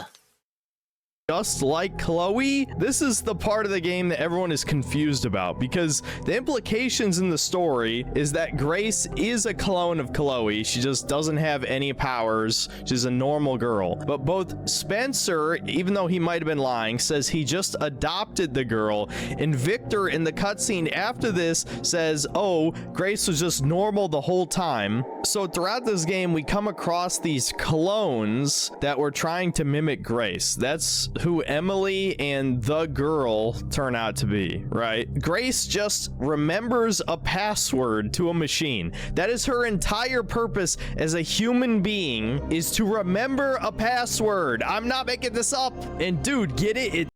It's like when Rick told the robot his purposes was to pass the butter. Ties into the subtitle, Requiem, right? Oh, haha. And visiting Raccoon City again, that's a Requiem too. No, this is fucking idiotic. And it teaches the worst possible lesson, that you can indirectly kill millions of people. You can torture children. But if you feel bad about it, and you create a universal cure for the viruses, and you adopt a normal girl, then it's all fine. But here's the thing though, Grace being normal wasn't that the doesn't lesson of even Steven make sense Universe based too? on the plot they show us. We see Grace get bitten by a zombie near the beginning of the game, and she shows no symptoms. Now you could say Victor has a magical cure for the T-virus, but that can't be the case because even Zesker is suffering from the T-virus disease, even though he's a clone of Wesker, so he obviously wouldn't have been alive as long, and he wasn't actually at Raccoon City, but obviously Wesker's powers come from the T-virus, so I guess you could excuse it, but it's still kind of nonsense. All right, whatever. Let's move on to the ending. So this is the big moment. You get to choose whether or not you want the good ending or the bad ending. In the bad ending, you destroy Elpis because, I don't know, you skipped every single cutscene and you're an idiot. And in this ending, you destroy Elpis, which means Leon is dying of his disease and Zesker just whoops his fucking ass and kills him easily. And then you just load your save and get to pick the good ending, so it's pointless anyway. Fake player choice. In the good ending, Zesker is an absolute idiot and just injects Elpis into himself, not even knowing what it is. Even if it wasn't a cure for the T-virus, what if it just turned him to a mutated abomination? Wesker isn't this fucking stupid. Why is his cologne? In any case, it cures him, which means he loses all of his powers. Victor Gideon steps out of nowhere, having lost one of his arms, I guess, when his motorcycle blew up. And he suddenly just goes along with all of this and says that Oswald E. Spencer is a genius and that Elpis was actually a gift of anarchy, not hope. And he wants to purposely release Elpis because it'll disrupt the world order because the connections won't have control over bioweapons, since you'll be able to cure all of them. And the room is I guess. yellow. And then he just straight up decapitates Zesker, which again, I have to ask, why is Zeno even in this game? He dies after like 5 minutes of screen time. They bring back Alyssa Ashcroft just to kill her in 5 minutes. They bring back Sherry Birkin for an incredibly questionable reason that I'll get to in a second. This whole story makes no I need to hear his at all. thoughts on It's held this. together completely by references to older games that most of the people who are in love with this game didn't even play those fucking games. This is just like the Fallout show all over again. And the tourists are eating this shit up. What a joke. And then you get your final boss battle, which is, again, very limp dick, very easy. And just as you think Leon and Grace are gonna die alone, obviously Sherry came through and backup arrives. It's Chris's squad. Chris himself is nowhere to be seen, even though he should be dying or dead of the latent T-virus symptoms. And then another thing fans are debating about is that it's heavily implied that Leon and Sherry are married, which is really strange given that she was a 12-year-old girl in Resident Evil 2 and Leon is in his 20s. Ada cucks keep losing. And then the biggest fuck you in the entire Ada bros, game, please where respond. Grace is still sad about Emily's death, and then Leon just says unironically he didn't shoot any of her vitals. It was a fucking mutated abomination. How the fuck do you know where the vitals are? And so yeah, they managed to rescue Emily and she's alive in the ending. Oh my god, it's so stupid. This is the worst plot in Resident Evil history. Honestly, He's there's Leon. even He more just shit I could have he can covered, just do that but shit. For the sake of time, He knows I where the gotta wrap vitals this are. review up. But I guess since I'm being so thorough, I might as well briefly talk about replayability. As I've already implied, there really isn't much. Basically, all you you have is the challenge system. There's no mercenaries mode in this game, which I feel like would have been really easy to implement since you've already ported over all of Leon's mechanics from RE4 Remake. But again, this game is so similar to the Resident Evil 3 remake, and everyone rightfully hated that game because it was a shitty remake of a great game. But I guess since this is original, it's allowed to be shitty, and all the shills and tourist content creators will pretend it's the greatest thing ever. But yes, there is a highest difficulty, but again, much like the Resident Evil 3 remake, you can completely cheese this by just unlocking infinite ammo, which is exactly what I did because a basic zombie can kill Grace in like one hit. So I'm like, fuck that shit. And this is another that's card realistic, taken out though. of Resident Evil 3 Remake's playbook. They purposely make the highest difficulty extremely hard so that you have a reason to use the challenge unlocks. It's definitely not impossible without unlocking infinite ammo, but it's definitely balanced around you having access to the bonus weapons at bare minimum. And even with infinite ammo, there's certain parts that it barely helps. For example, the girl doesn't go down to 2 or even 3 magnum rounds on this difficulty. You need 2 Molotovs just to stun her for a little while. She moves faster, which makes certain parts of the basement really tight. Oh, and I discovered that throwing a bottle doesn't distract her. No, she actually somehow knows, despite being blind, where the bottle came from and will just kill you instantly. So that was great. Most of the Leon segments, it was barely noticeable, except the Tyrant and the final boss have an insane amount of health, taking like over 20 magnum rounds to kill. And especially the final boss is much more difficult than the versions on lower difficulties. Not only is he extremely aggressive, Meanwhile, beating Phil the shit found out it of too you easy. constantly, so that if you don't parry every single That's strike, it? you're quickly going to be comboed to death. But his stagger meter is so fucking high that 2 magnum rounds to the chest didn't Hey, at least he knock the played it RPG more out than of his once. hands, so I had to kill him legit in the first form. But I'd say for the most part, when you have infinite ammo, I know he's and talking you're about the highest spamming the difficulty. magnum constantly, it barely feels like a video game. And I need to emphasize, this is not balanced like professional difficulty in past games. No, this is a purposefully super hard difficulty to give you a reason to use the challenge unlocks. But if you actually use all the challenge unlocks, then it isn't fun. So this is definitely the type of difficulty you just play once and never touch it again. Again, this reminds me so much of RE3 Remake, which people rightfully shit on.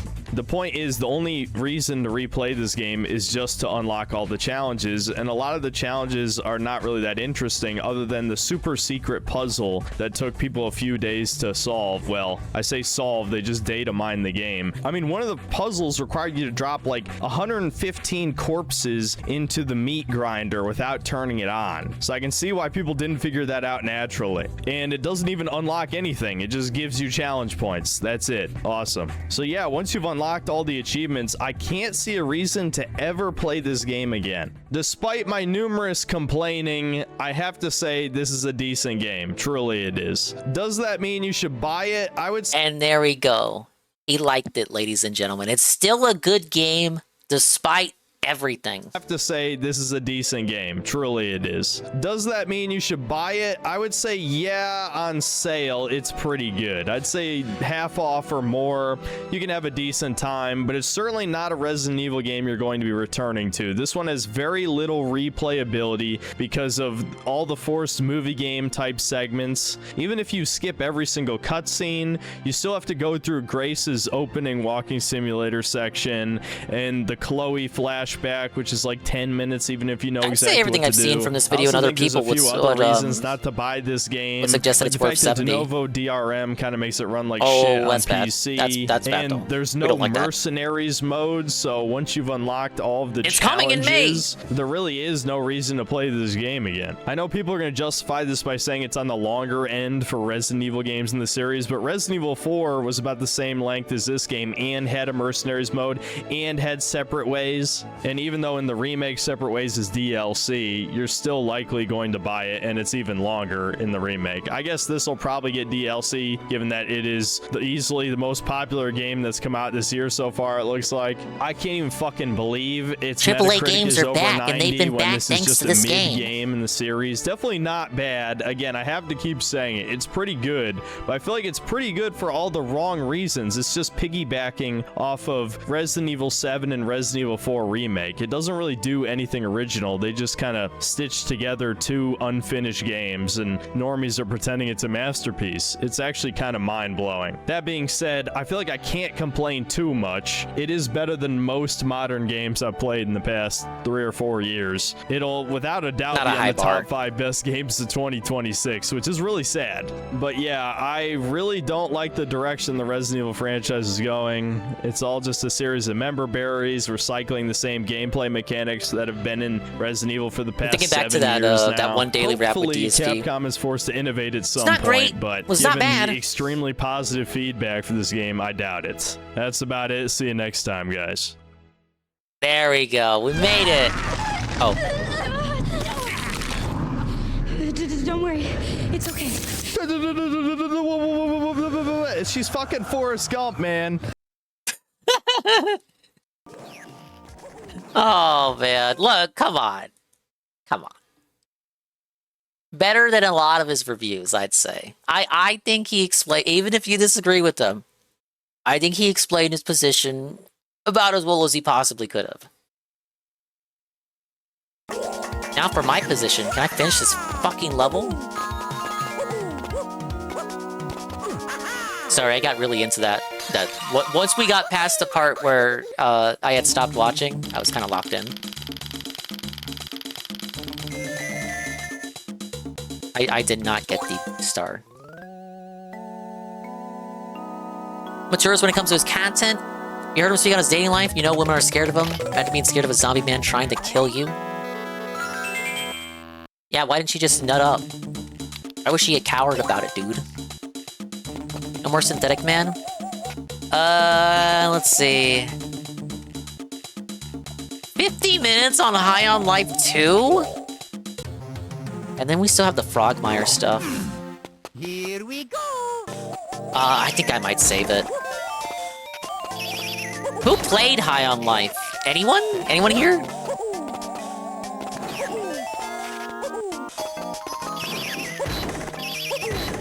Or like High on Why?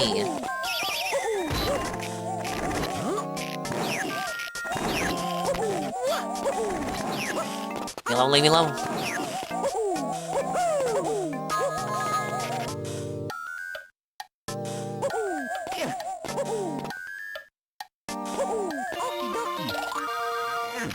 No one played that. I look, the Fallout videos were pretty like whatever, but you know, I thought his best of, worst of list was pretty good by his standards. And Resident Evil, I thought that was a good video too. Him doing High on Life just screams as like easy content. Like, oh man, that game sucks. Yeah, I bet it did.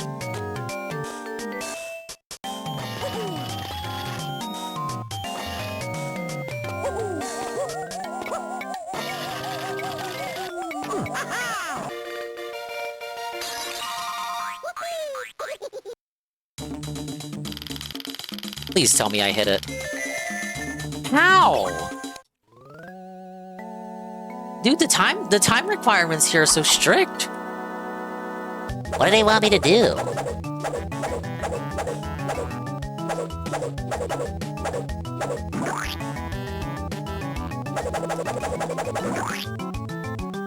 Alright, which one was this one? Belted. I don't pay attention to what color I should be saving.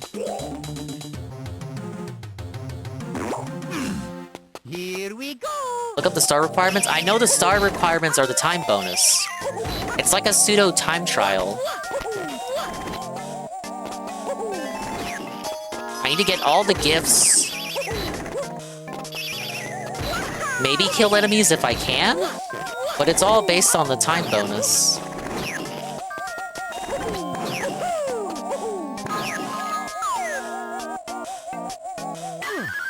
That stuff doesn't help. Hey, boy. You missed the Synthetic Man segment. Watched about 4 or 5 videos from him today. I said 4 or 5, not 6 or 7, so don't even start. I'm pretty sure we didn't watch 6. If we didn't watch 6, we definitely didn't watch 7.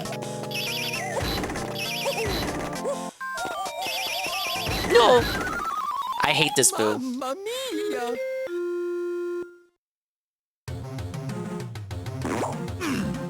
Here we go! I mean, for this level, I know it's... It looks like just 1 second better than what the last time was.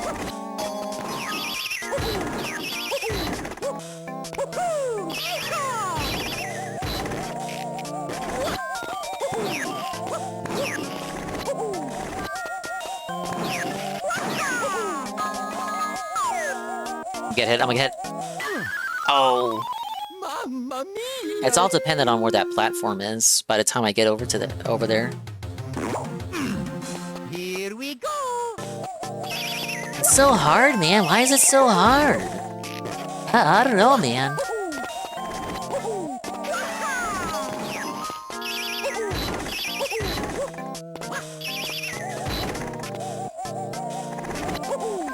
I hate waiting for it because it's like I don't have time to wait for you, buddy.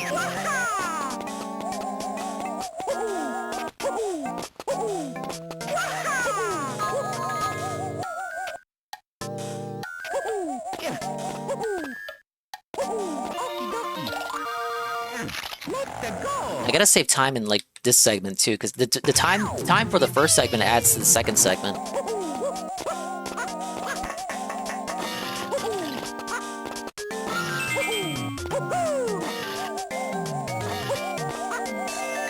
No! Mamma mia! I probably would have gotten stunned for dropping from that high anyway. See, now I gotta restart, because if I lose there... If I lose in the first segment, it's fine. If I lose in the second segment, it resets my time, and my time bonus gets felted. I honestly did not notice that until playing it tonight. It would explain why I didn't get a lot of stars in the later parts of the playthrough. Because I died a lot, and then it resets my time bonus.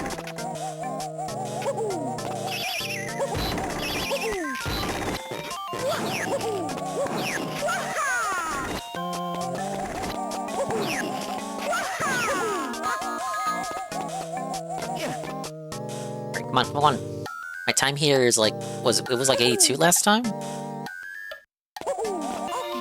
4-second improvement?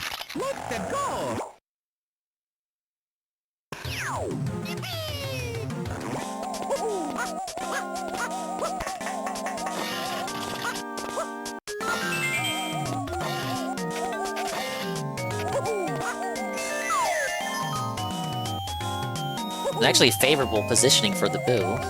To get him to go a little bit down.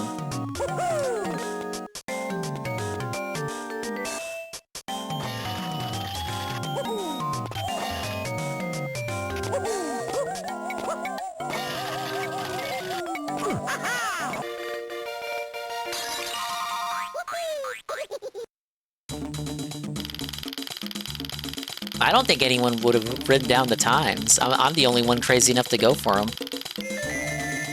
So I ended that at 205. I'm assuming like 206 or something. How much is each second worth? I'd assume like 206 or higher. Gotta figure out how to do that second part quicker. I'm sure there are time saves to be had.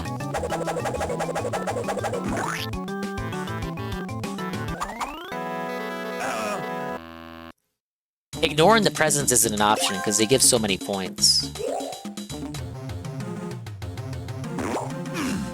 Here we go! Not this one.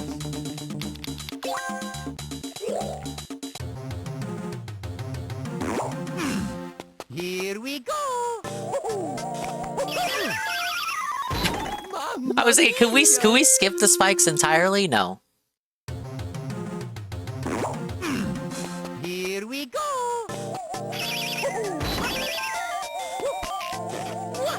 No! Mamma mia! Climbing takes time too. If I can save time climbing, you know, that'd be a help. That would be a boon. Here we go! You enjoy this.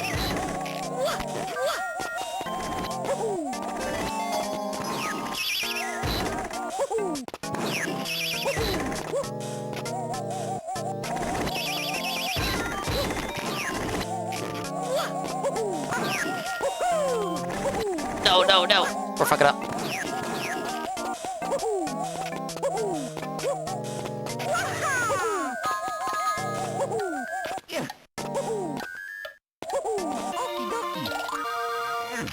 I could have done that faster, because I got that at 86 despite screwing up. So it is possible for me to get there above 86. They give you enough the re-up 44 months at tier 1. Well, that's good.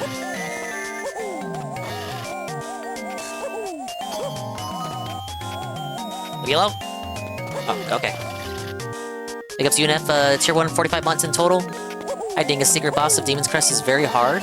Yeah, I saw you were playing that. Along with many other such games and like. How you doing? If I don't have it now, I don't know what else to say. That's 213. I did 8 seconds better. You better give it to me. What?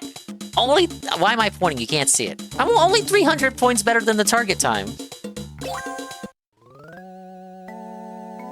Did not complete it. I played a bit of Demon's Crest on NSO. I did not understand anything in that game.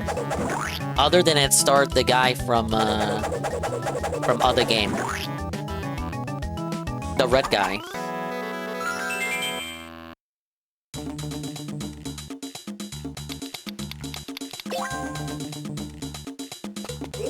Okay, this was the other bad one. Here we go. Yeah, Ghouls and Ghosts. Which was the sequel to Ghosts and Goblins. I was trying to cheese this one, but let me see if I can just do it the normal way.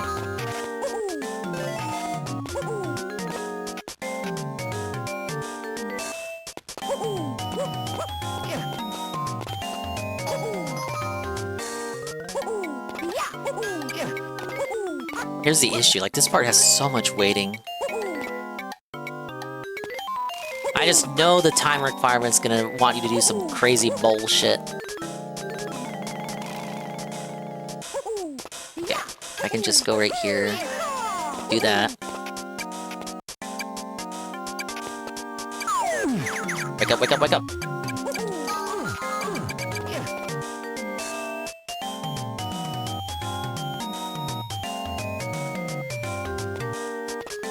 Of course. I pretty much messed up what I was doing there.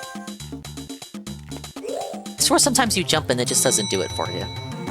Thank you, Jesse, for the Futurama redeem.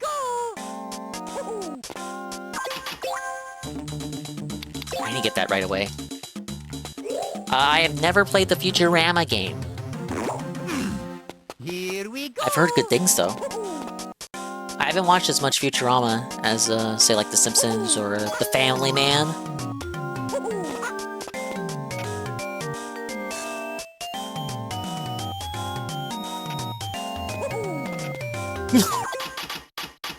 I wanted to hit that and then immediately drop down.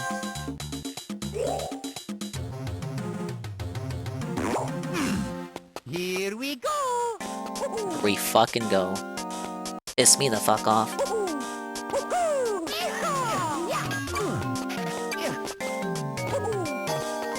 Beat the game. Final boss is hard to get 100% items so you get a code that opens up the true final boss. That is harder? Sounds like classic Capcom to me. We were watching Synthetic Man go over Resident Evil Requiem. Finally, 50 minutes of him not necessarily tearing Requiem apart because he liked it, but he did say he was creatively bankrupt. Which look, it's possible for a game to be good, but still be creatively bankrupt. They're not mutually exclusive. I think, as far as videos of his go, there could have been a lot more crying about woke shit, but it's not, Capcom's not really one to go too all in that direction. So maybe there just wasn't enough stuff for him to cry about. He didn't like race.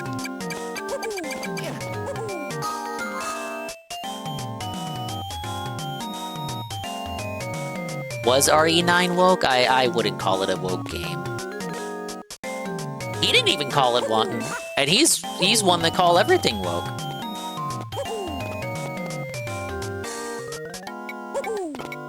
Alright, 75 seconds. I definitely think there's a way to do that one faster.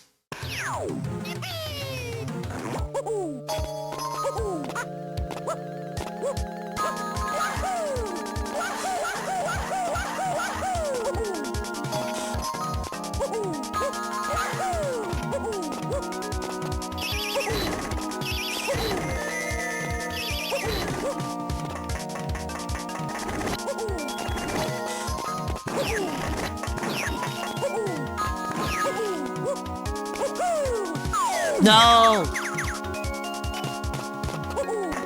I had a bad pattern. And I was like, can I save it?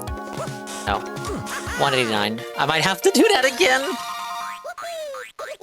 Let's take a look. Yeah, no, that wasn't good. I really want you to work for that one.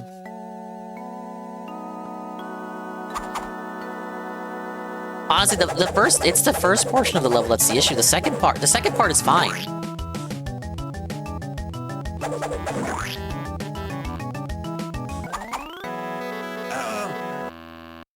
And I always get Donkey Kong. It's almost like he has some sort of predisposition for not squashing his own gift.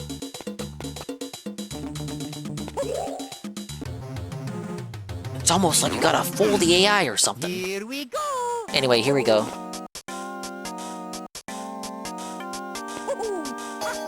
Hi, Shu.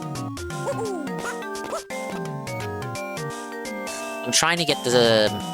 Okay, so I beat the main campaign of Mario vs. Donkey Kong. However, I'm a completionist at heart.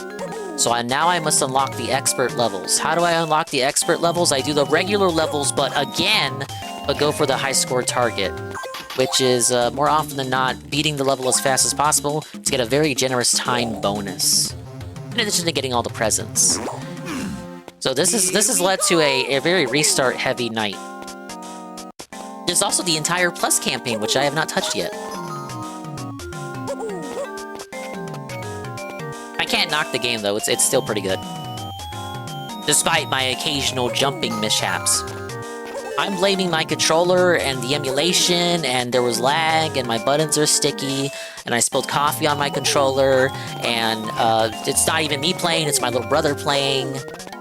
I was supposed to step on the blue button. I shouldn't talk while I play. I need the perfect setup like DSP. I have to upgrade everything except my personality, then maybe I might be better at the game.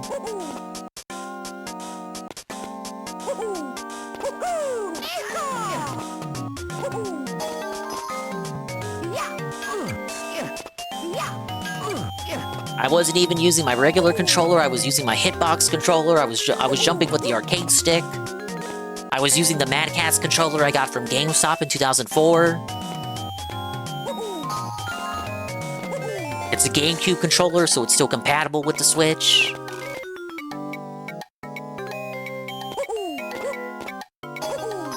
Damn it, I wanted to jump back on.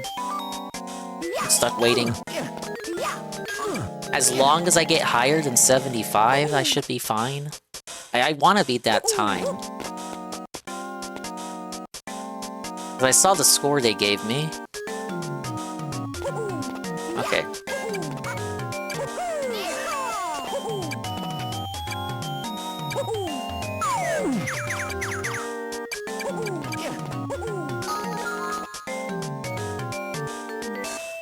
Oh, I am not beating 75. I'll just have to do better in the second portion.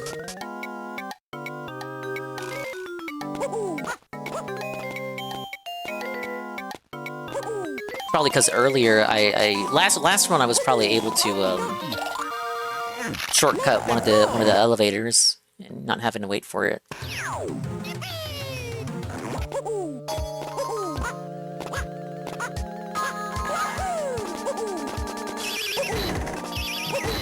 I gotta do this segment like a king.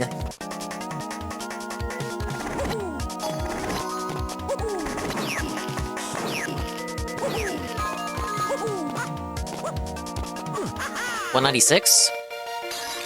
I don't think that's good. I'm still gonna have to do it again. Let's see. Yeah, the Shy Guy ghosts. They've existed since Yoshi's Island. Oh my god, no. How do I do that first segment? Like, how do I do it? Now, guys.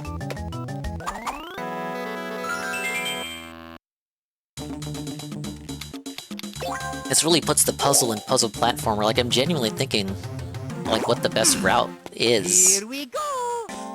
Maybe we just skip the key. Like, leave the key until the very end. Oh no.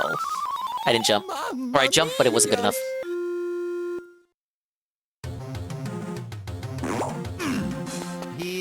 What's halting my progress and, like, immediately just going to the goal, of course, would be the presents.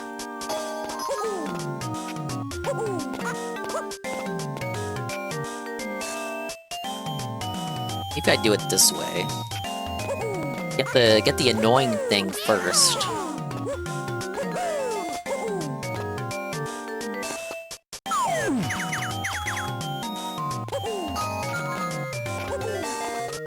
Yeah, doesn't this make more sense? Now I can grab the key. Well, this really has the player thinking about their routes.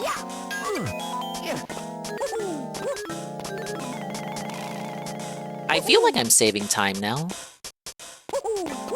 Not necessarily be the case. I still have to hit the yellow switch again.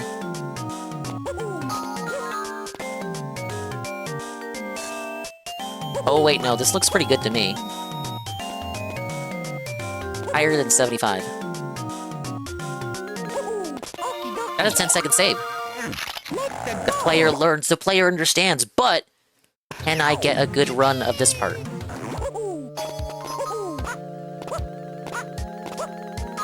I cannot. Fuck. I messed it up so bad. It's over, it's over, it's over. We had it, it's over. Dude, I oughta just restart now. That was so bad.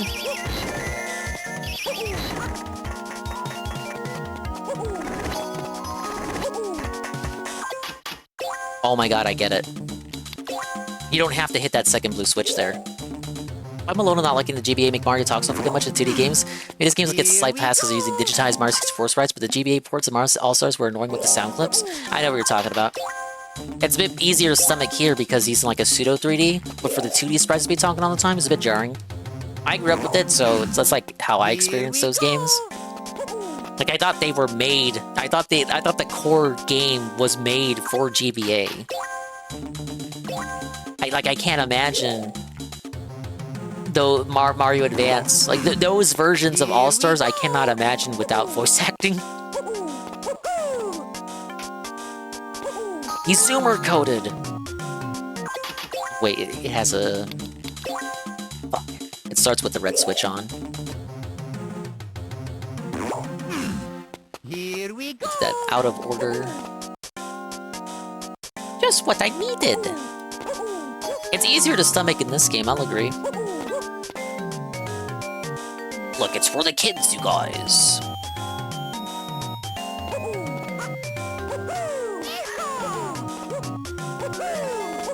The kids are gonna want to know that Mario can talk.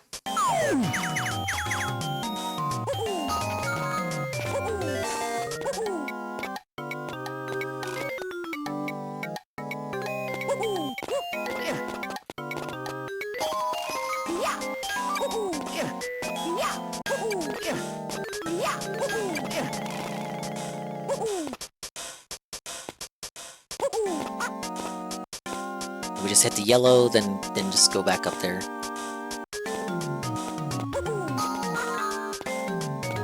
We get 86 seconds? That'd be pretty good. I'm still beholden to this elevator, sadly.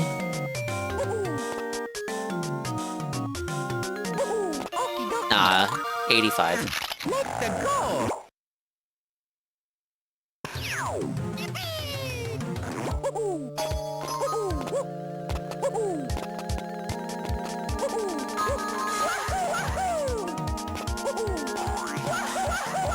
Come on, come on, come on! I'm not allowed to have fun.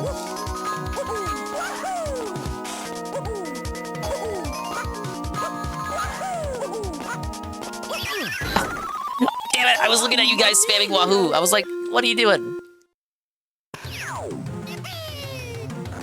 They turned your kind of blocks? Is this how Shroom felt when he played Mario 1? You know, because the toads turn into blocks in that game. Here we go. In case you did not remember.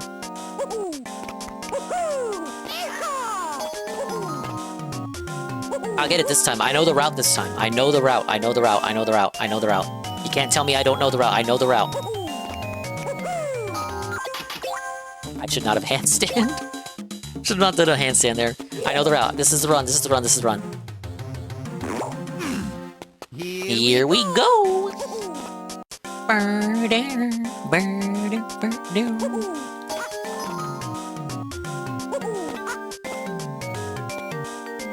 You know, little Billy me never went for these time bonus things, so again, I gotta have to reiterate. I actually like this. It's actually making you think about your routing for a level that's probably already pretty challenging for kids to go through on their first attempt. So to have them do it again, but this time think about how they approach it. Like, I obviously the route I'm doing here isn't how I did the level originally when I played last time. So you know, I gotta give golf claps for that.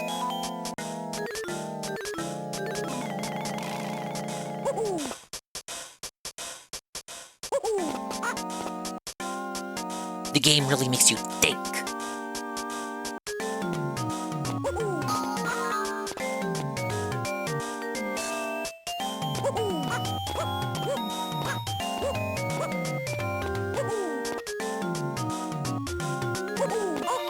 Alright, this time I got it. Unless we get a bad pattern. Now, guys.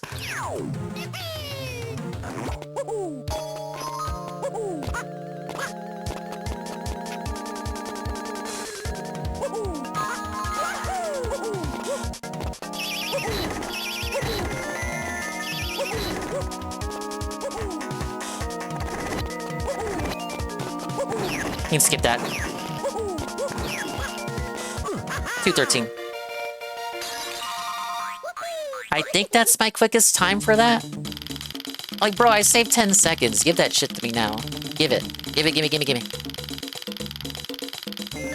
What? Do it faster! Do it faster!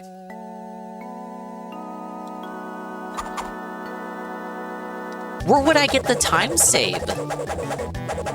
I guess freezing the first set of red Shy Guy ghosts? Then I'm assuming if 1 second is worth 100 points, they want me to do it 2:15 or higher.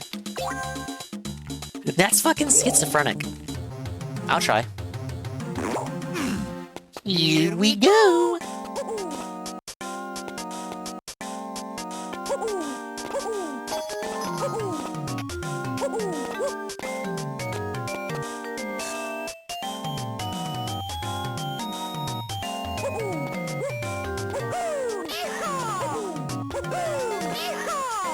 No, it's bad. Mamma mia! I mistimed that. I was maybe trying to see if there was a way to save time. Here we go! Like, this part is so beholden on the speed of the elevators. Like, how many time saves could you possibly have?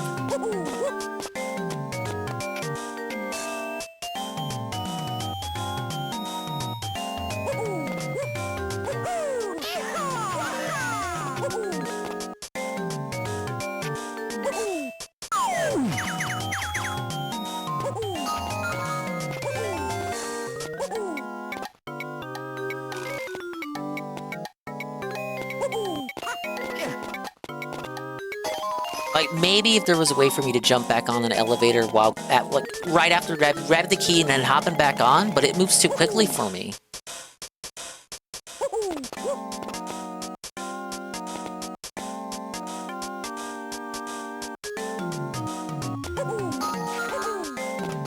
Oh, that was close.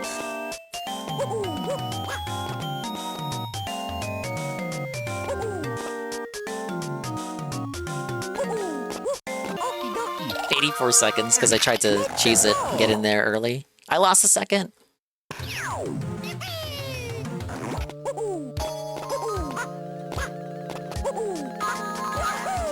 Alright, we're in.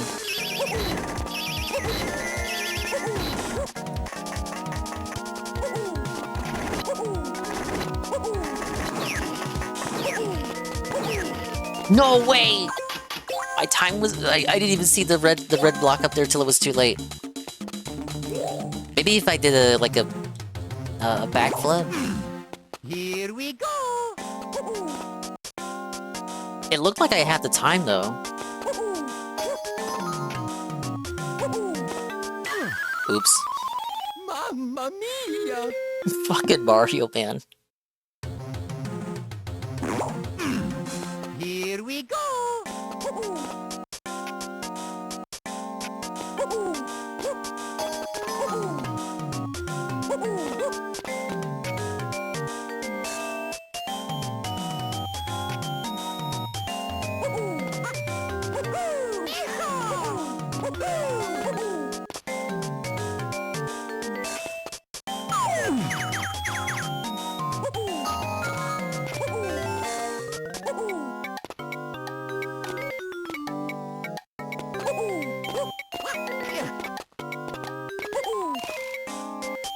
I didn't hit the blue switch. Fuck.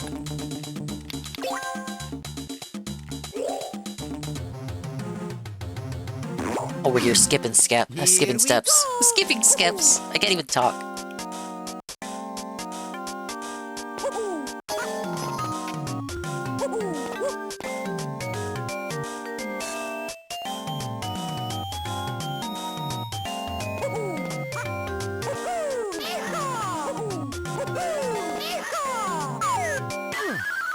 Oh man, he was dying no matter what from that height. That was a bad flip. Here we go.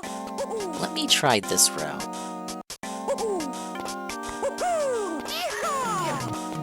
Okay, we get the key.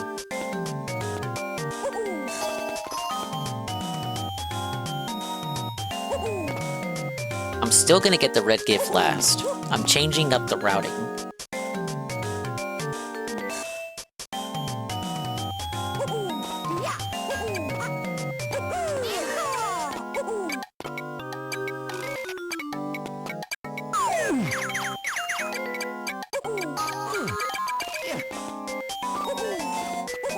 Oh, I still have to hit the blue switch. Oh wait, no, this might be a time save. No, no! Mamma mia. It always happens right there. That might be a time save, I think. Maybe. Question mark. I'm scratching my head. It might be.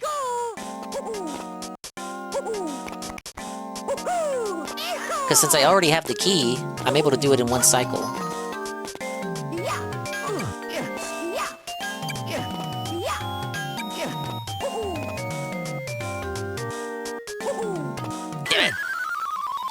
Mamma mia.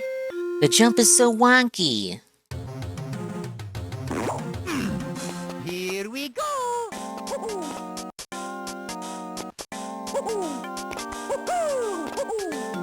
What? I didn't mean to do that. I was trying to do the handstand jump. Come on.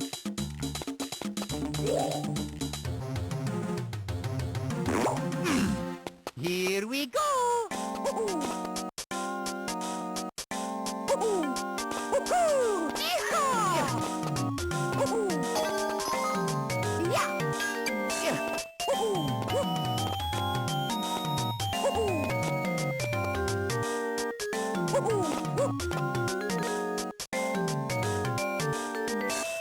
I got a plan, GPM. I got it routed down. We're speedrunning this shit.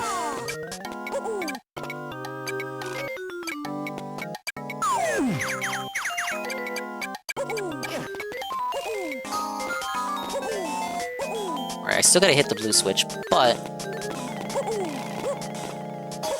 Okay, yeah. Maybe a time saver, maybe.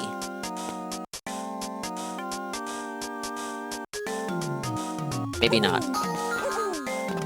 I'm looking at that timer. I'm not liking the look of it.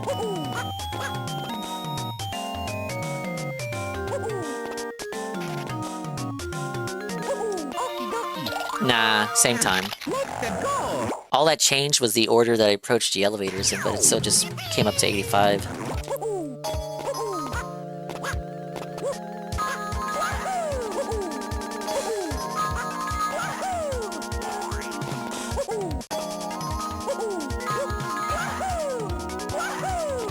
This part, like, makes or breaks the run. It's so awful.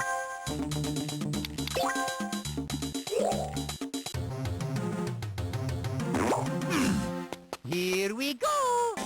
Alright, well, it doesn't matter which order I get the key, because it's just gonna... It all just ends up being 85 seconds. the way I'm approaching it right now.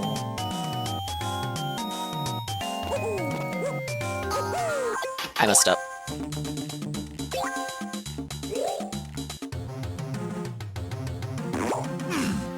Here we go. I keep thinking about how I had that perfect run earlier. The only thing that was off was the position of that final fucking red Shy Guy. Pissed me the fuck off. If you want to know the truth about it.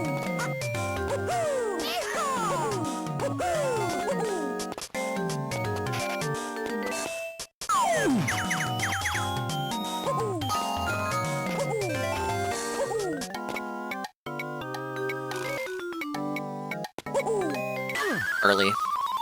Mamma mia! I want to grab the key, hit the blue switch, and then double back. And I think that would be an actual time save.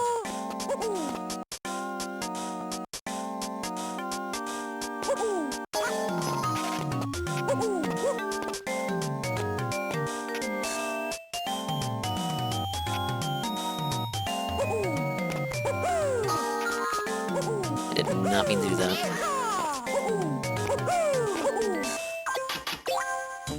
No, I'm just coping. There's no way around that. I gotta start over. Here we go.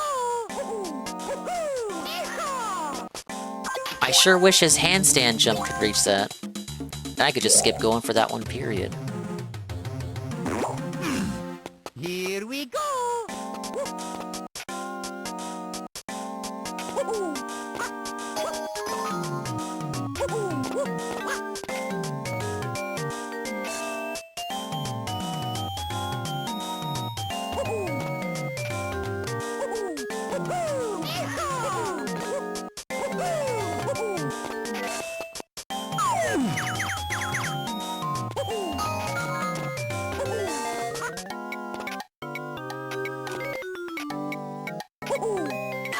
I wanted to backflip like that. I guess there's like a trick to it. Here we go.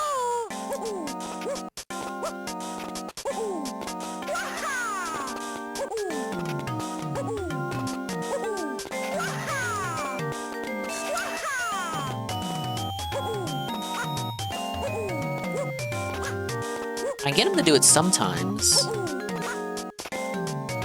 And it's not based off movement.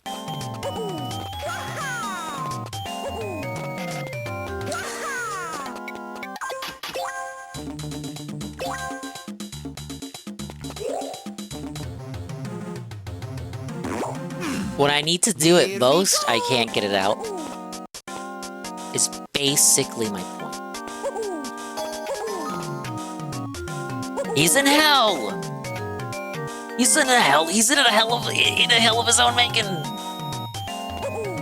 You think this is bad? Wait till the other levels. I didn't get a star on any World 6 level. Fuck. Mamma mia!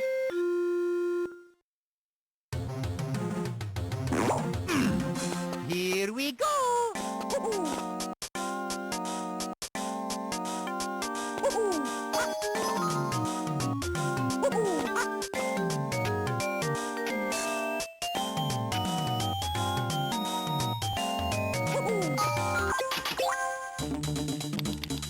Didn't mean to jump that far in.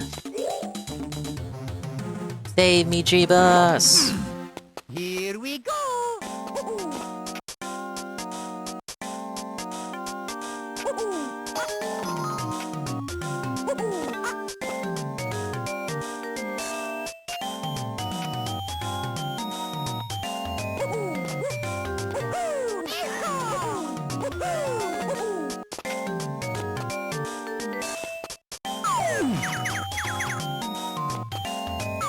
It's over. I can't even do this first part. I've lost my skill. I've never had it to begin with.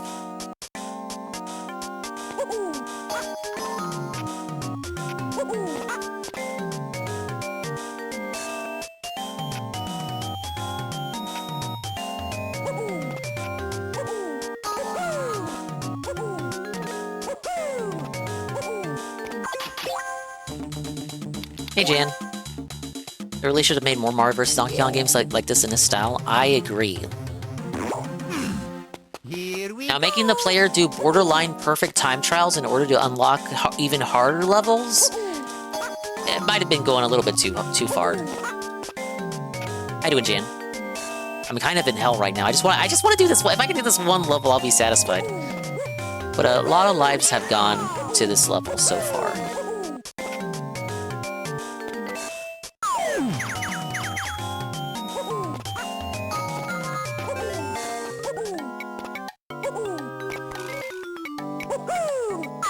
I wanted to... Damn it. I'm really trying to... Right, what I'm doing is I'm trying to get up to the key and get that, and then double back without having to wait another cycle. I have to grind lives in this. The easiest way to do so is with the bonus game. No, you don't really get a penalty for game over. I started off with, like, what, 3 lives today? And I had up to, like, 20, just from all the bonus games I was doing from redoing the levels. I'd say they're pretty generous with the extra lives.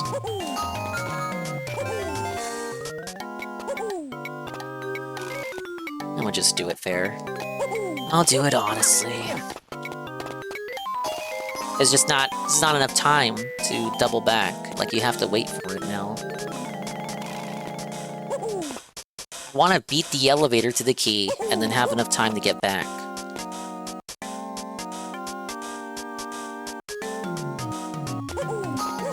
Call the dentist to check your wisdom tooth. Ooh. Grizzly, grizzly, grizzly.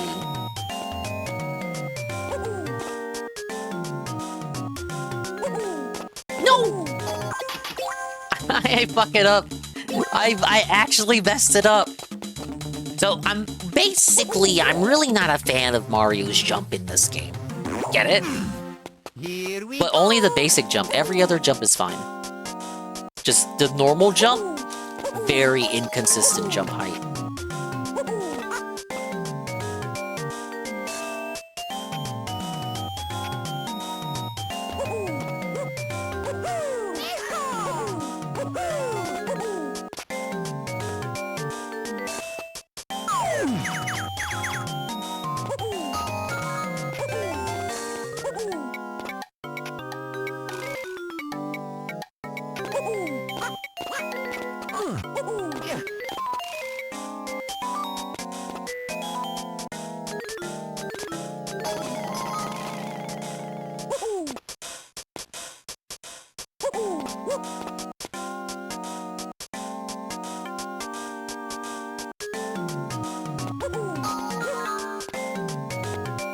Alright, 85? 85? Come on. Don't fuck up the jump this time, dingus.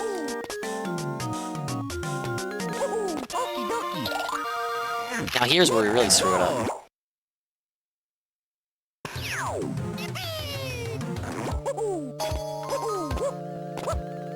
Literally just depends on the setup for these ghosts.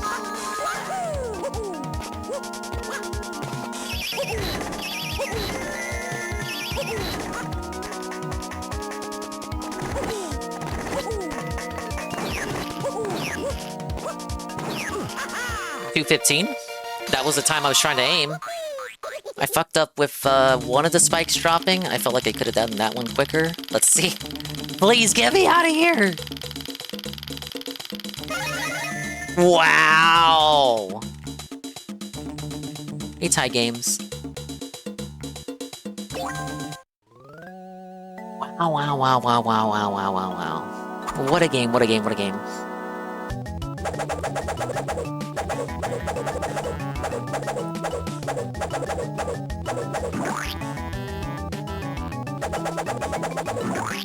Oh. It's like the game penalizing you for spamming it. What was 5? I do not like 5.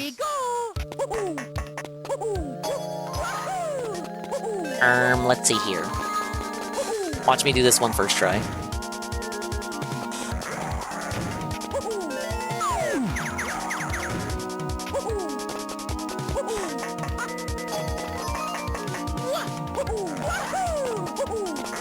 would be a way to do that without... Well, I guess it's dependent on, like, the drop height. Like, the drop height always conks Mario out right there. That seems cheesable in a way, if I just worked on it. Just fussing around right now.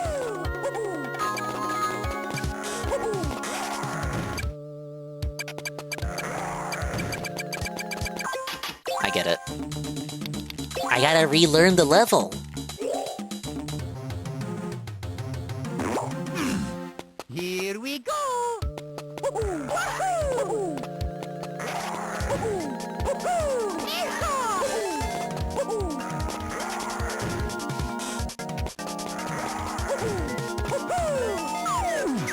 No, even doing... I was trying to see maybe I could cheese it that way, and nope.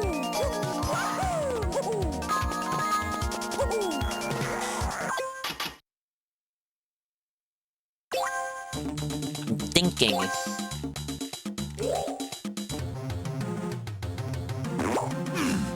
Here we go.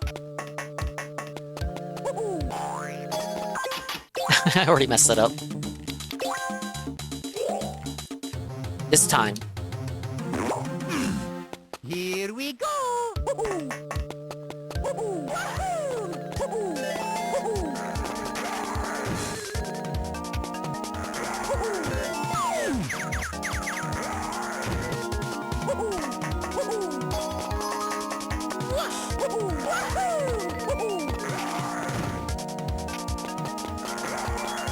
Do the Dwomps really have to make that specific noise? It's not the usual noise they make either.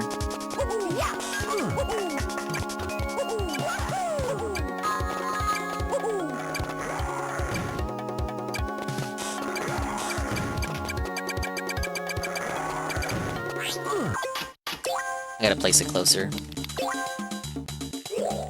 This one doesn't seem that bad. How could I have not gotten the star on first try? Here we go.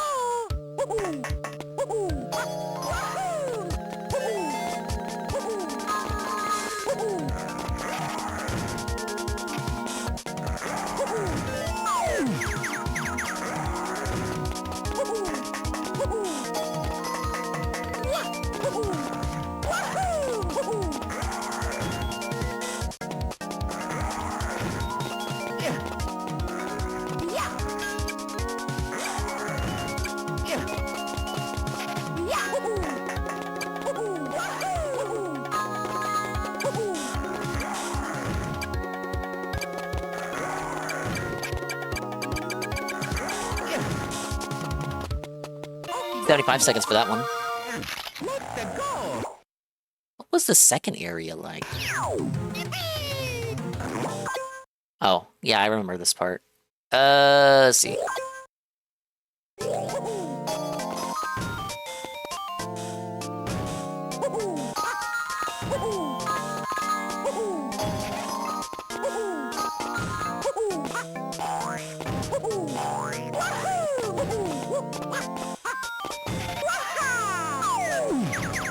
I am not doing good.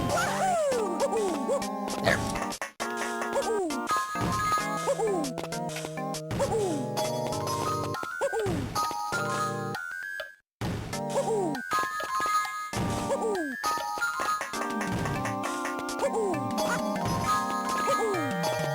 Wait, is this part even... Oh, it is, it is. I'm supposed to... Fuck. I fucked up.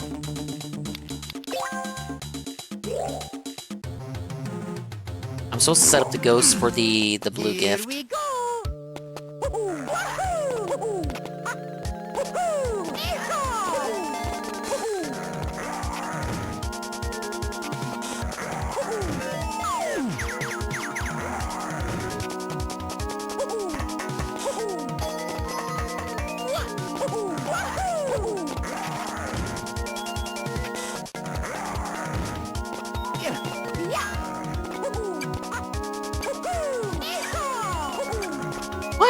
It wasn't letting me jump over. I could handstand, but I couldn't control Mario's horizontal movement. Here we go.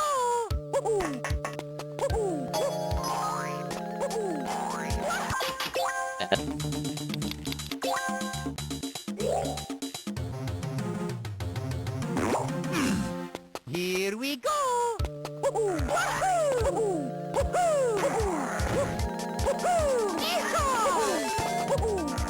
I don't think getting that gift early does anything, though. I'm just gonna have to come back up there regardless.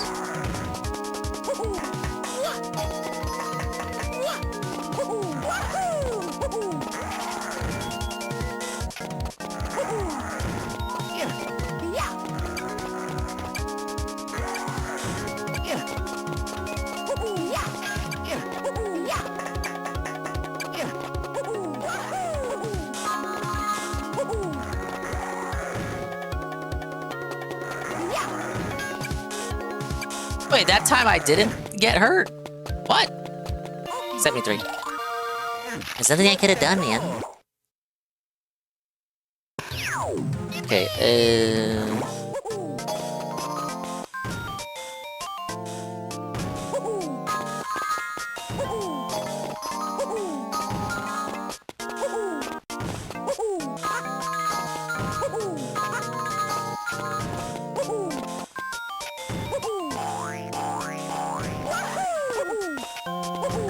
not ideal, but I'll take it.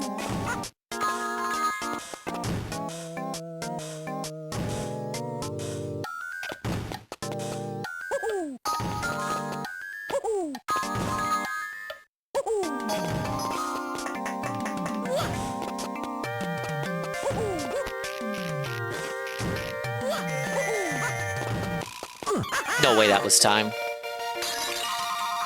There's gotta be a time save for that second part for like just getting the right RNG.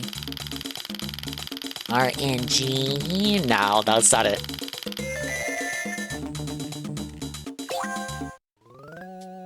Hey, for the win.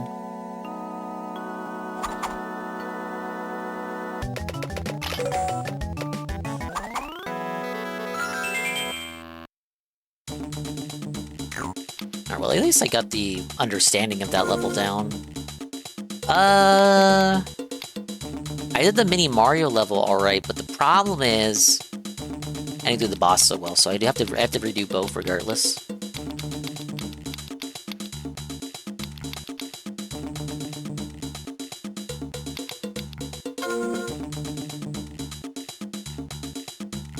I just didn't do the last ones well at all. Each one of these I lost at least one life in. Many such cases. Okay. What did that do for his expert stuff, though? There we go. Need 36. 2 more for this one. You know, I got a sinking feeling this is counting less levels too. Here we go.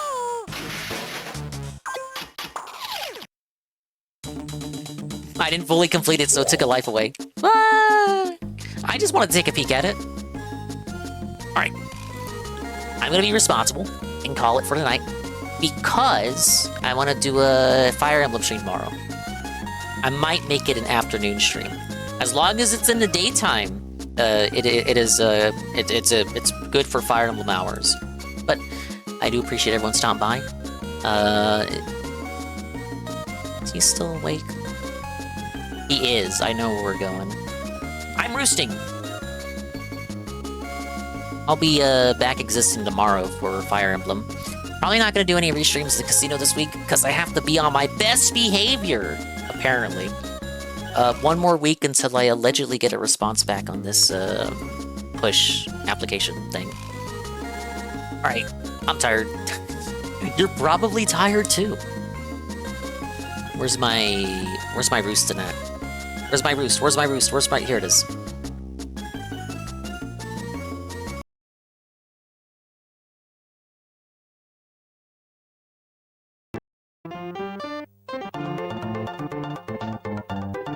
Such a good track. But not the music we need. Pablo, do the honors. What else do I pay you for? I don't pay him. Thanks for stopping by! Alright, go to bed. Go to bed. This stream's over. Done. We're never playing this game again. We are, but, I Oh man, if I'm gonna be grinding stars, it'll be perfect for video watching segments. Let me see, what do I want to do? Fire Emblem tomorrow. Tuesday I want to finish Gex. Then it'll pave the way for Gex 3. I'm gonna do them in a weird order. We're gonna do Gex 2, then Gex 3, then Gex 1. Gex 1 will be the last one. Why? Because I know Gex 1 will be the one that I spend the most time in. Thursday and Friday, Mario Wonder DLC. It shouldn't take too long, but I'm expecting at least 2 streams on it if I want to do the 100% situation. Unfortunately, I won't have friends to do the multiplayer stuff with. It will be online. I can do the online stuff with the people who have a Switch too that want to get that DLC. But Thursday and Friday, technical brand new game release. Please come back for more. And I'll figure out what I want to do Wednesday. But yeah, since I don't want the interns to be looking at stuff that they probably shouldn't be looking at, I'll try to steer clear of any Kino content this week. Thank you to Jesse51, a re-up for Tier 1 for 50 months, and 1337, thank you for the regular party of 30. Rebsy, thank you for the Prime for 20 months, and 1337, thank you for the Tier 1 gifted Slub Neko. Wow! For the 1 month. Capital, thank you for the re-up Tier 1 for 15 months, and UNFW, thank you for the Tier 1 for 45 months. We're gonna go to someone I don't ever get to raid. Ever. Literally ever. He's awake on hour 8 listening to DSP. Yup. It's someone who's a friend of the stream, friend of the channel, my favorite stream, your favorite stream. It's the Kai stream. Kai stream. Oh my god, Kai stream. He's watching what I can only assume is the pre-stream from yesterday, but it might not be. But it looks like it because he's wearing the Hawaiian shirt. Bye-bye, adios, and Mimi time. We'll see you when we see you. And if we didn't see you, then we didn't see you. But if we did see you, then we saw you. And if we didn't see you, hopefully we will see you next time. If I can see myself in the mirror each and every single day, hopefully I can inspire viewers like you, Rue, to see themselves in their mirrors each and every single day. Alright, yeah, but we're going to Kai's house. He's playing Crimson Desert. Kai actually likes this game and is making fun of Phil for not liking it. So if you are curious as to what is actually so good about the game, and you know nothing about it, and you want to know why did Phil crash out, what is actually good about this game, fellow detractor, Kai_Aster, might have an answer for you. But be nice over there. Of course, Tevin is live with some Locale Live BRB. I think Stream is live too. Many places for you to go, but I'm sending you here because I never get to raid Kai. So, yeah. Bye-bye. But Fire Emblem stream tomorrow.